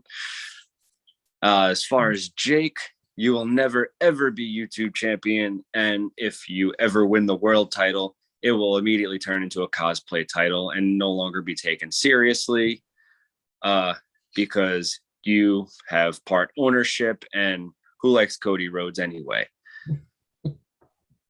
Nobody likes their own booking. As far as Zanka, keep it up. You're the man. You always have been the man. You always will be the man. You're our sheriff. And we all see through this whole, what is it, Zanka Rhodes? Yep. And to the million calorie man, fuck you. I'll send a message to him. Thank you so much for having me. Hey, would you like to send out your gamer tag if anyone wants to join you on Call of Duty? No. No? Okay. I don't want these motherfuckers finding me. I got so much heat right now. Oh, hashtag fuck Cynic. Thank you, sir. Thank you for your time. And we'll be right back. But until then, stay tuned. Please explain to the peoples your Instagram name. Well, first of all, I'm from Boston, born and raised a Boston boy. So that's where the Boston comes in. I prefer not to use an S. The Z gives it a little more of a character. And I've always known to been a lone wolf of all the crews, if you want to say. I'm never afraid to be by myself. So that's where the lone wolf comes into effect. Besides, I'm obsessed with wolves. Welcome back to the After Party Hangover 100th episode, Spectacular. We have returning guest, of course, the Wrestling Encyclopedia. He is Mr. Bostones _ Lone Wolf, my man. How have you been since the last time we had a one-on-one interview all the way back in the year 2020, March 14th to be asked? Exact. It's episode 30 of the After Party Hangover, my friend. How have you been? I've been great. I'm glad to be back. And the one thing I'll say, if it wasn't for this, I wouldn't have been part of APPW. So thank you, sir, and let's celebrate. No problem, my man. We also did a Wednesday review show, and you just recently guest hosted an episode of The Tripod as well. Well, Mr. Bostones, we went through the pandemic. We are now in post-pandemic. It's the year 2021 where stuff is sort of returning to normal. How has your life been? How has it affected you? Are you wearing masks? Are you vaccinated? What's the whole shebang there in Boston? I need a little. I'm not saying I'm not going to get vaccinated. I just need a little more science behind it. The vaccine hasn't even been out a full year. I just need a little more. I just need a little more science. That's all. But if need be, I'll wear a mask in the store if they require it. If not, I'm just like everybody else. Yeah. But I'll follow the rules that the stores put in. I don't need that Karen drama. I want to go in, get my shit, and get out. Yes, sounds good to me, sir. Other than that, things have been semi-good. I finally got my digital design business up and running. Plus I'm going to be hopefully working a normal 9 to 5 at the same time to try to help bring in some more money. The pandemic is kind of drained all funds, and it's no fun. Yeah. Out of curiosity, what are your forearm tattoos? This one here, and I was zooming, actually says Rosendale. It's the part of the city of Boston that I'm from. Okay. On the inside, which I'll aim the camera down, is actually the city of Boston skyline. From if you were standing in front of the Massachusetts State House. What does that say right there on your wrist? Beantown. One of the nicknames for Boston. Nice. And your other forearm? Oh, it's a scorpion? Yeah, it's a full tribal scorpion. Nice. I like it. The inside is a spaded reaper. Awesome. Okay, see, I need to get everything dead on accurate. Getting prepared for WWE 2K22. I'm gonna have all them tattoos on your character. Man, if that's the case, I gotta send you the ones on my back and my chest as well. I'm nowhere near done. I'm up to I think almost 20. Damn. Well, you know, all the Still Real After Party APPW members, we're t-shirt heroes. You might be the first to be wrestling without a shirt. More than happy to do that. Show the fatness proudly. Well, Mr. Bostones, you know, we talk wrestling all the time. I asked the 3 questions I'm asking is how their life has been. Second question is your thoughts on the current state of wrestling, which of course, it's an embarrassment of riches for us wrestling fans. But do you have a unique perspective, something we haven't thought about on the current state of wrestling? What do you know, my friend? Everybody's sleeping on New Japan. Because of the pandemic, they took the biggest hit of any of the major promotions across the world. Mm-hmm. But everybody's sleeping on New Japan, and they about to post something big. Like after the what was it? Yes, last night's New Japan show, Okada brings back the old IWGP title that Kota Ibushi just merged with the IC title. Mm-hmm. So there's a lot of conflict going on, but everybody's sleeping on New Japan. They don't realize how well spread they are into just about every other promotion but WWE. They're with ROH, they're with Impact, they've been in AEW, they've been all over the Indies, GCW, you name it. You're finding New Japan talent all over the place.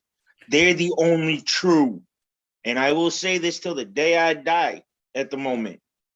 Yes, at the moment, because it can't change. It's wrestling, for Christ's sakes. They are the true forbidden door. They control where everybody goes and who works with who. But nobody sees it like that. Can I get your 2 cents on the whole Charlotte Becky drama that happened this past Friday on SmackDown? Oh, that's easy. That's a work. Oh, it's a work. I think it's an honest to God work. Those two are two of the best women in the business and know how to build their matches correctly. They're not going to see each other for a month. They had to go off with a bang. They had to make the draw. Yeah, there's backstage rumors coming out that Charlotte's isolated herself against the rest of the locker room and Becky's become the backstage hero, which wouldn't be surprised. Even when they try to push Becky as a heel, she's a goddamn face. Yep. Like let's look at the facts right there. She's a face. She's one of those that you can't turn her heel. She's not Hogan. She is the female John Cena. Just the one we like though, not the one to get the hell away from us. I love your unique takes, my friend. And the final question I'm asking on these interviews, it's Halloween season. It's our season, Bostones. It's our season. It's Halloween season. I've been asking everybody, do you have a favorite Halloween memory or a favorite Halloween costume or a favorite Halloween movie even? I can answer all three in one. Michael fucking Myers. Yes. He's my number one. Then goes Jason, then goes Freddy, then goes Leatherface, then goes Chucky. I am an 80s child. I was born in 84, for fuck's sake. These are what we grew up on. These are why our generation aren't soft like this generation that's out there, like our so-called beloved champion, Gretzky. Fucking goddamn chicken shits. Words hurt them. They get offended by everything. Like, come on, man. We grew up, and those that follow me on Instagram, and there's a few of them, they see I don't give a shit. I am not politically fucking correct. I will tell you to go fuck your mother if you piss me off. But I put a saying out because somebody said it to me and they couldn't have been any more true with it. Sticks and stones may break my bones, but words will never hurt me. That's our generation. Their generation, no, those words hurt. They're violent. They're problematic. Oh my God. Mad TV is what they are, and it's sad. Yeah. Well, Mr. Bostones, thank you for reappearing on the 100th episode of the After Party Hangover. I appreciate your time as always. I appreciate your insight, the wrestling encyclopedia. I'm giving you the floor right now to plug whatever you want and give a special message to Jake and Zanka. First of all, for all those APPW fans, I want to thank y'all for letting us get here to episode 100, giving us the time to create what we create for those who think we are entertaining. I want to give a special shout out, thank you to you, Mr. Mangria, because if it was not for you, the rest of us would not be here and be in that little clique we have of APPW, because you literally have people from all across the goddamn country. And if I'm correct, don't we have the Aussie guy still around? We got the Aussie guy, and currently Andy's in Japan, so that counts too. Oh wow, I didn't realize Andy was in Japan, lucky bastard. That's where I wish I was. Like, seriously, because besides wrestling, I'm a martial art hound. It's the family sport. Japan's just a place I want to go and get the real martial art history. That's a personal goal that will happen before 2020. I mean, before 2030. Fuck the bullshit. Secondly, I want to give a quick shout out to the Going in Raw podcast as well, because I moderate for them. And without that friendo community, I wouldn't be able to bring ideas over here to APPW that I know will catch people's attention. So if anybody wants to catch me, you can catch me on twitch.com/Steven Larson Going in Raw. My name on Twitch is Rozzy Knight. Don't hesitate to say what up and let me know where you found me, because we'll welcome you in like we welcome everybody else. Third, Jake, Zanka, if it wasn't for you two fuck-ups, none of us would be here. So thanks, guys. Like, truly, thank you. We appreciate it. You brought this universe together. You brought life to it. You gave us fucking Mangria. And with that, we have one of the best goddamn cliques around that we just can shit on each other and have fun. So that being said, gentlemen, happy 100 to the APB Hangover. Thank you, sir, for all the kind words. I've recently been called the house mom of the SRAP because I'm the glue that holds everyone together. You know, you pretty much are. To be correct, to generalize all of us, you're the leader of the frat house. And like you said, none of this would have been possible without the Steel Real Boys themselves. Jake and Zanka, Bosstones, thank you so much for your time. Thank you for your kind words. And until next time, my friend, stay tuned. Well, let's start off like we always do. Can you explain to the audience your Instagram name? Well, I think it's pretty straightforward. I am one of the hosts, the favorite host of the Still Real After Party podcast, and I am After Party Jake. And I think that just kind of happened naturally because I had a different name before, which I don't even remember at this point. But just easier to find me if you're a fan of the podcast as opposed to just me as a human.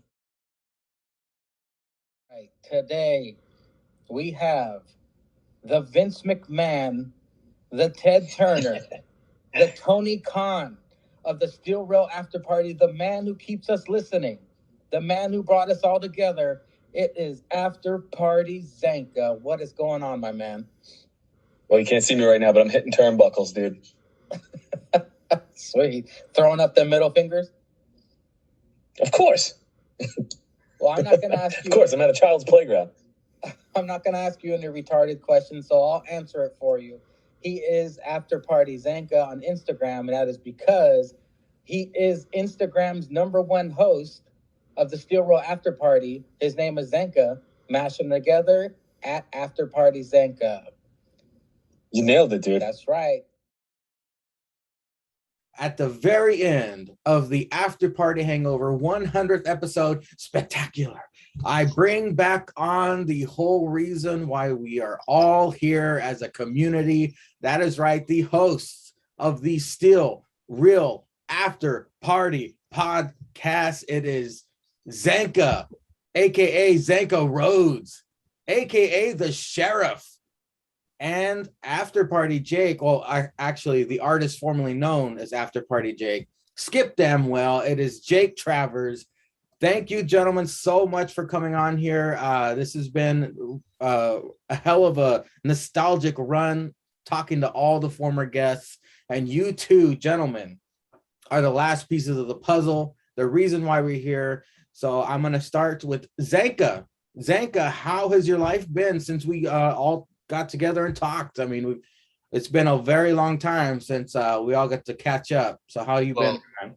Since 100 episodes ago, let's see, I've gotten a squatty potty. I'm really old now. My knees don't work like they used to. I'm sure Jake can attest to this as well. Yeah, well, I got a lot more to carry. Oh, yeah. Let's see. I've had my first gray hair. It's been a lot. There's been a lot going on, dude. Oof. Speaking of all the way back when, episode 1, well, actually, it was episode 6 where Zanka joined me one-on-one interview all the way back in the year 2019, September 13th to be exact. We learned that Tequila Zanka is the craziest Zanka. Well, he added to the finishing move crumb-offs back then. There were the crumb-offs. There were horrible audio issues. Thanks a lot, Anchor. I ditched those assholes already, but you admitted that your ADD distracts you when you try to beat off during gangbang porn. And you told the story about... And I've told you guys a lot because this is all true. It doesn't surprise me. These are my innermost secrets. You told the story about when you came for the first time, how you freaked out. I thought I was milk. I was lactose intolerant. My bones were melting. And those are all true. Jake, Lord Jake. He first appeared on episode 5, right before Zanka, all the way back in the year 2019. September. That's wild. That's wild to me right there. September 7th, to be exact. That's when we had the Big E intro.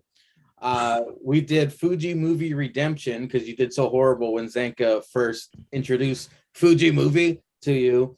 And then you were the judge in the Sam and Andy rap battle. You remember that? I do. How could I forget? How have you been, sir? I know we talk very often, but the SRAP universe doesn't get to hear from you that often, well, unless you're on the Funko Fat Guy YouTube page. Yeah. I digress. I mean, that's pretty much all I got going on now. It's kind of consumed my life.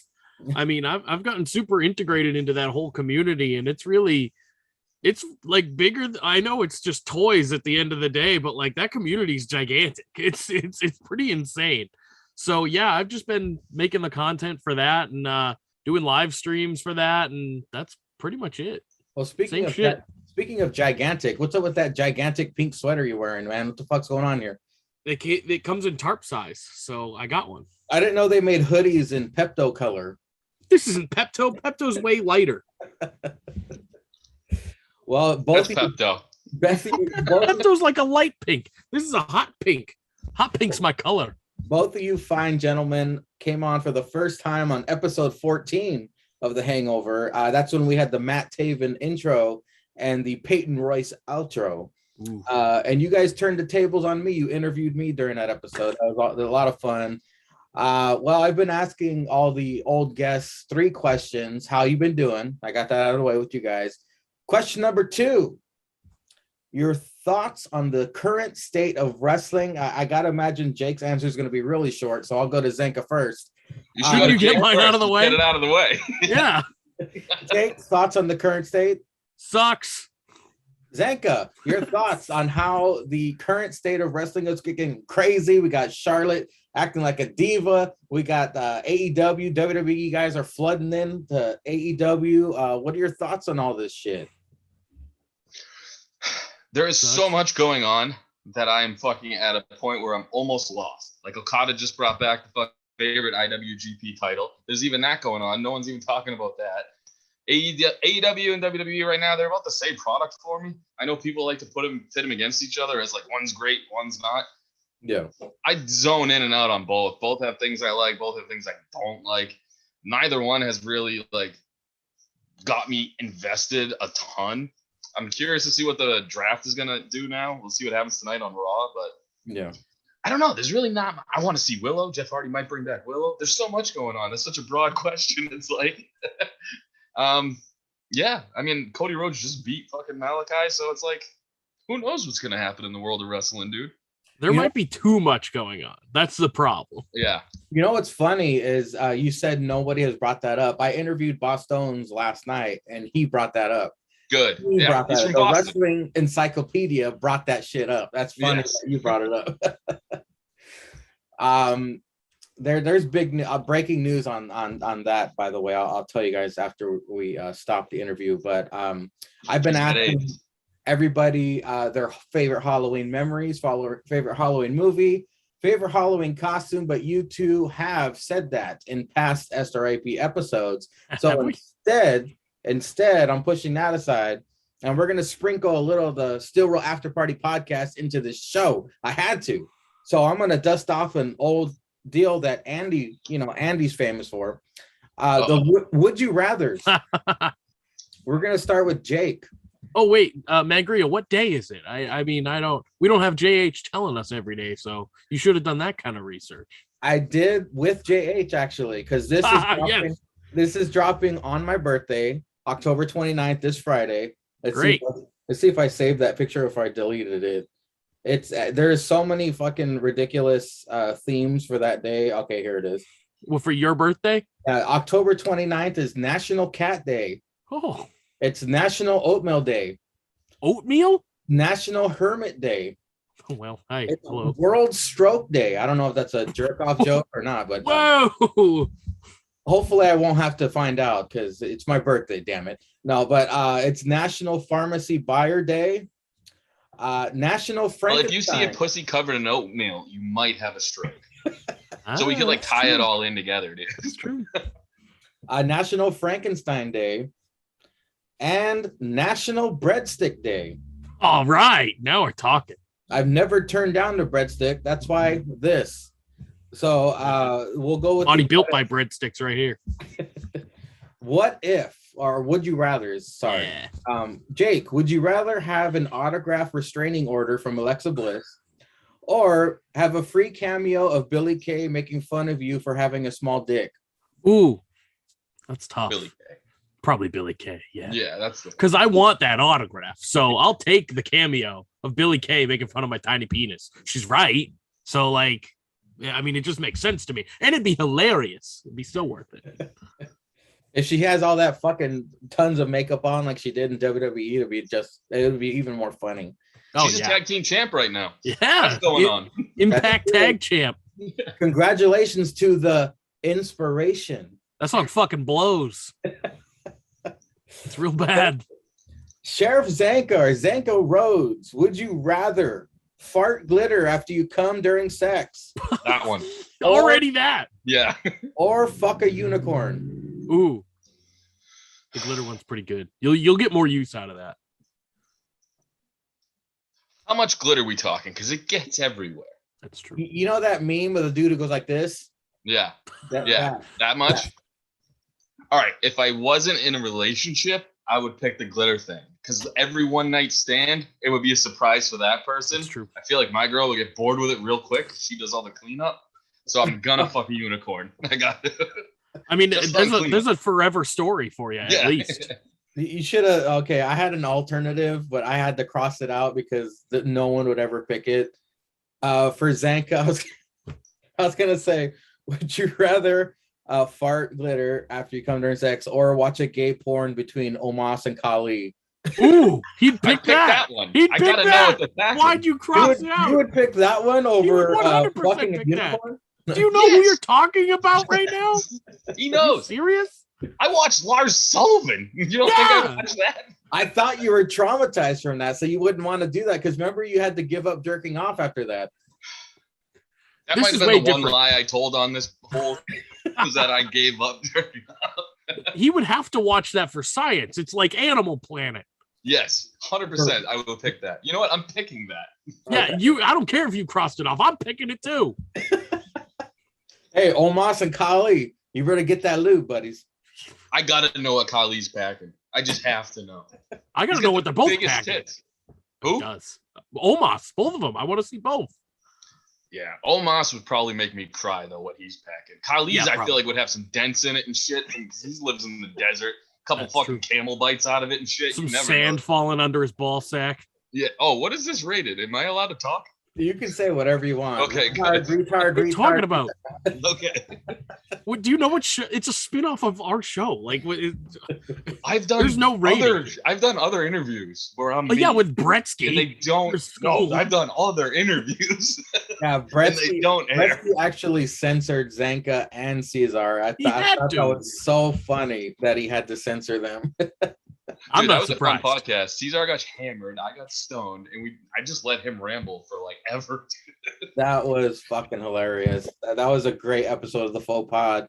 Gentlemen, thank you so much for carving That's some time out. That's it for the 100th episode of the After Party Hangover. And as always, we all want to thank you guys for what you started. You started all this. You started the community.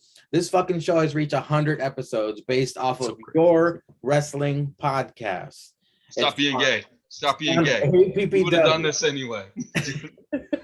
It's The only fun. credit we deserve is maybe a few rape cases on our charge or something. Like, don't give us this. Hold on, let me censor that. No. It Censor nothing. Spawned APPW, The Hangover, possibly Bretsky's podcast, Eh. the Still Real pregame, the defunct Still Real happy hour from the Britain boys. That would never happen. Never got off the floor, but yeah, the community thanks you. Thank you so much for joining me for today. And now the floor is yours. If you guys want to say whatever you want to the Steel Real Army, they all had messages for you. I gave them the floor and they all had something to say to you guys. If you have anything you want to say to the Steel Real universe watching, or any shout outs, any plugs, whatever you want. You 'Cause guys said community a lot, so I'm gonna say we are now the LGBTQ SRAP community. We have almost all of the letters. We're the I Pride love listening Parade. to all you guys' stuff when I get a chance to. My ADD doesn't kick in, and I love all of it. Guys, keep doing your thing. And we didn't really do shit. You guys are all funny personalities. It's just you guys got the balls to put your fucking voices out there. And look, if Jake can do this, you can do this. Jake? Yeah, the Pride Parade has always been there for everything. I mean, you guys are some of you guys were in at basically the ground level of this stupid shitty podcast that we started. And I'm happy to have you guys here for the SAP. If we're doing the SAP, you guys are all lovely. I consider you actual friends of mine. And that's pretty much it. Go follow Funko Fat Guy. That's the better thing I do now. Well, I know, Jake, you probably won't go back and watch, but there were some fun. Franco had a funny message for you. Oh, I'm definitely gonna watch this one. Come on. Everybody had messages. I'm on it. Guys, so check it out. It's gonna be a short one. But thank you again for your time. And the Steel Roll Pride Parade has been around since 2019. That's it was during Zanka's interview. He goes, "You guys are the Steel Roll Pride Parade. You guys been around?" And it's like, wow, it's been around since 2019. Holy shit. Jeez. Thank you again, gentlemen. Enjoy the rest of your days. And until next time, stay tuned. All hail Linda's Bush. Peace, love, and leg drops. There you have it, ladies and gentlemen. It was like a bizarre family reunion. The SRAP Army came through and brought the funny once again. It was awesome catching up with everybody. I mean, I thank everybody. So grateful for the people who set aside time for this. I really appreciate it. I mean, 100th episode, it's special, you know, and it's over 2 years in the making. And shout out to those I couldn't get I know who are way too busy. We got the the brothers of penetration, James and Terry, Colin, Jake, and Nance for years. Brittany Bomber, I know she's a fellow horror movie fan. Shout out to Brittany Bomber. Follow her. She's cool. She's got she's really into Halloween, just like I am. Everybody is busy. Trust me, everybody was busy.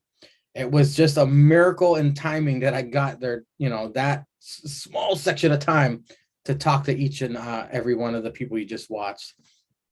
Well, my wife, she lives with me. I know her schedule, but I digress. No, so I do have a major announcement for the show, the After Party Hangover. Now, the original premise, like I said earlier, was the after show to the Steel Roll After Party podcast. And then it just grew from there. It went from interviewing to Christmas specials to New Year's specials to the Wednesday reviews, which eventually morphed into the tripod.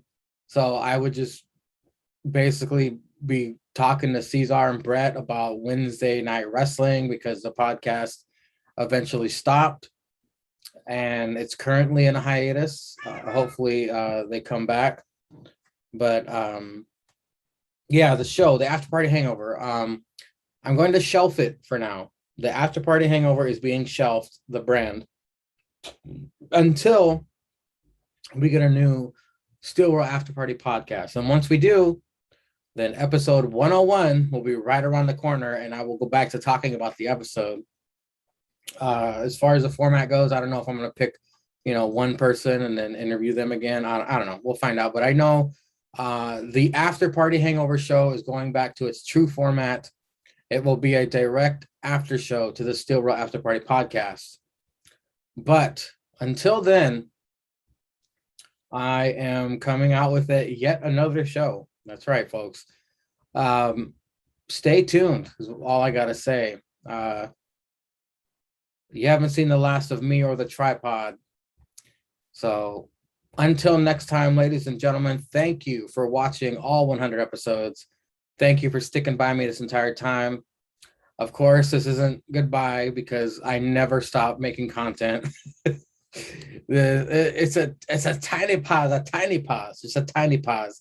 And I'm going to come back with a new show.